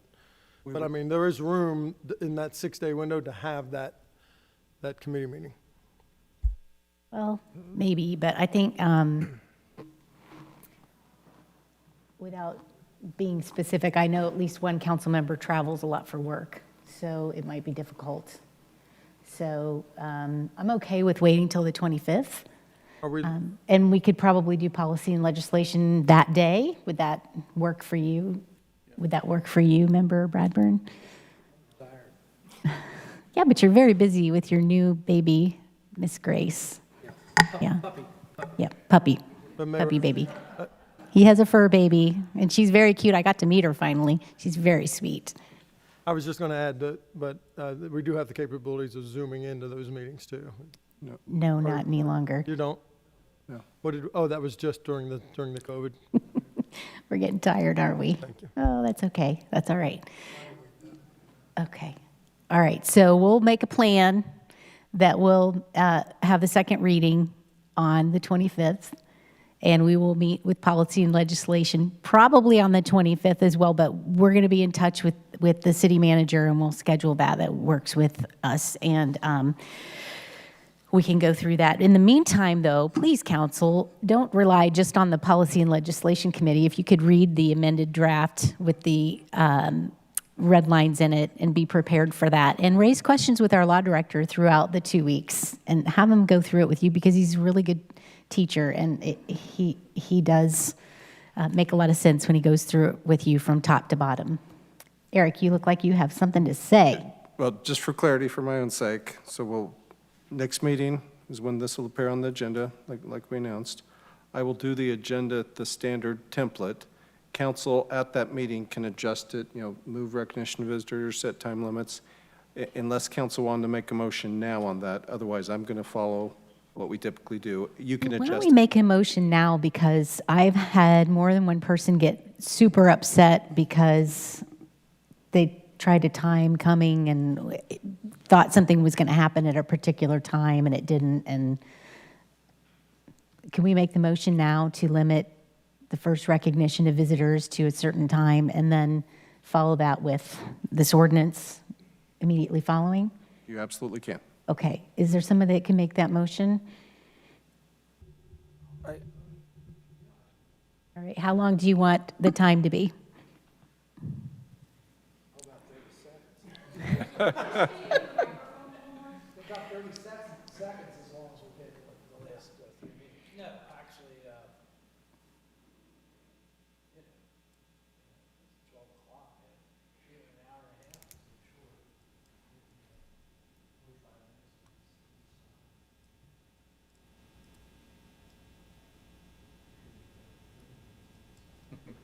minutes. Okay, Tony, it's your motion, and We allow up to an hour and 45 minutes, an hour and 30 minutes, 45 minutes each side, and then we have comments from the public. okay, I was so busy blinking, I'm sorry. What was your time? Because it's hard to do sides. I thought about that for today. Just give us a total time. Hour and a half, so up to 90 minutes, recognition of visitors, followed immediately by Is that, Ordinance 108, correct? Yeah, all right. do you need a second? So I need a second to Tony's motion. I'll second. Thank you. All in favor? Any opposed? No. Is it in you're opposed or you're not opposed? I'm Correct. sorry. No means opposed, yes. You're opposed. She is opposed, so she doesn't want to put a time limit on it? Is that what you mean? Correct. Okay, let's call the roll. Mayor Grossman? Yes. Councilmember Nelson? No. Councilmember Bradburn? Yes. Councilmember Stricula? Yes. Vice Mayor Gilb? Yes. Councilmember Hunterlaw? Yes. Right. We're set then for October 25th. All right. Let's go to the next item on the agenda, Resolution 2021-24. We need a motion to read by title only, please. So moved. Second. All in favor? Yes. Any opposed? Declaring October as Mason Manufacturing Month. Eric. Mayor, this is very simple. We referred to it a few hours ago in the city manager's report. We're having the corporate challenge this year. October is Manufacturing Month. We do this in cooperation with our businesses to highlight both the businesses and our efforts to attract workforce to manufacturing. It's recommended for adoption. Right. I need a motion to suspend the rule and allow for adoption after the first reading. So moved. Second. All in favor? Yes. Any opposed? A motion to adopt? So moved. Any council discussion? Anybody signed up for the 5K? I came in last place one year. Eric's 5-year-old beat me. All right, let's call the roll, please. Councilmember Nelson? Yes. Councilmember Bradburn? Yes. Councilmember Stricula? Yes. Vice Mayor Gilb? Yes. Councilmember Hunterlaw? Yes. Mayor Grossman? Yes. Item 11, Ordinance 2021-101. We have a first reading. I need a motion to read that by title only. So moved. Second. All in favor? Yes. Any opposed? Approval of a revised concept planned unit development plan for the villages of Mason located north and west of Beach Boulevard, Villages of Mason. Eric? I'd like to set a public hearing for November 8th. Okay. All right. Item 12, Ordinance 2021-102, first reading. I need a motion to read by title only, please. So moved. All in favor? Yes. Any opposed? Jeff? An ordinance to repeal, amend, and add various sections and chapters of the zoning ordinance and subdivision regulations, and to amend the zoning map regarding downtown Mason zoning. Eric? Again, would like to set a public hearing for November 8th. Encourage folks interested in this to call Engineering and Building Department, who have been very liberal in trying to answer questions and to help folks walk through the changes. Great.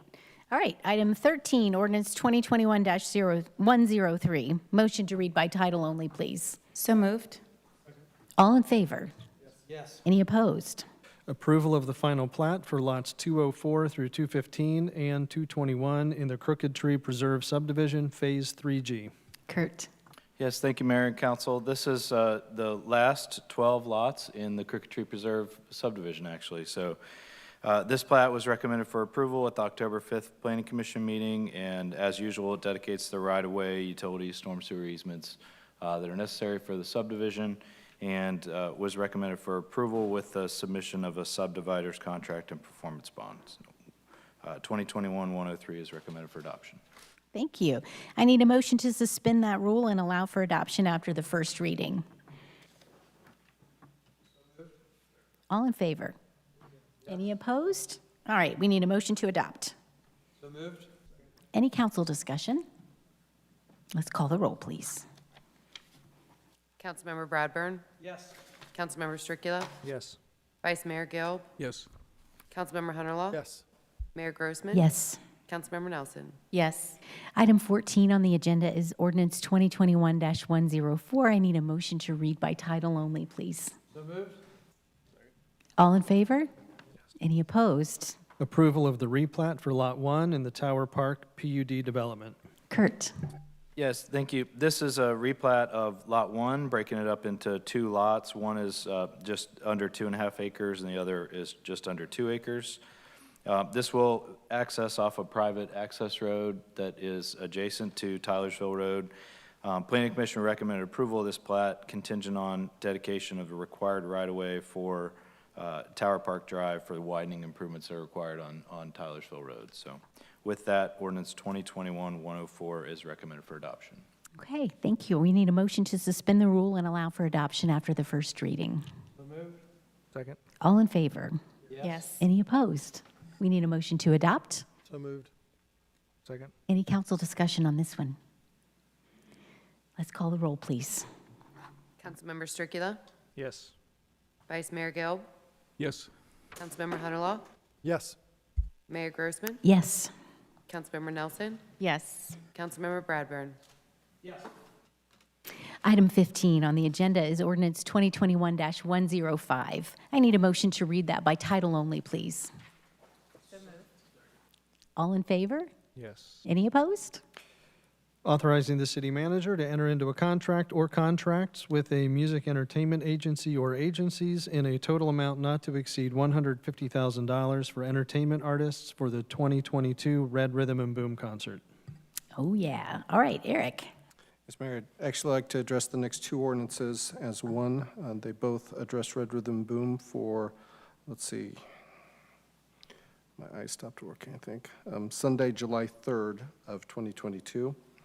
There's $150,000 that was budgeted for the artists. That, unlike some legislation, there's not a vendor or a single vendor listed in the ordinance. That allows us flexibility because different acts can come through different vendors, both the headliner and the opening act. So that gives us some flexibility. That $150,000 may go towards a headline artist as well as a possible opening act combined. Secondly, ordinance 2021-106 is another $150,000. That would be commensurate with the type of act that would purchase, the type of stage, sound, video, possible LED screens, lighting, as well as production that level of artist would require.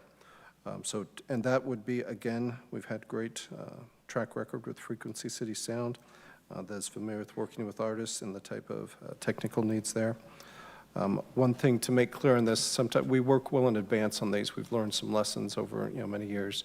The dollars here were budgeted actually a year ago. This act would encumber the dollars for acts that we expect to acquire in the following year. We'll be talking in the budget process about budgeting dollars again.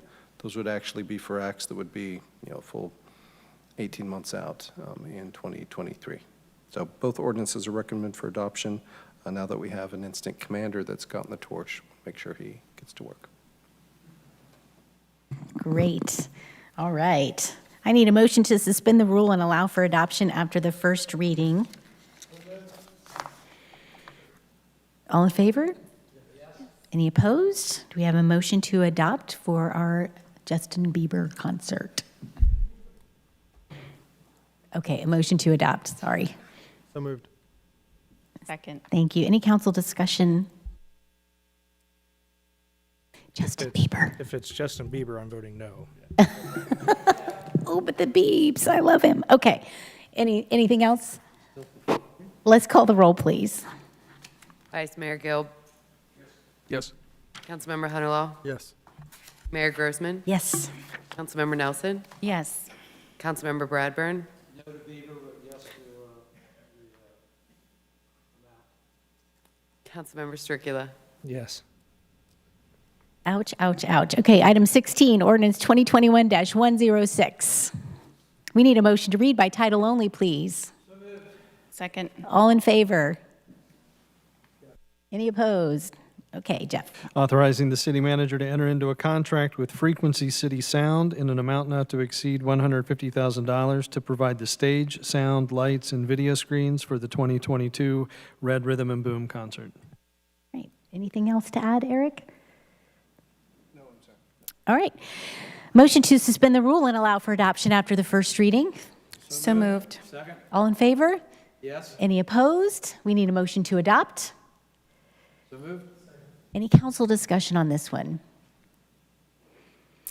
I would like to just mention that the sound engineers at the Clint Black concert were some of the best I've ever heard in any live concert in my life.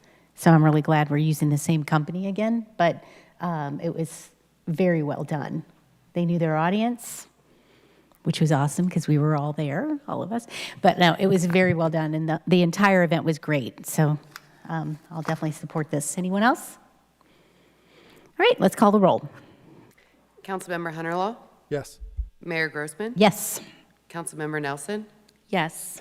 Councilmember Bradburn. Yes. Councilmember Stricula. Yes. Vice Mayor Gill. Yes.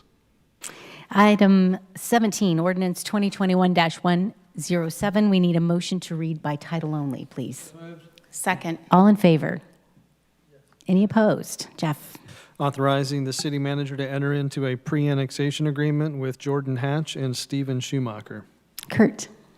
Yes, thank you, Mayor and Council. This is a property that's located outside the city in Turtle Creek Township. The property owners are looking to build a house and wanted to have access to our sanitary sewer prior to annexing to the city.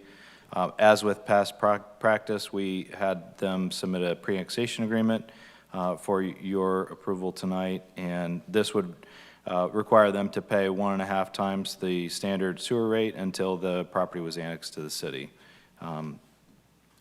They are, as I mentioned, looking to build a house on the lot, and it's located on north side of Brewer Road, just west of Crooked Tree Drive. And with that, ordinance 2021-107 is recommended for adoption. Okay, thank you. I need a motion to suspend the rule and allow for adoption after the first reading. So moved. Second? All in favor? Yes. Any opposed? Motion to adopt, please. So moved. Any council discussion? Let's call the roll, please. Mayor Grossman. Yes. Councilmember Nelson. Yes. Councilmember Bradburn. Yes. Councilmember Stricula. Yes. Vice Mayor Gill. Yes. Councilmember Hunterlaw. Yes. All right, item 18, we have some discussion topics, and we've already tackled one, which was 18C. Item A is downtown development and made CDC questions. And any member is able to bring something up. I have a few things to share. Would anybody like to go first? Okay. Where are we at with scheduling a meeting with the made CDC representatives? They had indicated that in early November, they would reach out to the city to start charting out what dates would be helpful to them. Okay, so in September, they asked for 2 weeks' notice, and now they're not available to even try to schedule until early November. Am I hearing that right? But what they said is in early November, they would reach out to us to start charting out dates. I think they have their gala event, and with other changes, they wanted to be sure that we had a good window of time. Okay, all right.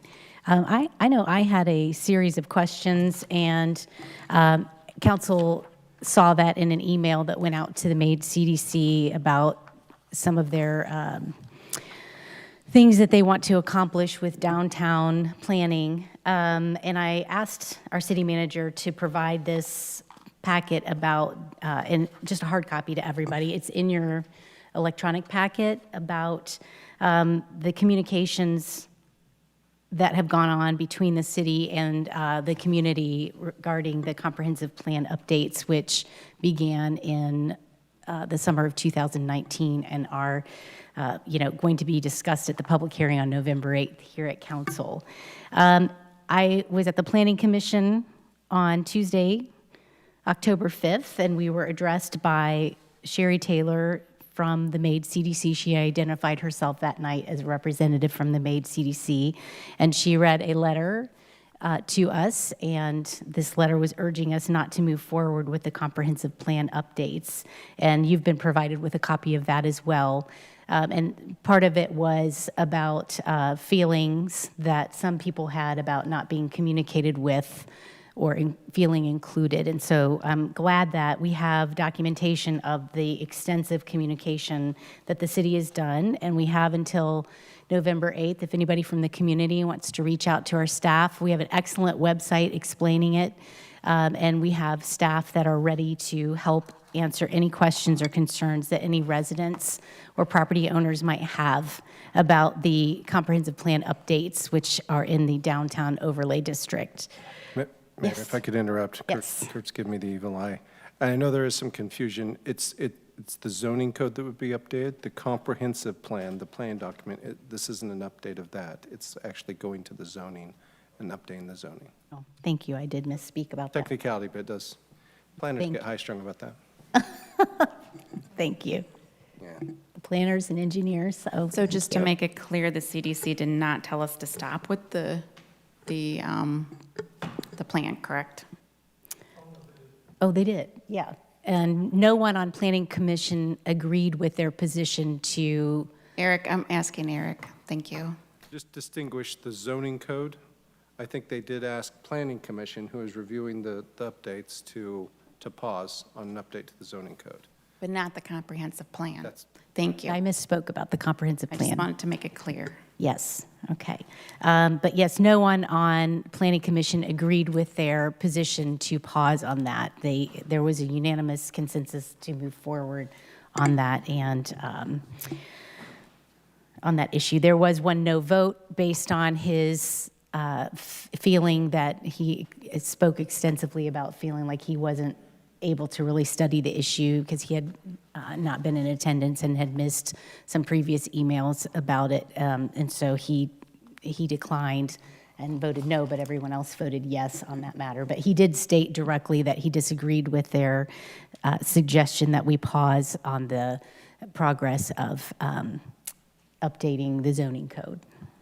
Well, and if I can add into that, Mayor, so, right, his point was that he argued against, I'd say, Chris Romano and Sherry Taylor's point of that they believe that they were arguing that the zoning should follow the master plan, and everybody said absolutely not, that's absolutely, the zoning should be the first step there with that. But, you know, I just thought it was unfair to see the criticisms on the staff. It wasn't really even just the staff, it was even against the steering committee, which Sherry Taylor is a member of, you know what I mean, of saying that they were not communicating enough. And so it was nice to be able to see how effectively the city has been handling this, and that we've covered all the proper steps and procedures, and if anything, it's just people not showing up in attendance. Thank you. That was well said, actually. That was a good summary Mayor? of what occurred. Yes, Member Stricula. Thank you. I'm sorry, I'm just a little confused. You mentioned Sherry Taylor, you mentioned Chris Romano. This letter looks like it's written by 10 downtown business owners. Yes, they read this letter to us at Planning Commission and addressed us, and Mr. Romano came up to the podium. Well, Ms. Taylor read the letter. Mr. Romano came up to the podium and took some questions from the Planning Commission. So it sounds like these are the feelings of the business owners, property owners downtown. Of 10 of them, I believe, 1, 2, 3, yeah, about 10. Which, I mean, looking at some of these names, make up a majority of the property owners and business owners downtown. I don't know, but the point of sharing this with you is to let you know that Planning Commission unanimously agreed that the proper order of operations would be to establish the zoning code update prior to any new master plan process. We said somebody voted no. Yes, What are they- because he iterated more than once that he did not feel like he had enough time to carefully study the issue.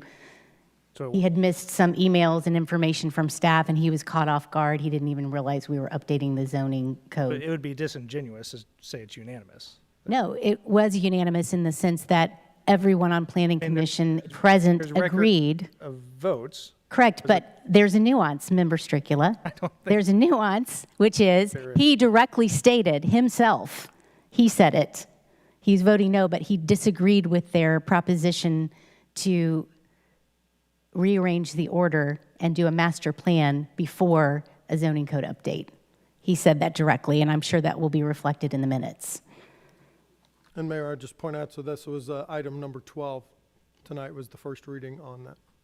Yes. That we voted Okay. for. Yep. Yes, and I did have an opportunity to read the transcript of the Deerfield Township meeting that was alluded to last meeting, and I have watched the video, and I have read the letter from the MAID CDC to the trustees, and reading the transcript was enlightening. It was kind of hard to hear some of the things that were said watching the meeting, and it did raise more questions in my mind, and more than once during that meeting, the MAID CDC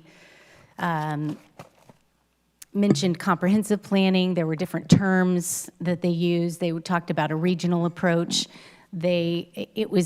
Some of it was clear, some of it was unclear what their intentions are, but they did definitely say that they were commissioned by the chamber and created as an arm of the chamber, and that's in some of their other publications. And on the CDC's website, I looked through that to try and get as much information as I could about that and what their visions are for downtown development, and it's not clear, but they do seem to support, based on the statement on there, that economic incentives and CRAs are a recommendation according to their website the last time I checked it, which was a couple days ago. All right, anybody else have anything to add to downtown development and MAID CDC? I'm looking forward to a meeting with them where they can answer our questions. Vice Mayor? Mayor, I was going to bring up some questions for our law director on the downtown development ordinance that we adopted last. I didn't know if we wanted to do that now or in old and new business. It does fit under this discussion topic, absolutely. Kind of what I thought, but in our adoption of the downtown development ordinance, there was some discussion about whether we would lose real estate tax money, and I'm a little concerned that that was kind of confusing to the public, and I'm trying to understand the tax abatement process. Maybe our city manager can help us. Tax abatement doesn't abate current real estate taxes that are currently due. Is that not correct? That's correct. Yeah, so the property owner of that project currently pays real estate tax on his property, correct?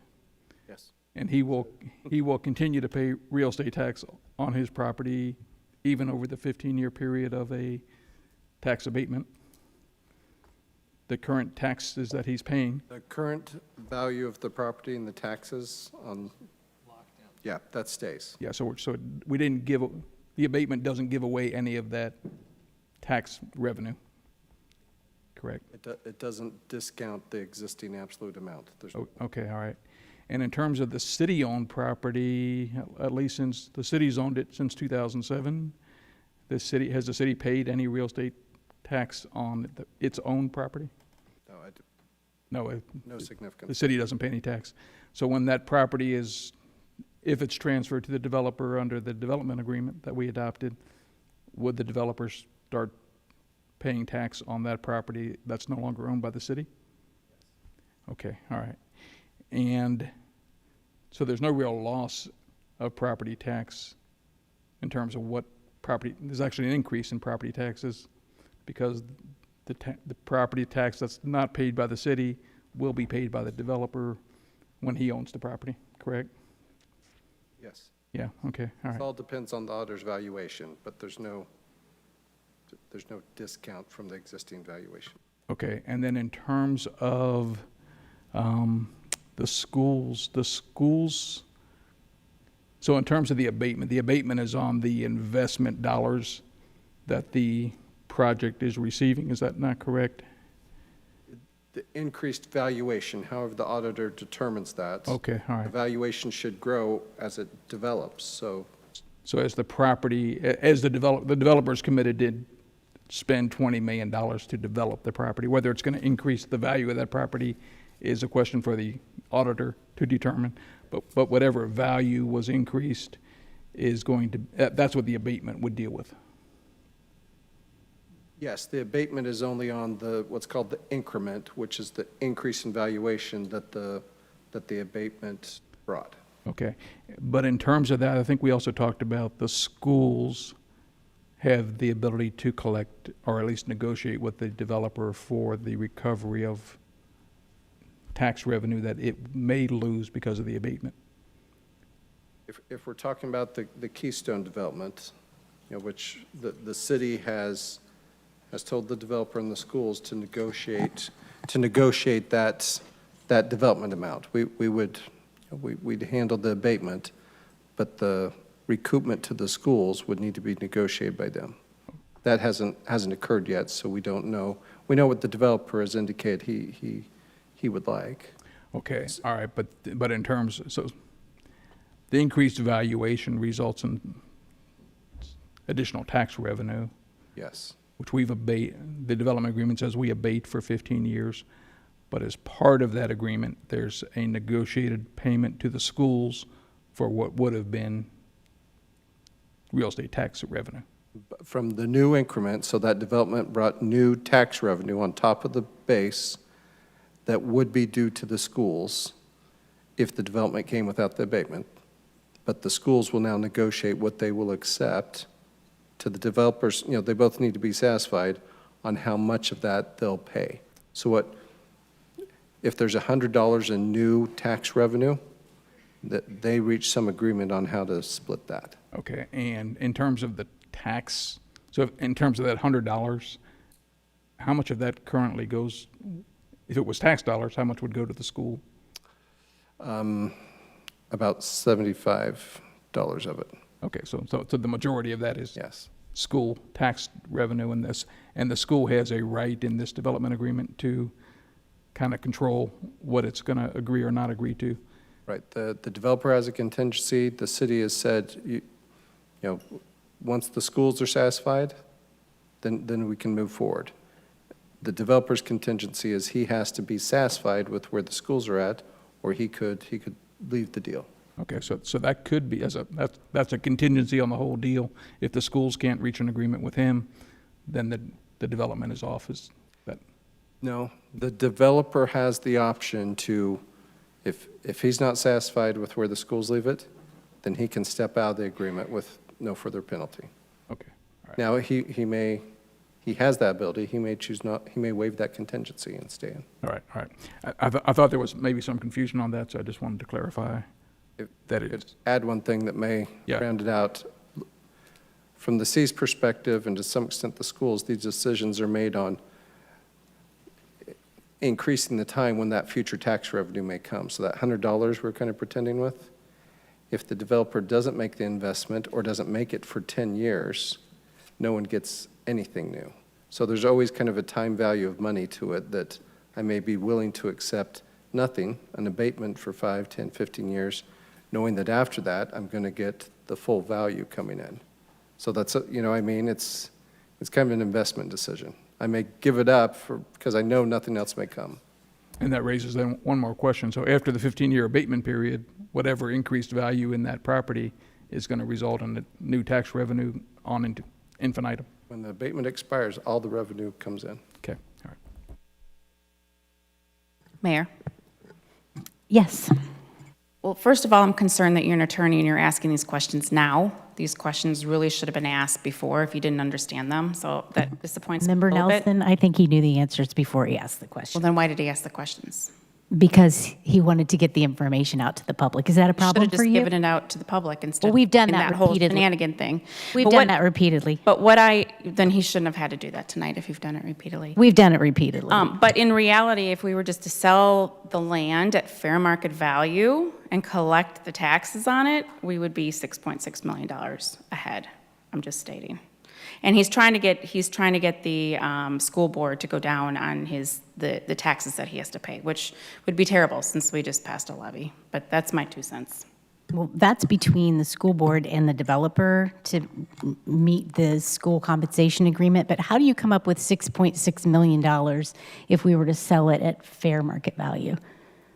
And then how do you come up with that? I just don't understand. Then that is a legitimate question or a sincere question I'm asking. Sure, so if we were to sell it and there was a development project in there, we would receive full tax amount. And I've sat with the city staff for about probably 4 or 5 hours.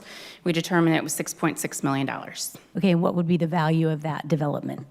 Well, I don't know, I'd have to go back and look at my notes. Okay, would it be $20 million investment? Did you not hear me? I said I would have to go back and look. Do you have any idea, ballpark? No, I'm not gonna comment. Because I'll be off a little bit and you'll make it sound like. Well, no, I mean, I think it's significant, $6.6 million for selling. For 15 years, that's what it's gonna be. Well, it depends on the size of the development. Can you get back to us on that? Sure. With all of your numbers? Because you came up with something like $11 million loss and different things, and I just don't understand how you came up with that. It'd be great to understand that, because that's definitely not a scenario that you ran before we brought this up for a vote. So I don't know why you were bringing it up after. Oh, we I brought it up before the vote. Did you go back and watch during the council videos? discussion, but not when we were in the midst of negotiating.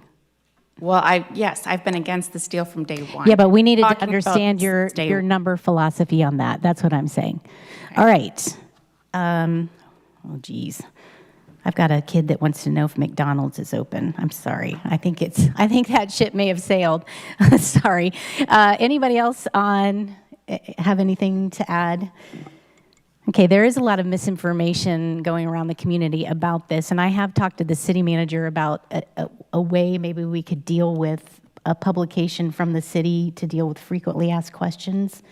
So do we need to pass a motion for that, or is that something that we can just handle to inform the community from the city about that ordinance that was passed? So, Mayor, so you basically want to spend city dollars to promote this development? No, Is that that's what you're not what I doing? said. To inform the public about the factual information. Well, the on that. factual information is out there. That contract is available for everyone to read. Right, but social media and misinformation has been pervasive, and people circulating petitions in protest, and I'm aware that a lot of the information being shared is not accurate. Well, I disagree with you. I think it is very accurate, and I think spending city dollars to promote this development in your That's benefit not what I asked. not what our city should be doing. I did not ask the city to spend city dollars to promote it. I asked the city to spend city dollars to inform the public. There's a big difference. Do you have a problem with the public being informed? No, I want them to be informed, and that's why I'm trying to, catch this before your influence is pushed upon our city, Well, isn't our that city just staff. big fat assignment of motive? No, I don't think that most residents are likely to read the entire ordinance and the contract of that. But I do think they're likely to read social media and newspaper reports and get some of the information mixed up. And so that is why it would be worthwhile for the public to have the correct information. That's all I'm saying. Okay? Mayor, I'd love That to you're gonna write. banner with a website, running right across, not right in downtown. Here's the website that has all the facts. And they're getting it not from either side of us, but they're getting it straight from the city. And that's one reason why, I mean, a referendum is certainly the right of the residents, and they can circulate petitions. That's certainly within their rights. But the city's on the hook to make sure that we distribute correct information. And it doesn't always come out correctly from these social media sites and the petition circulators. And I actually walked a neighborhood with a petition circulator, and it was an eye-opener, and it was fun. We had a good time. You walked, I'm gonna keep that one quiet. The petition signed? No, I went as a special guest, and we both discussed the matter, and he didn't get any signatures that day. But we had a nice time together. Yeah, I'm sure you did that. Member Nelson? Not appropriate. Got it? I'm All right. stating. Okay, anybody else on this topic? I'm sorry, this is just for council right now. All right. Council ethics, I think maybe we can pick that up in policy and legislation. I do have a revised item for Mr. Meyer. He asked at his request, and he was here earlier, so we'll take care of that. And wanted to get, and one of our members isn't here today, but wanted to see what his update is, Member Chance with the Ohio Ethics Commission and his financial disclosure form reporting. So he's not here to answer that question, but there was some investments that he made in downtown Mason that were not reported for several years on his Ohio Ethics Commission financial disclosure forms, nor were the entity that he transferred the property into. And so wanted to just see where he's at with that. He said those would be updated. You know, I think that's extremely inappropriate that you just did that because you totally twisted it and he's not here to defend himself. Well, that's why. Let's talk about the $152,000 of back taxes just from federal liens that TJ has. Do we talk about that? Or do we, you know, he's already dealt with this with the ethics, and that the is item not on the true agenda is at all. actually. Well, you know what? If you're gonna, you know, put him down when he's not here to defend himself, and you're twisting all the facts. Why is that Let a me put tell you down? what the facts are. We have a sitting council member who does not pay his income taxes. So you're gonna sit here and you're gonna ridicule someone who made one simple error that was not at all what you're talking about, but yet you're not gonna address the fact that it's the most unpatriotic thing to do is not pay your taxes. Okay, don't. Wait. Hold on 1 second. I am okay? pointing my finger at you. I saw Member Nelson. $100,000 of federal tax liens, TJ. That's just at the federal level. You got state level, and there's property taxes, and you've been sued by the city of Mason as well for unpayment of taxes. Member So if we're going to sit Nelson. here and start ridiculing people, we're going to bring up all the facts. There was no ridicule, and you get mighty excited when somebody starts to talk about something that you don't seem Well, it's like. rude, and you're intentionally It doing is not to put rude. him down. It's on the agenda, and I wanted to address that with him. You don't Everything need else, to address that with him. It has Member nothing to do with you. Nelson, enough. Has nothing to do with you, Kathy. Nothing. Member Nelson, enough. We all have to file these things properly. And we all have to file and pay our taxes, Yes, Kathy. and I believe that the taxes are filed and that payments are made, and I'll let Mr. Hunterlaw address that. I don't believe anything illegal has occurred, but filling out our Ohio Ethics Commission forms and disclosing property investments, especially in downtown Mason, is really important for a city council member. And he demonstrates year after year that he knows how to properly report some of his properties, but not the ones in downtown Mason. And that's why I wanted to discuss that. I think that's important that we figure out if he's gotten that under control with the That has Ohio nothing Ethics to Commission. do He with you, indicated that Kathy. he's working with Nothing. that. It has everything to do You know with what? me as the It's chair of election the time, and you're council. so desperate to get your guys back Again, on violation council. of the rules.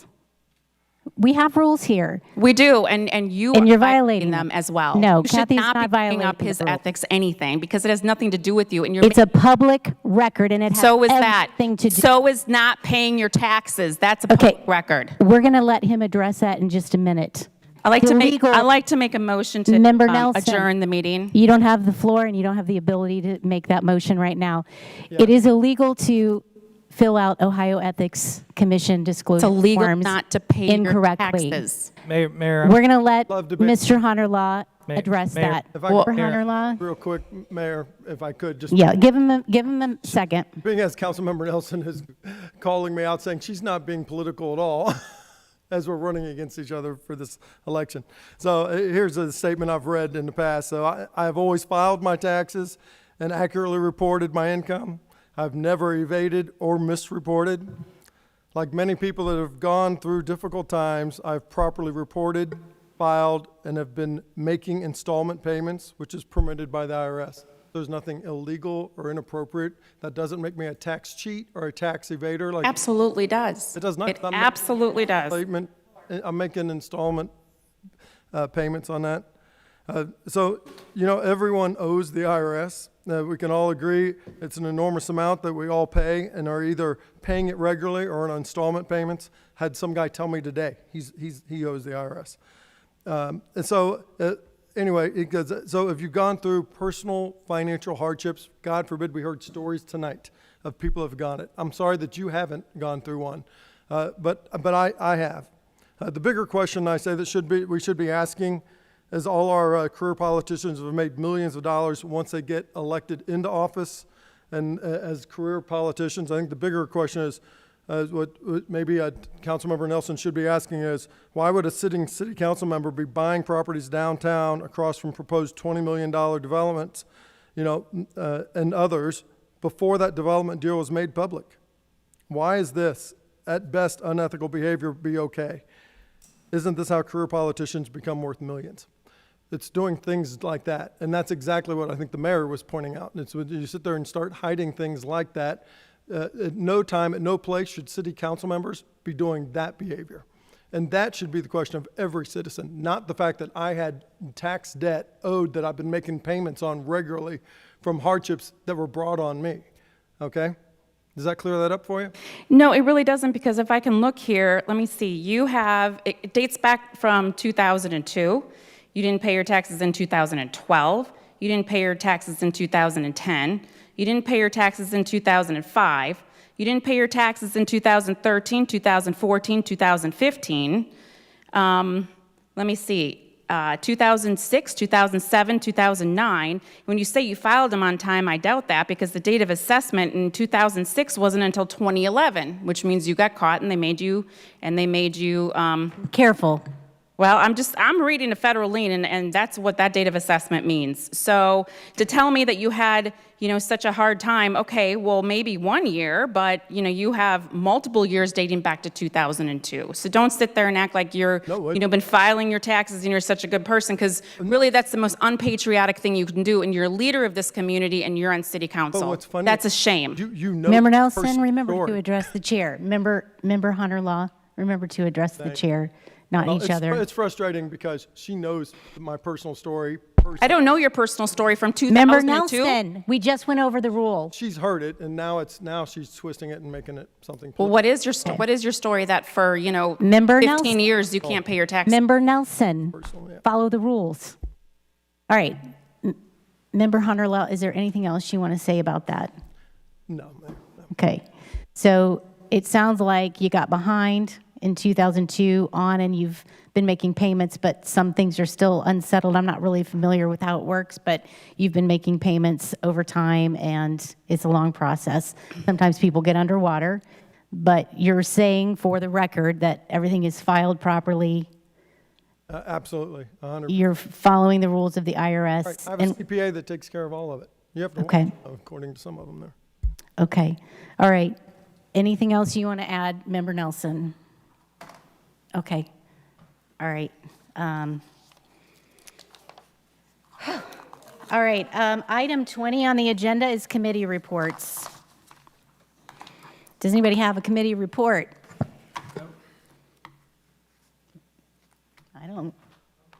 All right. Let's move on to item 21, old new business. Anyone? Motion to adjourn. You can't do that yet. Yes, Kenny has the floor. No, he second does it. not. I second That is it. inappropriate. Again, Member Nelson, I don't know how many times we've gone over this with you. I mean, goodness sakes. Anybody with old new business? All right. Item 22 is recognition of visitors. Is there anyone who wishes to be recognized? We have a 3-minute time limit tonight. Mr. Lertzman and then Mrs. Schneiderman? Schneiderman, I'm sorry. Gosh, I got it wrong again. Al Lertzman, 7343 Rideau Court, Mason, Ohio. Just a suggestion, going back to Councilman Bradburn's motion limiting discussion at the next meeting. Question, I guess, for the law director, is it possible to say that people who live in Mason get to speak before people who don't live in Mason, so that the Mason residents get to be heard?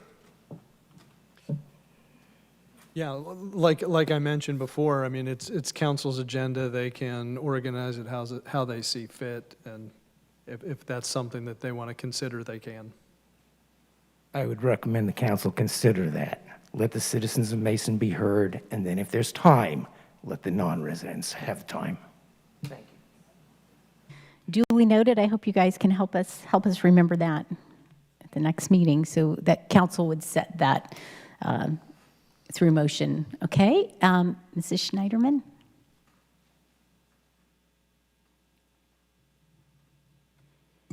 Schneiderman, 3523 Surrey Lane.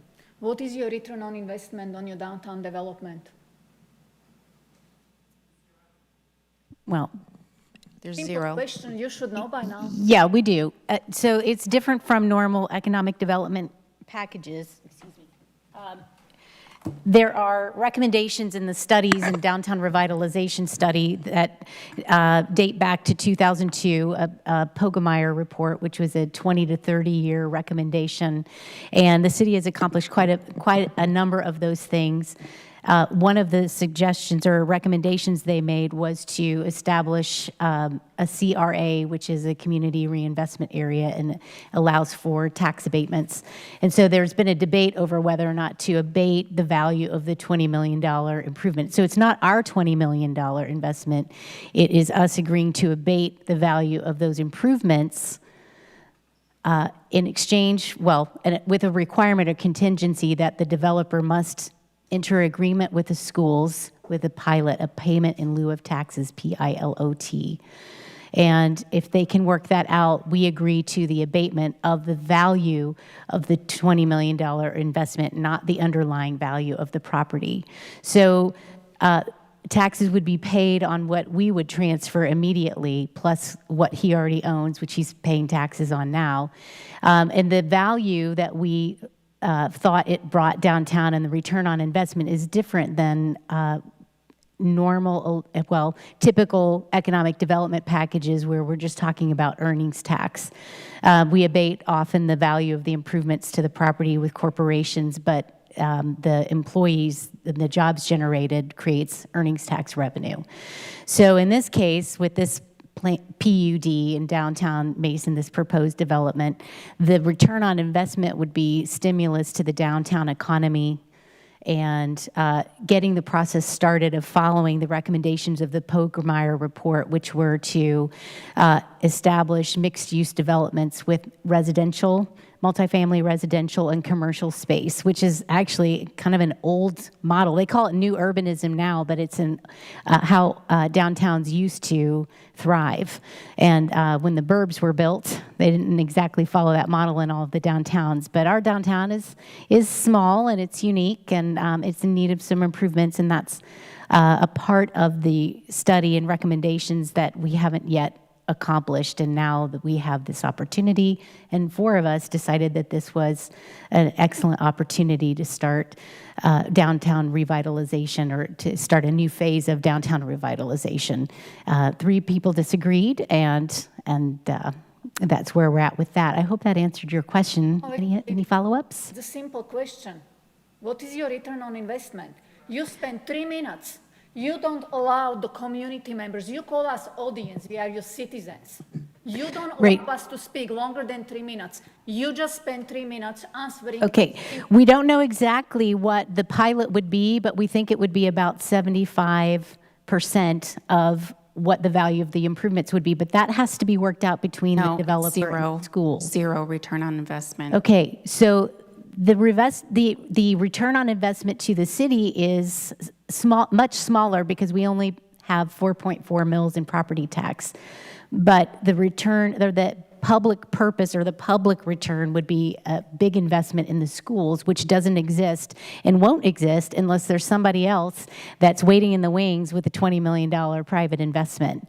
And I know that's probably difficult to understand. I can understand it. Okay, well, we have better metrics for proposals where we know a very specific number of jobs, and we often sell acreage at a discount, and we often abate the value of property improvements with corporations that come in. So this is the first time for a mixed-use development with commercial and residential, but it is following a recommendation of studies that have previously been conducted for downtown revitalization in Mason. And you are not sharing those transparently. My whole point is everything is hidden and it is not transparent. It is not transparent to community members. It is not transparent to me. And I will be sitting here hours every Monday to make sure that I actually understand. That's not a good use of my time or your time. Okay, we have a link available. Mrs. Mayor, my second point is, to me, it's totally untasteful if you're going to attack any of the council members while they are not in here. Okay, that's why I told you we wouldn't be asking him questions about it because he's not here. It was not an attack. That's a mischaracterization. attack. Member Nelson, follow the rules. Anything else, Mrs. Schneiderman? No, that's about it. Thank you. Be watching. All right, anyone else from the audience? All right, seeing there are none, it is now time for a motion to adjourn. So moved. All in favor? Yes. Any opposed? All right, thank you. Good night, everybody.